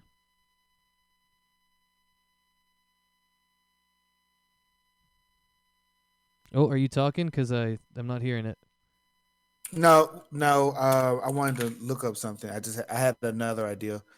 Okay, and no I just problem. want to make Take your sure time. this,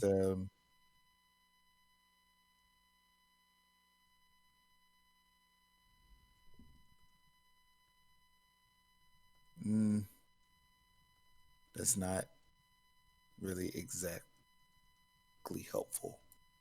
Okay. So 15. Now, how far is it down to the bottom? From where you are?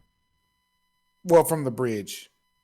It's 100 feet down from the top of the bridge, or like the middle. Oh, Jesus. So it's like, yeah, they fell. That's why they took so much fall damage. I wasn't expecting my Chimeras who can fly to ever take fall damage. So I was actually expecting you guys to take fall damage. So, yeah, but it's 100 feet down there.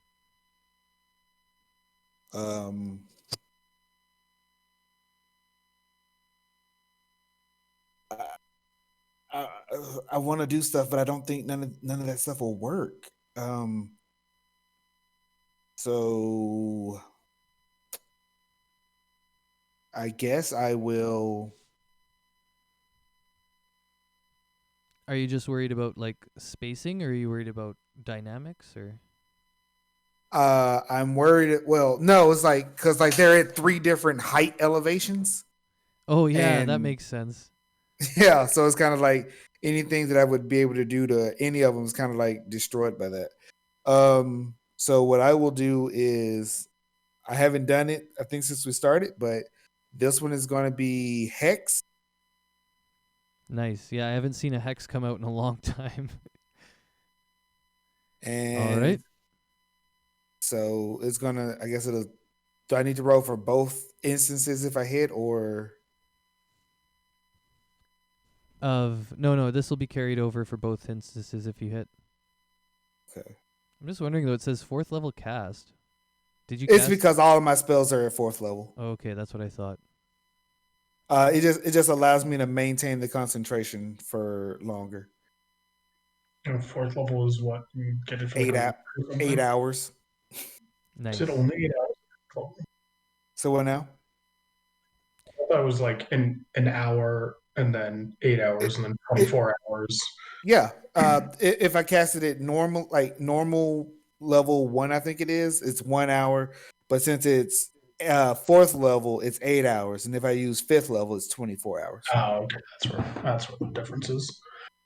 Oh, thank you for that. Yeah, that's I nice. appreciate That 100 feet thing's nice. Way to go. that. So yeah, I guess he's gonna get blasted. Nobody's doing anything else to them. Getting were water more- gunned. Getting squirtled. So That's, I'll take the D4 on the 11. Get 2d4 on that. Well, I'm gonna use 1 just in case. See, well, then 2. Oh. So does a 12 hit? I think it's technically 13, but no. Wow. I'm sorry. It hurts. It really do. I don't want to say It no. really, really does. So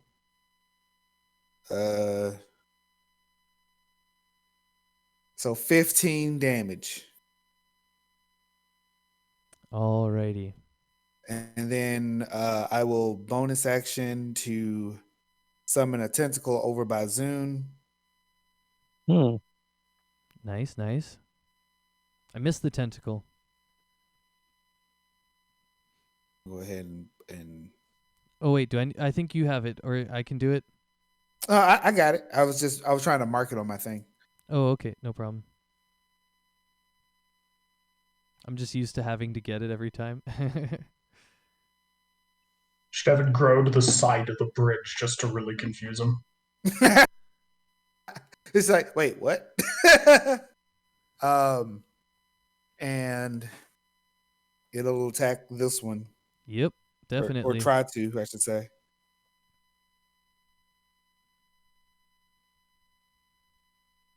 Where? There it is.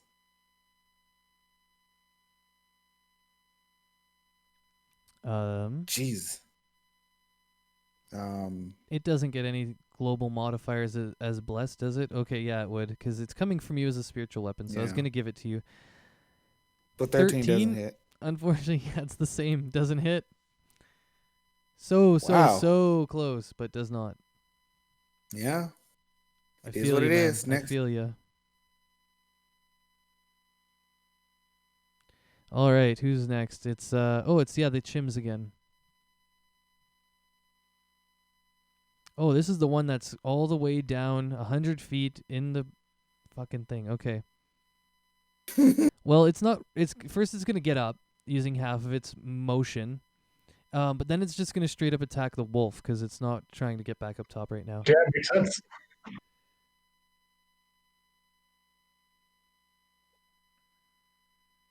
What? Just rolling these attacks. That's a miss, probably. That is this. Oh my god. Okay, that's a hit. That's a hit. Can it deal 3 points of damage? It did. All right. Wolf down. Okay. Now it's going to take the rest of its movement and fly up 30 feet. So it still has 70 feet to go to get out of the crag. And that will end its turn. This other one here is the one that we've all been kind of fighting. Yeah, right there. And he is going to try and make an attack now, but he's got a lot of options, so I might have to roll a d4. I'm just going to see.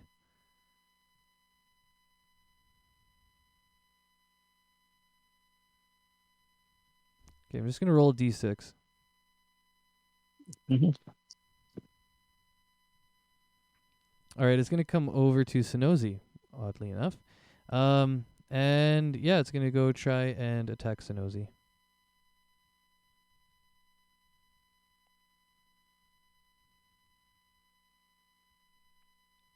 You got too close to it with all those attacks. Just kidding.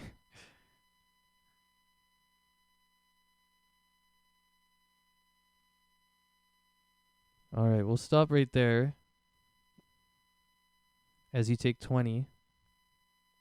The panther is not going to react to the bite, but on the horns, second attack that's on him, it is going to teleport and take it for him. Okay, so your panther will go down to no, what am I talking about? 15. Yeah, and Sonozi, you'll go down to 45. Wait, I'm taking 12 damage. Yep, from the very first hit. All right. And now that you have intersposed the panther, this next attack will land on the panther.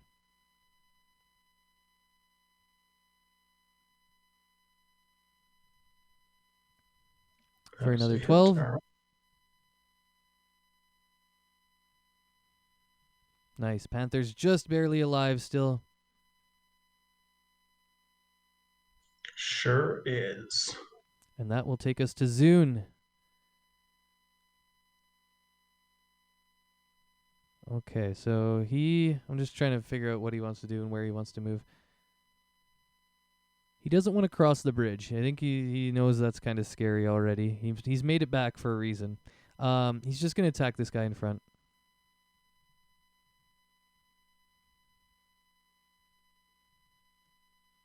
Just trying to remember if he's really good at do you think Zune would walk up and double dagger this guy, or do you think he would just drop his bows? Drop his bows. Sorry, like shoot arrows, pardon me. Oh, I mean, shoot arrows or try maybe. I don't know his spell list Yeah. because he's fairly close. That's fair. I'm just going to do the hunter's mark thing again. So he bonus actions his hunter's mark over and shoots his bow.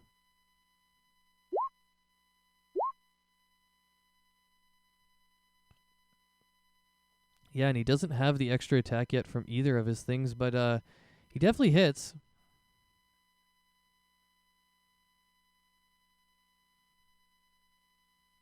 So yeah, that's 21 because actually no, the tentacle doesn't count. Wait, I'm lost. Oh, Zune. I'm looking at cast those. That's what the issue. Oh yeah, sorry. So yeah, I'm just gonna take the 10 piercing because the tentacle isn't a technical ally. Well, he still gets the 3 hunters mark, right? Oh yeah, and the hunter's mark.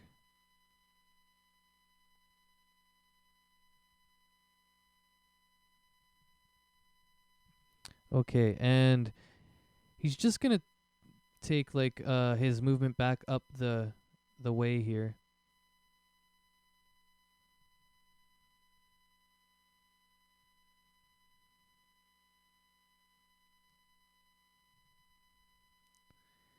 Yeah, so he just goes to the top of that cliff edge there.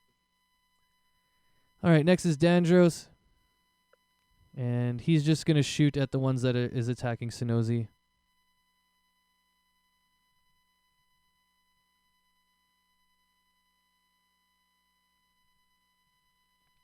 Oh, wait, I'm actually within movement range, aren't I?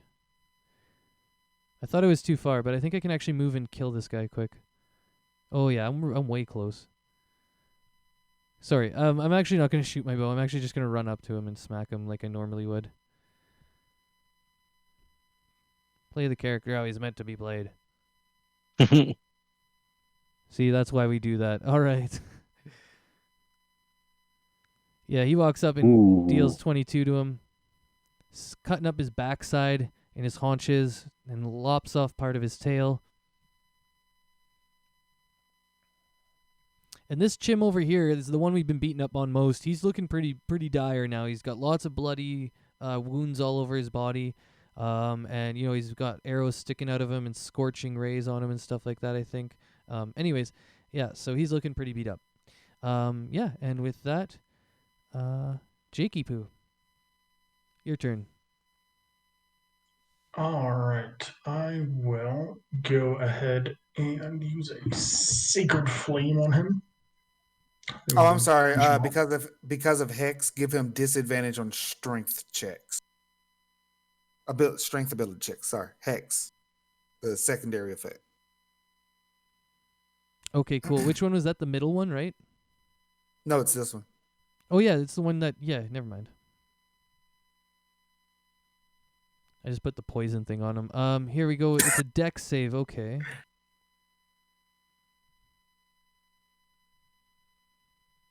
Ooh. He fails. Damage then. What was that? 18 plus 3? No, just 18 points of radiant. Oh, you said radiant. Yeah. Okay. Yeah. Yeah. Cool. This guy is looking really close to death now. As he's been burned by this sacred, holy, radiant damage. Yeah. And now the Go ahead dudes. and let's see. The Panther Hey, what's still up, some Tommy? value, so I'm going to go ahead and use a second. We'll use a second level healing word on the Panther. Cool. I forget that you heal. Just kidding. We haven't taken damage in a lot of fights now. I know these Nope. the puppets really help out. It's and it can they help out with power leveling too, because I can put more powerful creatures into the fights and you get more XP from it. But anyways, yeah, the Panther is now looking a little bit better as Jake heals it up. And now now the Panther gets to attack. Aha. Yep. Actually, rather than attacking, I'm going to have the Panther it does not have the same mass, so it can't really do the same thing, but it is going to try and jump onto this thing's back, not to make it fall down, but to try and immobilize it somewhat. Okay, cool. What type of check would you like for that? Oh, I'll get you to roll the attack, and then we'll go from there. Sure. 15 does land, actually, so it takes 7 damage from everything. No, the 3 was to hit. Oh, wait, yeah, what the heck? I was like, wait, that's extra. Those are blessed. Yeah, it doesn't okay. on it. All right. So it's still alive. But now I want you to roll dexterity or strength, whatever you think the animal would be better at, to mount it, essentially. They're the same, so I guess we'll make it a strength contest because it is hexed and has disadvantage on that. Nice. Smart move. All right, the Panther has a 21. I don't even think it needs the disadvantage, but we'll see what it rolls out here. All right, 14. So yeah, it definitely loses as the Panther is now sort of on the back of it, and I'm going to say it's like restraining it from being able to fly. All right, it's holding down the weight, so that sounds fine. Yep. All right, now my turn is over. Cool. Cast those. Okay. So, how high are these two birds pretty close to each other? No, one is about 70 feet down. Oh, they even changed it. Thank you. One is about 70 feet below the bridge, and the other one is equal to the bridge. So one is 70 feet below it. Okay.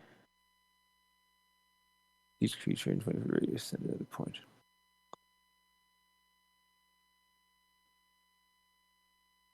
Okay, I'm going to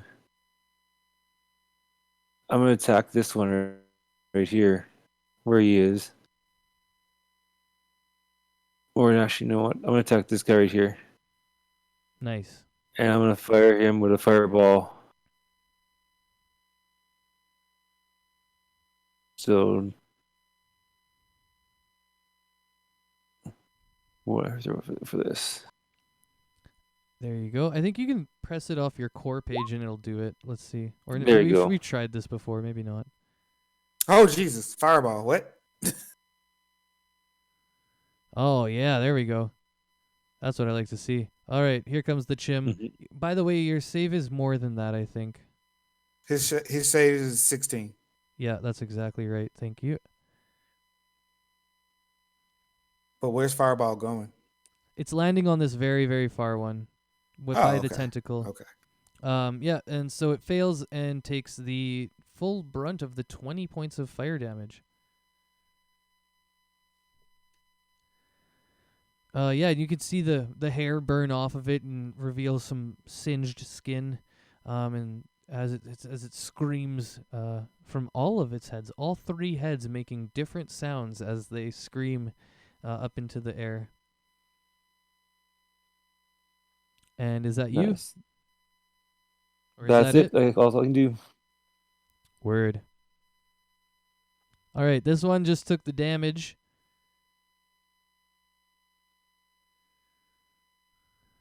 Yeah, he's coming right at you now. Now that you hit him, he's angry, bro. Figured that. So I'm just gonna roll all three right out. And you guys can interrupt whenever if you're gonna interpose or whatever. But here's the first one with the bite. He's not bonded, so he can't. Oh yeah, he's not part of it. He's blessed, but not bonded. So that's 9 off the first one, 12 off the Wait. second, and 6, which That's gives not a us a good total sign. of 27. How you doing? Oh wow, I'm just barely alive. I have 29. You're up by I'm down to 2. 3. Oh, two. Wow, we almost just saw Castos go down as he got unleashed upon by this beast, bitten, jabbed with its horns, and then clawed. But that's the end of its turn. Sonozi, go ahead. All right. The first thing I'm going to do, I'm going to look this thing in its eye, and I'm going to hit it with Mind Sliver. Make an intelligence saving throw. Okay, one sec. I gotta go talk to my guy quick. Yep. What's up, bud?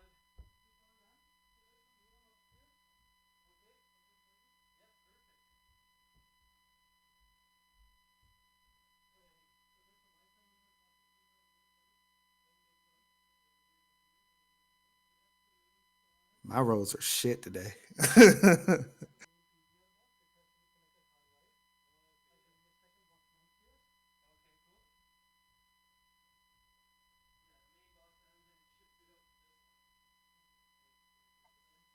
Oh yeah, no, that is great.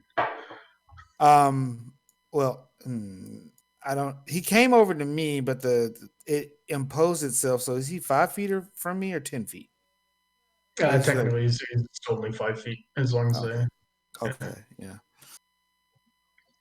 I could try to Eldritch Blast him, but the only reason I can actually deal damage now is at 8th level. I got potent spell casting, which adds my wisdom to all cantrip rolls. Mind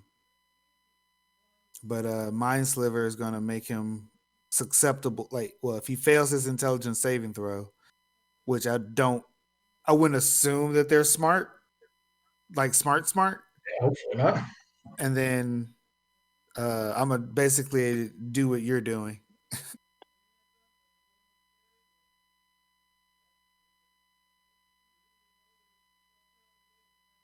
It's like I'm just gonna look at right now. Well, right in one of its sets of eyes.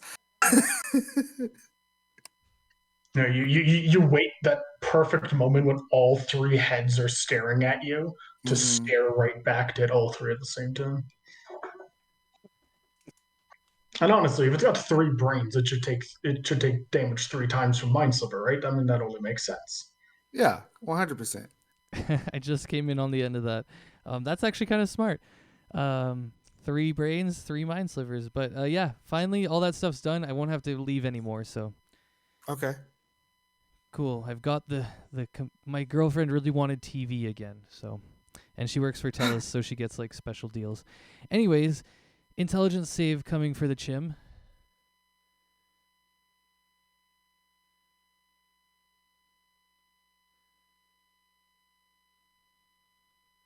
Oh crap! The guy's knocking at my door. He must have forgot something. 1 second. -2 though. That's terrible. That's amazing. Fails by just a little bit there. Wow. You know what, guys? As long as I never roll that low, I guess I'll be happy. -2. Oh fuck! It's a D20 -4. What? My players have been fighting gelatinous cubes in my bi-weekly Saturday game for the past 2 weeks. They have a D20 -5 on their deck saves. They're playing gelatinous cubes. Yep, just plain gelatinous. They're low level. All right, yeah, he Yeah. forgot his tablet here, which is something you're not supposed to do. Okay, I'm back. So, He's gonna take 7 damage. I wait for a perfect moment where I just look it right in the eyes, and I'm afraid of ghosts, but apparently not chimeras. And he's dead. and with that, he dies. Yes, no, he had 6 health left. Oh well, fuck. Huh? You look it right in the eye, and it just freezes up and collapses and snows. He goes, "Wow, I'm scarier than I thought." Yeah, wow.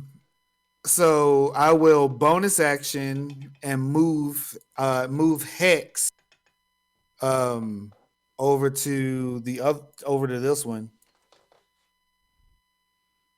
Sounds good to me. Yeah, over to this one. Let me double check. Let me see. It's also going to be strength. Mhm. Hey, what's up, Ooh, Soap Dirty? Are you still here, Soap? I know Yeah. you read up on that. so So that's if you're my still here, bonus let me know. Just type in action. chat. We can smoke this up now. The guy's gone.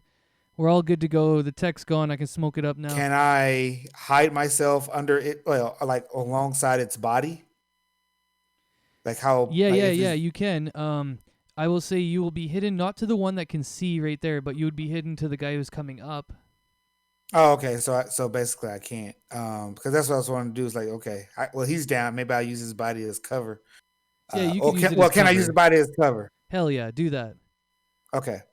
But the imp will get a little bit closer to this one. She's behind it, but she's invisible.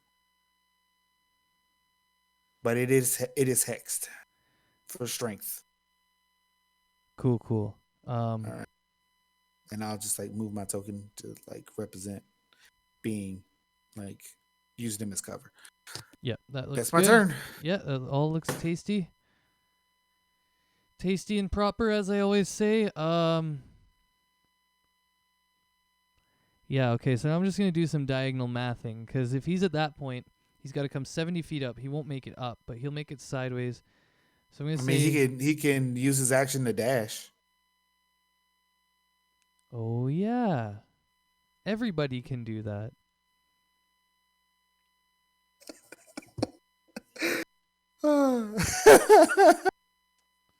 Gonna have to remember that next time. Yeah, I gotta do diagonal math. Yeah, I know it's breaking my brain right now. I'm like, hey, he's gonna go 40 that way, and then he's gonna go 70 up, and that's not really. It's gonna have to be less than 110, so it's the hypotenuse of that. That's about 90. I'm gonna say he goes 90. So yeah, he's gonna get up there, but he's not gonna have an action to attack. And he's gonna go right up to where his friends died, and he's gonna go up to Dandros's area. So where is he? Boom, right there. He just flew 120 feet essentially to get there. Not quite, like a little less, but he basically used all of it to get there. So that when he gets there, he doesn't really have an action left, unfortunately. But he has been now. He's gotten out of that crag that he fell down with that stupid dire wolf. That thing was crazy. Oh, and then this guy's dead, so it's Zune's turn.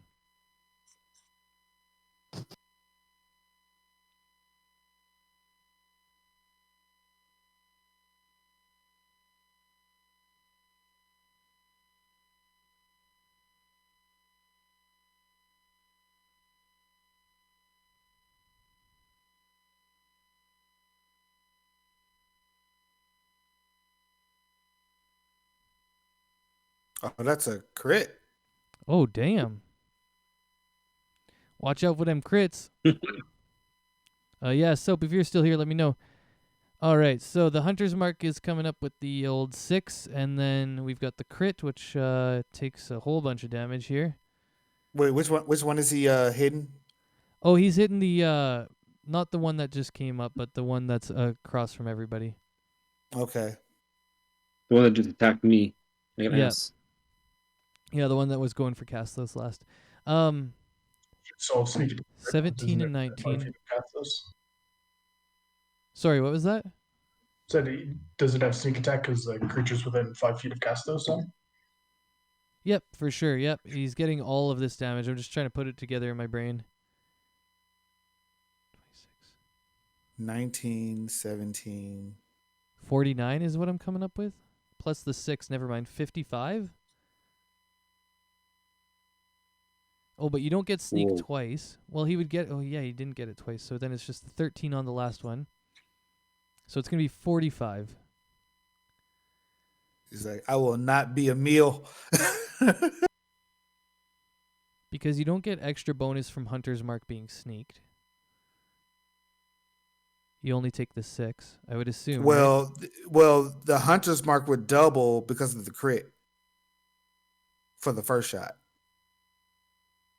Holy shit. Okay, yeah, you're right. But he wouldn't get... He doesn't get any extra sneak attacks on the Hunter's Mark ever. It's just a bonus thing. Right? Well, I'm sorry. He would get an extra. He would get an extra Hunter Mark die and an extra D6 die. Because when you crit, you roll all whatever you were going to hit with. You just roll another die. Yep, you're right. And he just. Well, wait. It doubles for sneak attack, I think. Jake? No, I don't think he... that's what I'm looking up right now, is if his Hunter's Mark all will... of the damage dice on an attack are doubled. So the first attack deals 36 damage, by the looks of it. So all those dice. And then if he has a second attack, it looks like it would deal 19 damage for 55 total. Shit.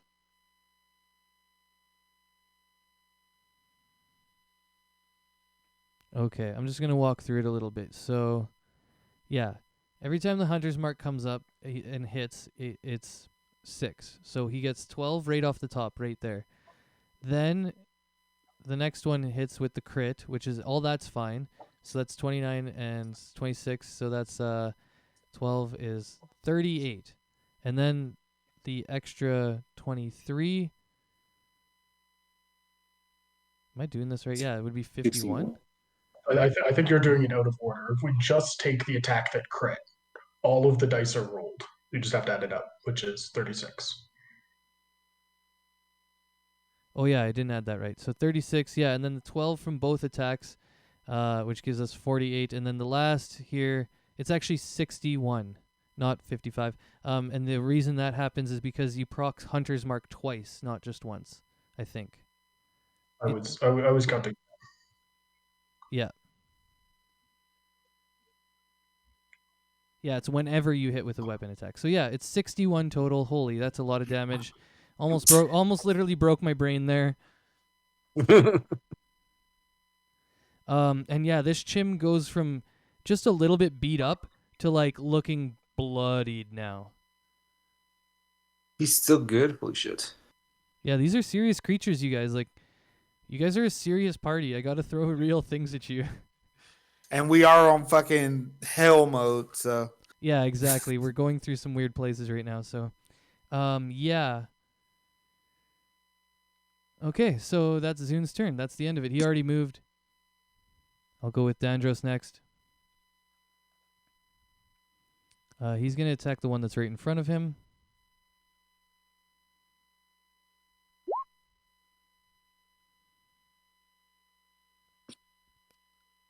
He is aided and blessed right now, so I'll take 1d4 for the 12. Okay, and so just a question here too. I'm thinking I can take 2 of them and they add them together, right? Okay, so I finally make that 12 into a total of 17 to hit. For 20 damage as, yeah, this guy's starting to look about the same as the other one. He's a little bit better because he didn't take such a crushing blow from one person, but he's also hurt.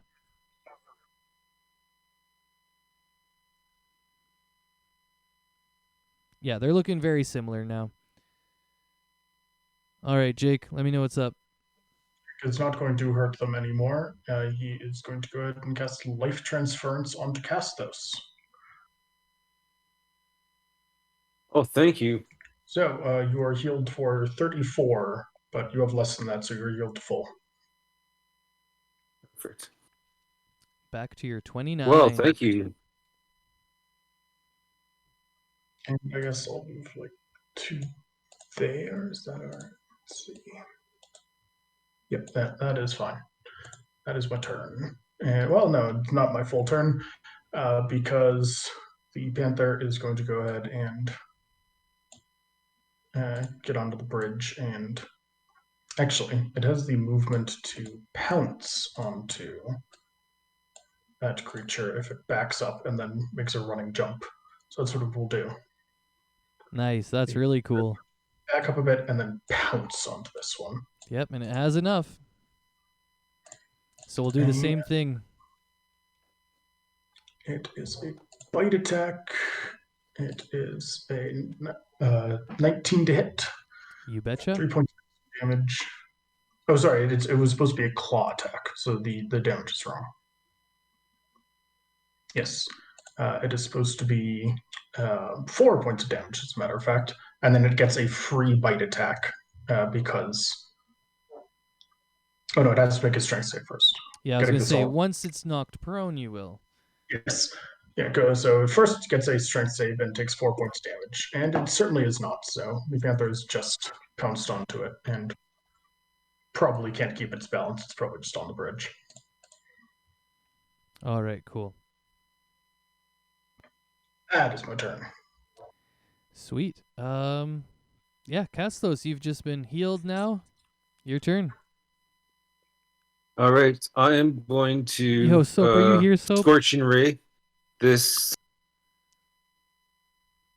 Who's this? Which was the next attack? This motherfucker right here. All right. And so I'm just gonna. So D20 for every one. Oh. +8 gives you Miss. a miss still, yep. Also a miss. There's a hit. Oh, about time. What a waste. Hey, at least you hit one. Oh, you can just click the damage off that now.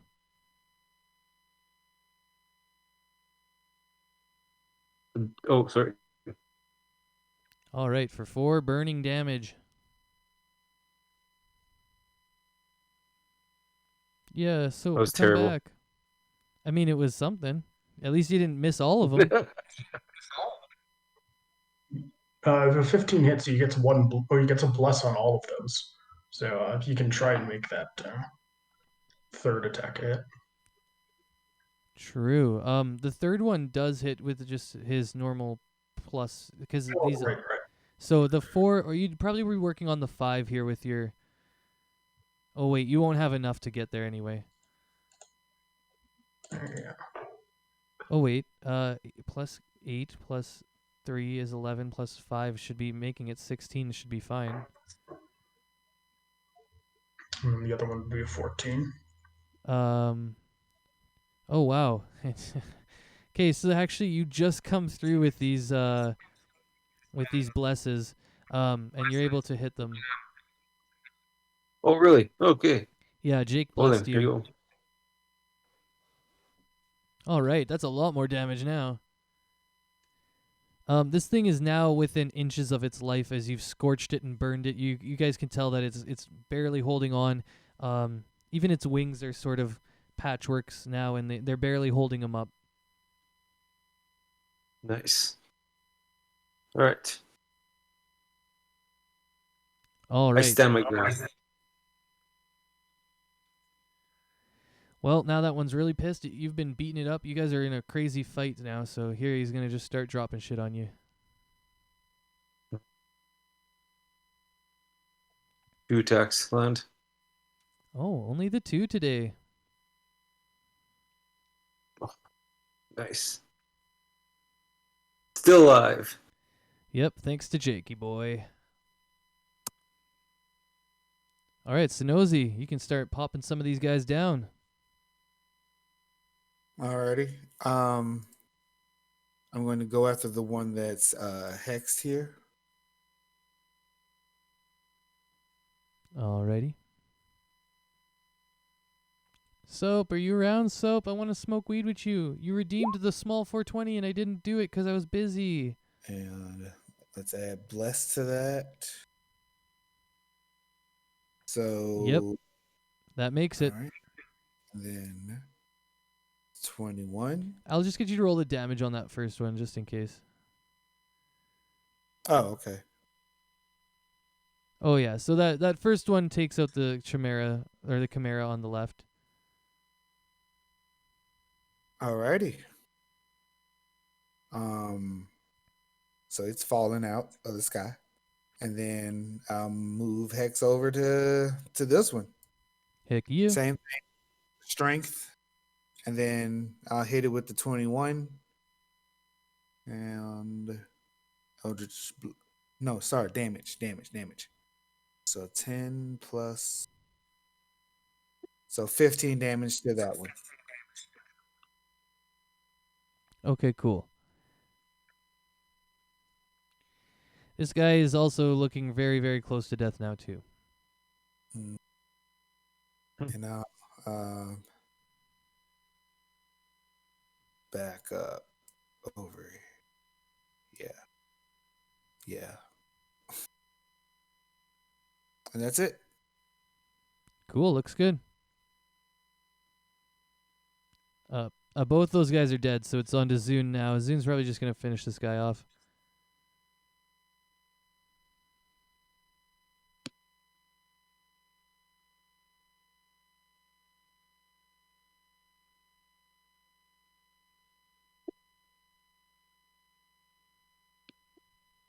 Yeah, for sure. Okay. Nice.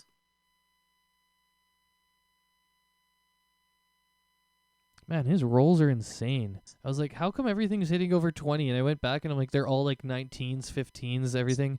Anyways, yeah, that finishes off the battle as he brings down the last of the Chimeras. And Zune, over the din of the battle, he yells out, "Why did they attack me? Is it 'cause I'm small?" Yes, very much indeed. Yeah, definitely. Zune, you probably looked like a tasty treat.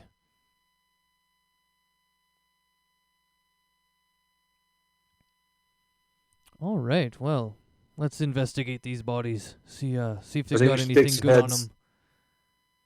Ooh, some heads, yeah. All right, let's. Lopping off a head should be pretty easy. I don't think we'd have to do much of it. It wouldn't be much of a challenge, I don't think. Yeah, you guys can probably just lop off their heads. That's not a. You don't need any the special heads, skill to do certainly that. The eyes and hearts are probably useful. Jake is going to go ahead and try and get some lion mane. Actually, what Cool. are heads? Okay, well, I think just cutting off the heads is a pretty easy thing. You won't need to roll for that. But if you want to take out any of the eyes or like any other stuff like that, then we'll get you to roll for some survivals and stuff. Zune will go for some teeth as he always does. Sure, I will grab how many? 18 eyes. All right, at least I will try to. Nice. That's a lot of eyes for sure.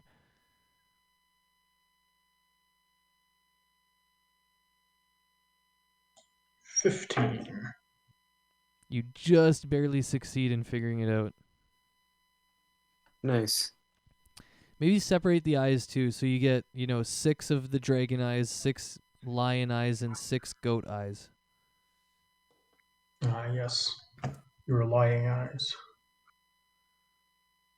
Goat. All right. Maybe their tongues. I'll take 3 of the dragon tongues. Okay. Zune can't figure it out. He can't seem to get any teeth out. Go ahead and roll some dragon tongues for me. And that's a survival. Yeah, I'll give you survival, nature. Yeah, those are the 2. Does anybody want to help me with guidance?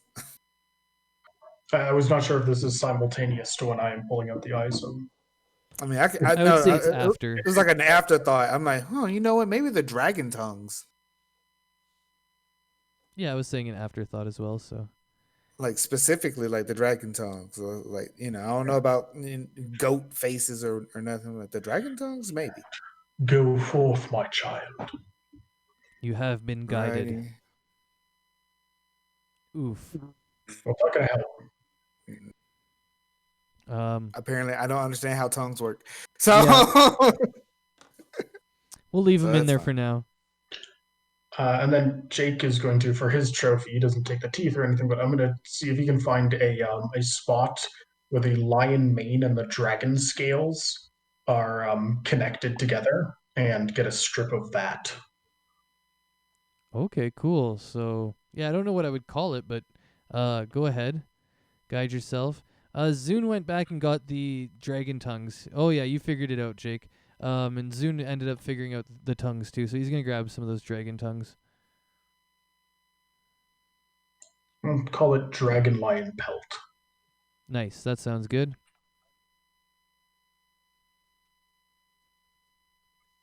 Eventually, a lovely cloak will be made out of all of these pelts, telling the tale of 100 battles. Yeah, I can't wait to see that cloak. I just looked the Chimera in the face and said, "Die."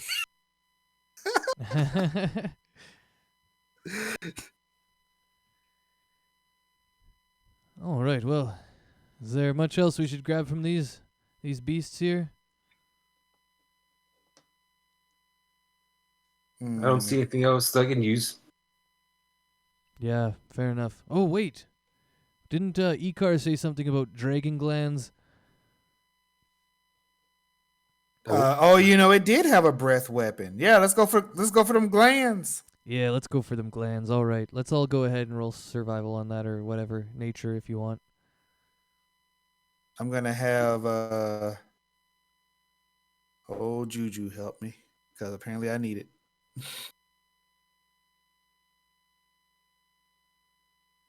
Wow. Well, luckily Castos seems to understand how to do it. Nice. So 3 dragon glands? Yeah, you go into their mouths and you start cutting them out. They are pretty warm though, so you might have to find like a way to cool them down. Let's say you just like cast your Do you have Ray of Frost as a cantrip? I have frostbite and I'm resistant to fire. Oh, well I that do have works. Ray of Frost. Either or. I'm also resistant to fire as well. I'll just say you cast your Ray of Frost on it as a cantrip. You can do it at will, right? So you just freeze them over a little bit to make them handleable. And you've got 3 dragon glands now. Fire. Make sure that they're noted as fire.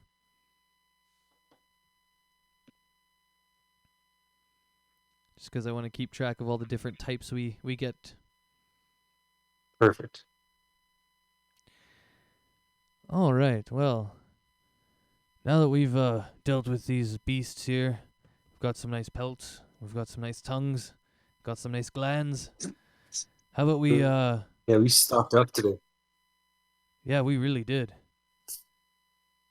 Maybe we should just kick them off into the crag. What should we do with the bodies here? I'm good kicking them off. Yeah, I'm fine with that. All right. Here, I'll grab one. Dandros tosses one off into the crag. I kicked this one right here.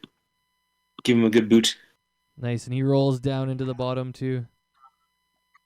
The panther will like a cat pushing a ball around is just going to slowly one paw out and roll the chimera as well. All right. And eventually he gets rolled off into the crag as well. Yeah, Dandros goes to see Zune and kind of says, "Hey, you all right?" And Zune says, "Yeah, I thought I was gonna get knocked off there for a second. It was pretty scary." And yeah, Dandros kind of brings Zune back to you guys. And he looks at everyone. He says, "Well, it's getting pretty late now. We've been traveling all day, basically. I think it's about time we took a real rest and camp here for tonight.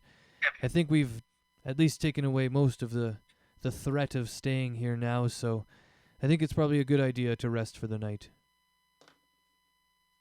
Sweet. Well, then I'll also set up my.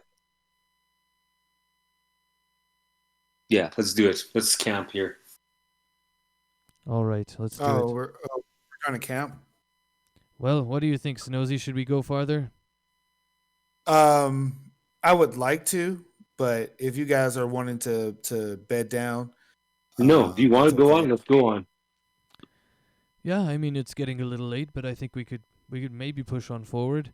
Well, I was thinking that maybe we could see what's over past this, and get the information, and maybe it'd be a good time to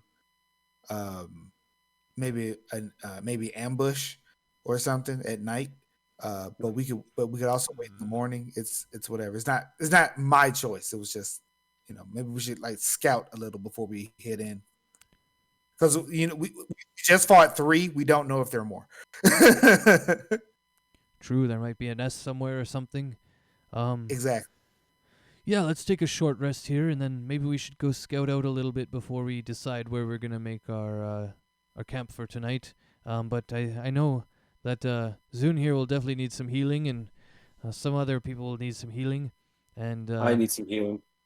And Casters, how are you feeling? Do you feel like you got a lot of juice still left, or are you kind of running out of energy here? You'll over with it. All I right. can survive another fight. All right. Yeah, I'm still. Same. Hex is. I'm still concentrating on Hex because I got 8 hours of it. So. All right. Well, if you guys have juice in the engine there, or fuel in the fire, let's go scout over this next ridge here and see what we can see. Are you healing me, Jake? I think that's I everyone. can heal everybody. They're within 30 feet of each other. Yeah. Okay. For 13? Okay. Yep, 13 to everybody. And should make everybody into get everybody to a safe spot at least. Definitely. Yeah. Zune's feeling a lot better now. Yeah, I'm at 23 now, so I'm good. Yeah, Castos is Hold looking up. good. Hold on to the other channel divinity I have just in case. Okay, yeah. I will be wrapping it up at 4:30 today, just in like 20-ish minutes. But we can push on for sure. So yeah, it's kind of like more just past supper time now, getting towards like 7 or 8-ish. So nighttime is starting to set in a little bit. In a couple more hours, it'll be pitch black out. But right now, you still have a little bit of the sunset as it's guiding you across the open plains.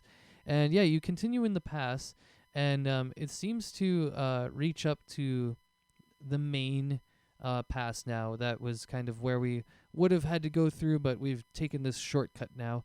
So we're here a lot faster than what we would have been.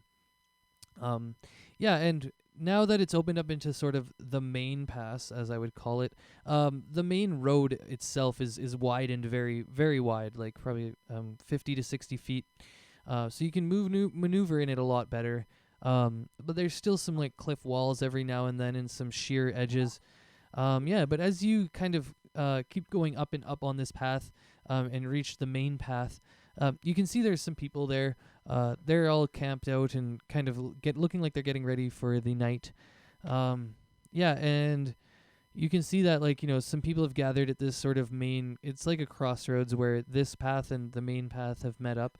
And actually, I'll get you to roll a D100 for this random encounter too right now. Who is last to do it? Or who wants to do it? I don't care who does it. You can all fight for it. All right. All right, Castos got a 16 here. I was going to say it's a bunch of dwarves, but this is like way better.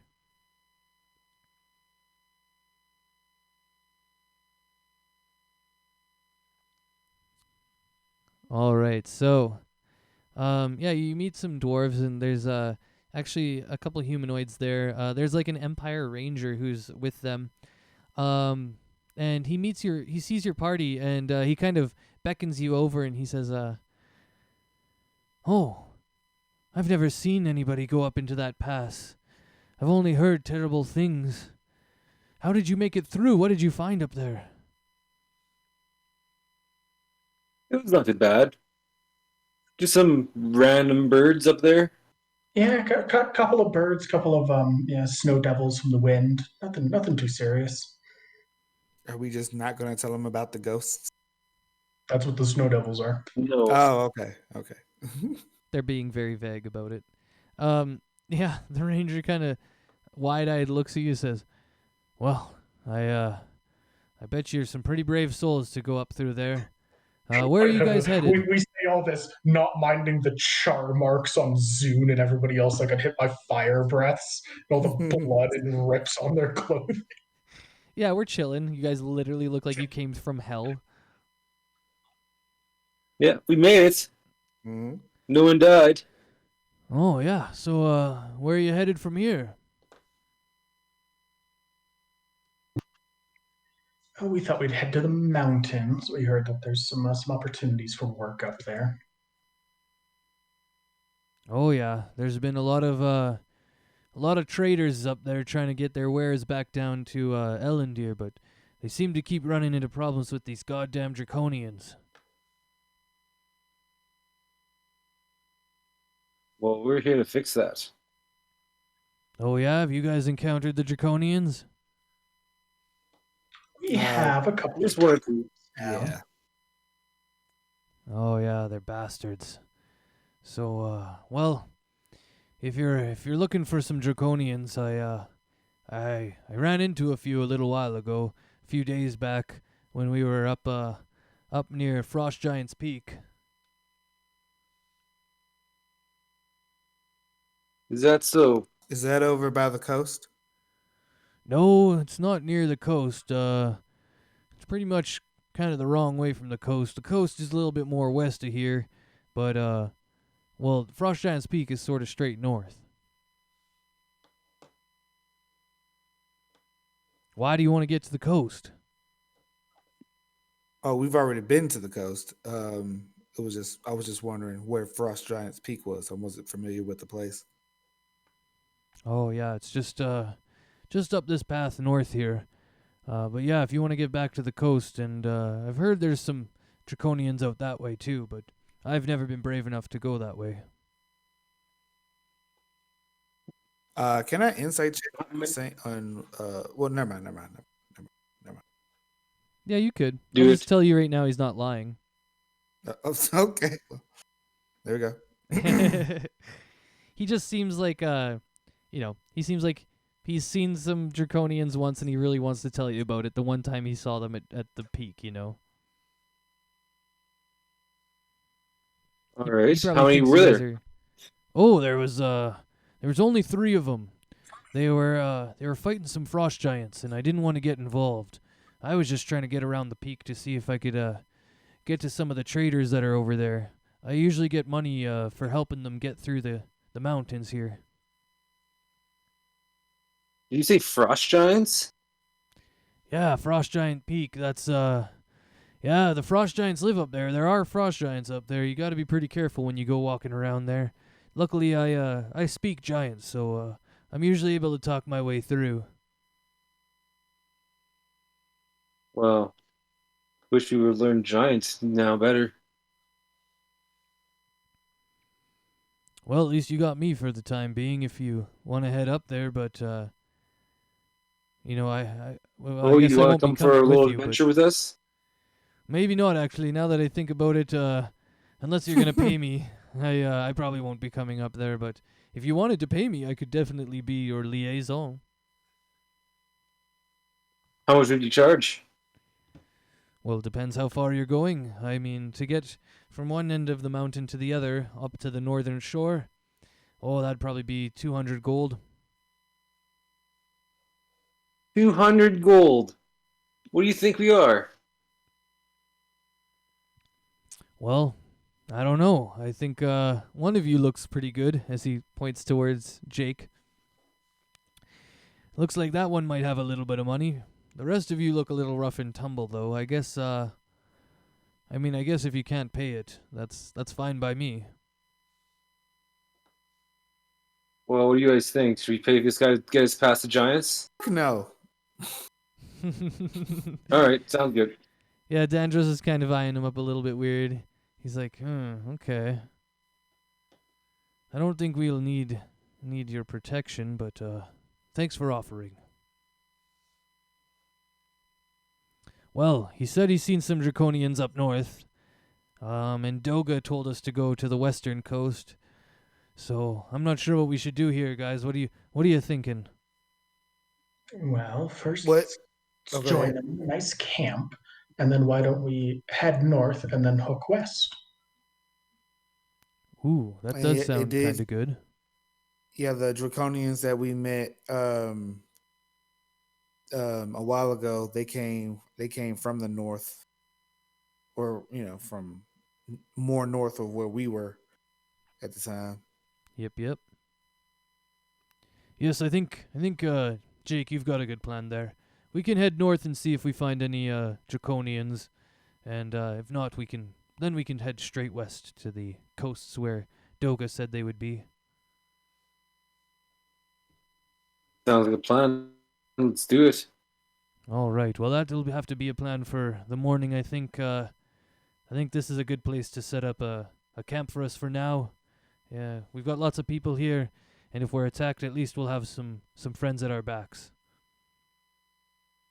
Mm-hmm. Sounds good.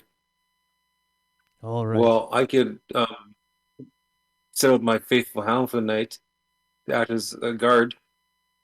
Awesome. How many hours would he be able to stand guard? 8. Oh, that's more than enough. Awesome. Let's get that guy going. Sonozi, does your imp need to sleep? I haven't really noticed yet.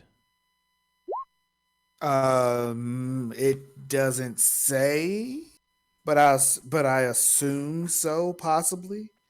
All right. Well, don't worry about it. At least we've got the hound. Yeah. We probably don't need her. Probably. Let's take watch anyway, just in case. True. Did you say you would, or? Jake will take 2 hours of watch. That's fine. I'm not going to watch the entire night. Okay, I'll take a couple hours worth of watch too. Yeah, just for everybody who might not know, we can just rotate 2 hours and then everybody still gets their long rest. So. Perfect. All right. I would do that. Let's do that. Cool. And yeah, I think I'll bring us to the end of the session here. I'm just going to have a quick hoot because it's 420, and then I'll get us our XP. We'll definitely be leveling up. We made it through pretty quick, so. Man, we should got some major XP for some of these demons we fought tonight. It's a big old hoot. Yeah, yeah,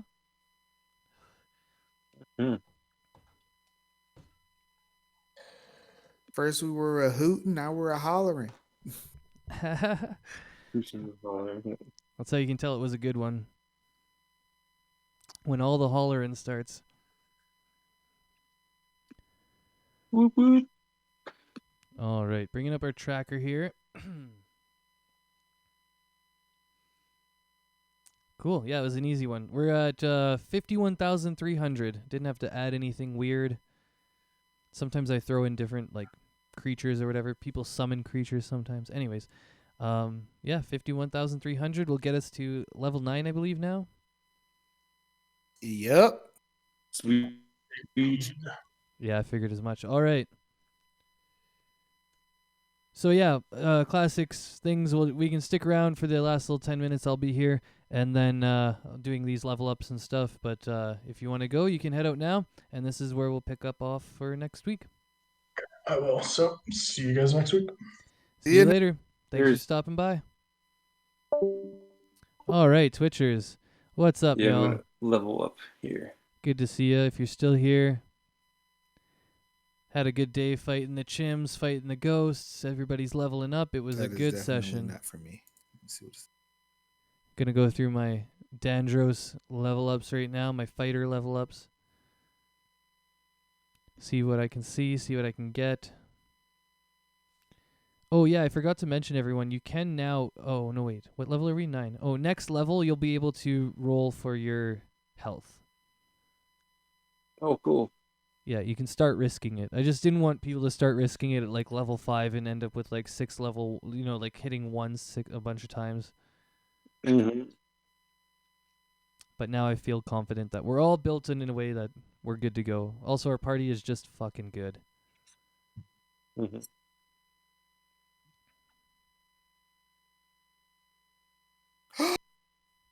Wow.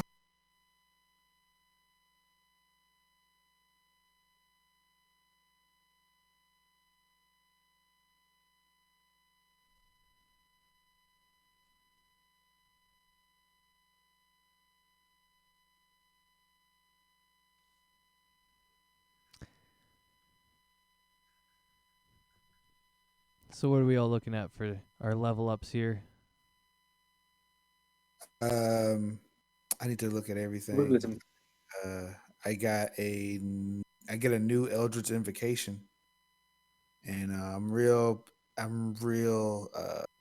interested in taking being able to cast Levitate on myself for free. That's cool. Can you react using that? Like, could you like feather fall someone with that? It's a well, it does say one creature or a loose object, but it's an action, not a reaction. Oh, okay.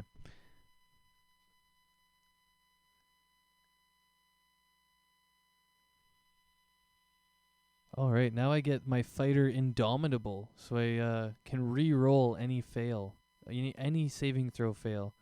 But I have to take the new roll, That's sweet. and I can only do it once.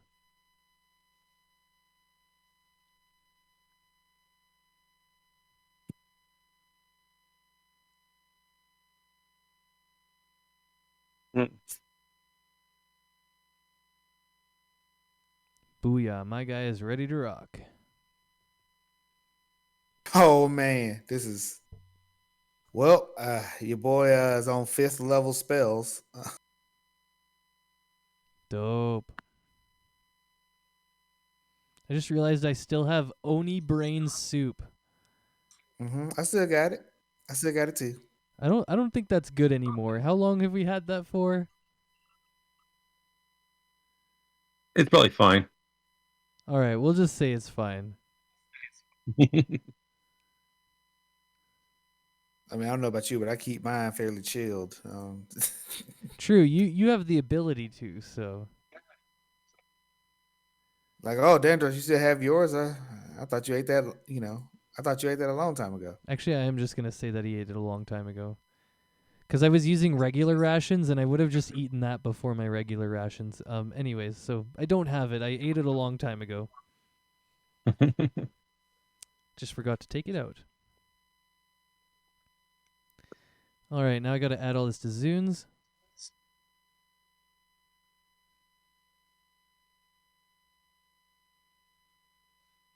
And he will have 2 level ups to go.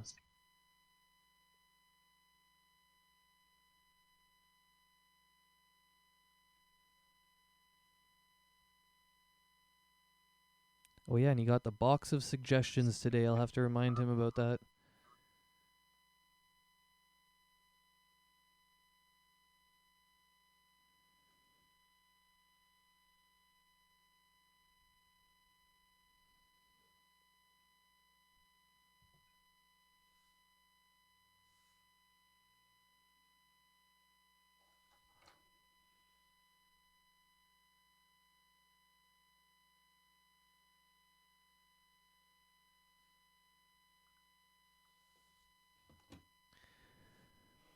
All right. Well, Sonozi, do you want to quickly chat about your backstory? We could do that. Maybe we could go to like a separate channel or something. I don't know. We can just give me a moment. I need to go use the restroom. Sounds I good. can, you guys have a good day. All right. Thanks for stopping by, man. It was a good session as always, and yeah, thanks for coming on in. All right, cheers.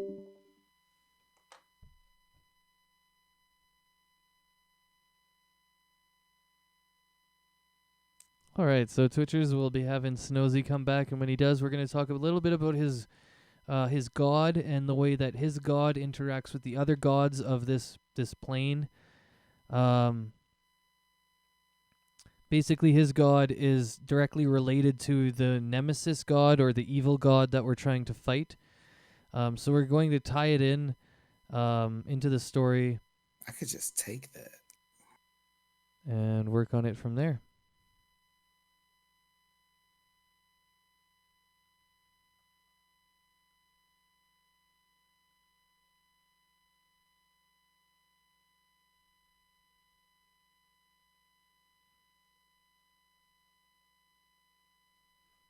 We had a cool random encounter roll with that guy who's sending him the That wrong takes way. a whole action.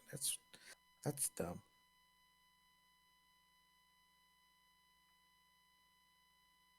Definitely gonna have to increase the difficulty, I think, for these next last fights of the mountain area. Nah. I was real worried about the things. I was like, oh shit, they got breath weapons and 3 of them, and they seem pretty tanky. And I was just like, oh. True, yeah, the chims are pretty tanky and can do a lot of damage. Their breath weapons didn't do quite that much damage because they were getting saved on all the time. And then one of them, I can't believe one of them got jumped on. That was a good one. Plus, we had a couple crits, too, come through in that fight to really nuke them down fast. All right, yeah, do you want to quickly chat about your patron god? She's related to Takesis. She's like a daughter of Takesis kind of thing.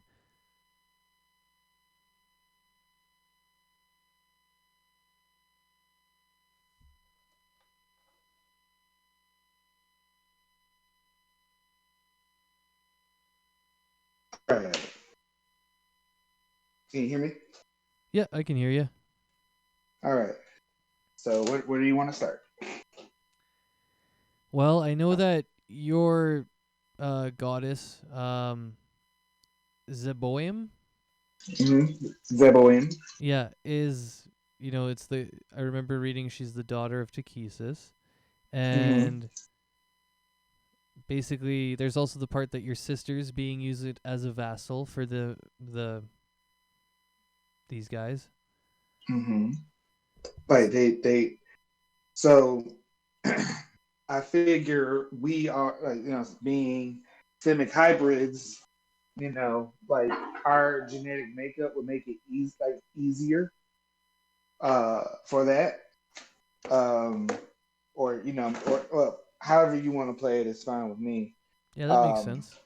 but so the way I'm making it seem is like, so I wanted to go, like, she was taken.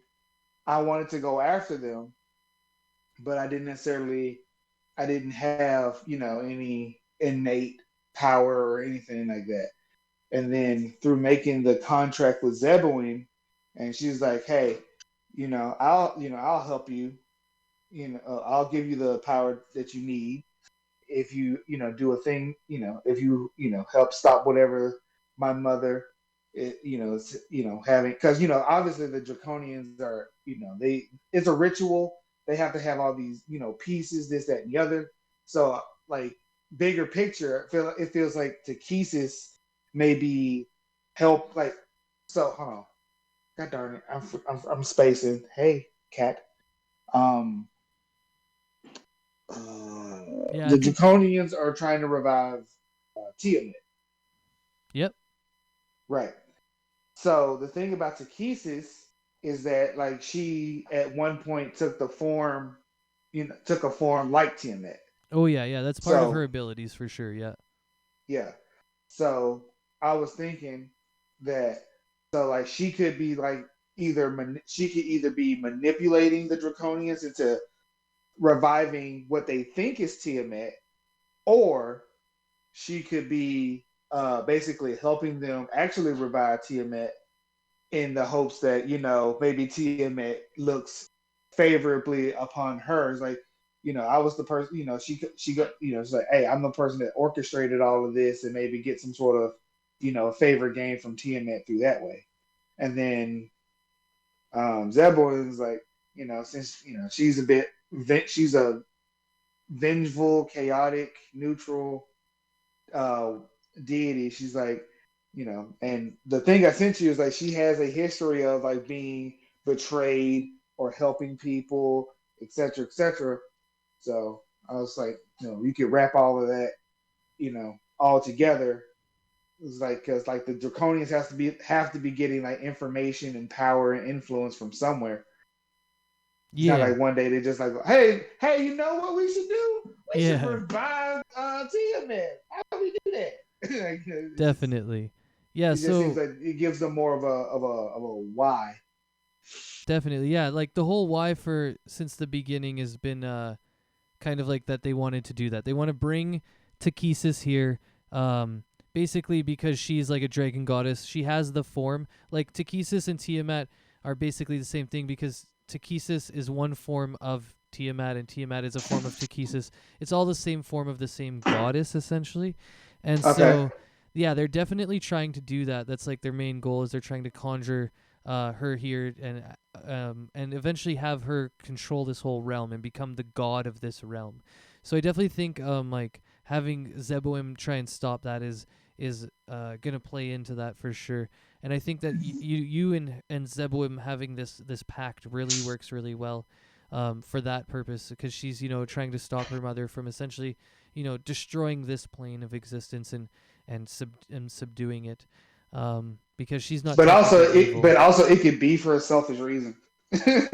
True, it could be, yeah, because she's not Like, I'm not technically. like, because like Zeboim isn't like, she's like goody two shoes. That's not who she is. No, yeah, Um, so if you wanted to make it like, yeah, she's trying to do that, but there could be like an ulterior motive that she didn't discuss with me. I'm just like, I want to get my sister back. She was like, I'll give you the power if you stop this, and I'm like, okay, I don't see how that's a downside yeah. at all. and I then got it's it. like, oh no, I've made a terrible mistake.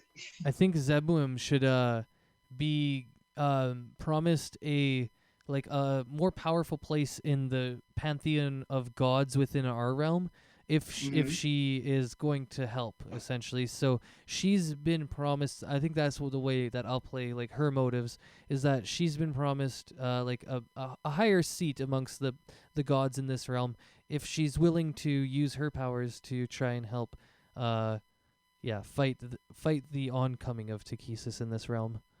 Mm-hmm. Yeah, I think that works Because, you for know, her. left alone, the Draconians would obviously just do what they want to do.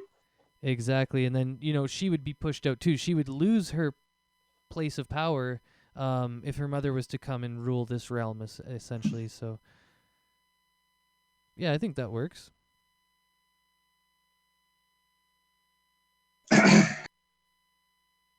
And like functionally, I've been operating in secret because, you know, I don't know all of who knows what information. Dandros Dandros is like, you know, he's like he's killing dragons, and maybe I'll just divulge it to him specifically. And Sure, then yep. and then it's like it's not. I'm like, well, Dandros is not completely um, happenstance that I happen to um, have met you back then at a draconian camp.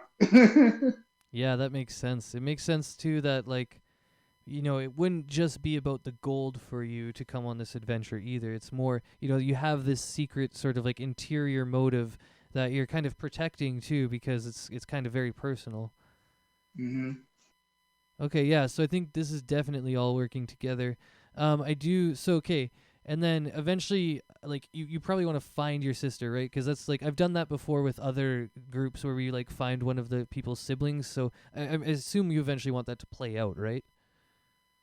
So um, we can. I'm flexible. Um, if so, here's a couple of different scenarios, and you can take them, combine them, whatever. So obviously there could be a situation in which my sister dies. There could be a situation where she does, you know, eventually take the form of Takesis, Tiamat, etc., etc. And I have to kill her in, you know, in general. Or maybe she doesn't, but I have to kill her to prevent it. Or somebody, you know, is like, hey, you know, like either like, you know, either I could save her, or maybe she could, you know, be turned mad through, you know, through the influence of the draconians and or Takesis. So I'm fine with. I'm not. It doesn't have to be a happy ending for me. It's, you know, Okay, it's cool. the destination. It's the journey, not the destination. You know what I'm saying? All right, I'm down to Uh, have that sort of open, and that way it can sort of fit whatever we come into for the gameplay as well. Exactly. So I don't want to like pigeonhole you like, yeah, I want to find my sister in the happily ever after. Like, Yeah. One of my yeah, guys kind of did pigeonhole me. He's like, "Well, I actually want to find my brother," and I'm like, "Okay, well, we will find him." But he wasn't too worried about what state he was in or whatever. He just wanted to like, at least find him. So, but yeah, I think that works well. We'll leave it kind of like open ended a little bit and just see how it sort of plays into the game that way. yeah. Cool. Or like even, and I'm gonna just say this, not saying like you have to do this, but even like there could be a situation where maybe she gets replaced by somebody who they think is better fitted for it. So it's like, you know, maybe I find her as a prisoner somewhere. Maybe are you familiar with Gears of War? Yeah, for sure. Yeah, so like in Gears of War 3, you know, like Dom finds his wife or whatever, and Yep. she's like so mentally broken, and he has to like euthanize her. So, you That's know, one I'm of I'm the down for whatever. You know, That's one of the most crazy scenes in a game I think ever too. I totally remember it like 110%. She's like she's in like a vertical coffin or something, and he like opens it and like yeah, catches her, and then yeah, she's like so mentally broken. You're right. So yeah, I think there's a lot of power in sort of like not just giving you the fluffy happy ending type stuff. yeah, and you know, it's you know, whatever happens in this world happens. I'm just letting you know, like the sister part is like, hey, you know, that seems like a personal thing. Why would this person, you know, ask for this power? Like, why would this, you know, warlock, or, you know, why would this pact exist? It's like, well, here's, you know, everybody's getting their, you know, everybody has their positive outcomes from it, but just you got all this power, this, that, and the other, and maybe that, you know, just because you have the power doesn't mean you get to save, you know, the person. So I just leave that up to you, and I'll just roll with whatever you do. Word, yeah. No, and it really answers a lot of the whys for sure. So that's yeah, it sounds good. I'm definitely gonna incorporate it. And yeah, Sweet. sweet. I like having siblings too. There's like, or I like having just like more side stories too, which is good. Mm-hmm. Zune's, we're working on Zune's backside story too of how the Empire is still looking for him for like robbing all those nobles of all their money. So that's still gonna come in too in a little way, and yeah, Zune's been a bad boy, that's for sure. So Like, Zune, what did you do? yeah, exactly. Right now, only Dandros knows that Zune is wanted by the Empire, and it's just him, and that's why we have a little special bond because we kind of I know he's a bit of a rapscallion, but yeah, okay, cool. Well, I think I'm gonna head out now. Okay. Sounds good, but you can always hit me up on the Discord, and yeah, talk to you later. Yeah. TTY up, buddy. Take care. Big O hoot. Hey. All right, and I'm going to shut down the stream now, too. Thanks again, everybody. We had a lot of fun today fighting some chimeras and fighting some ghosts.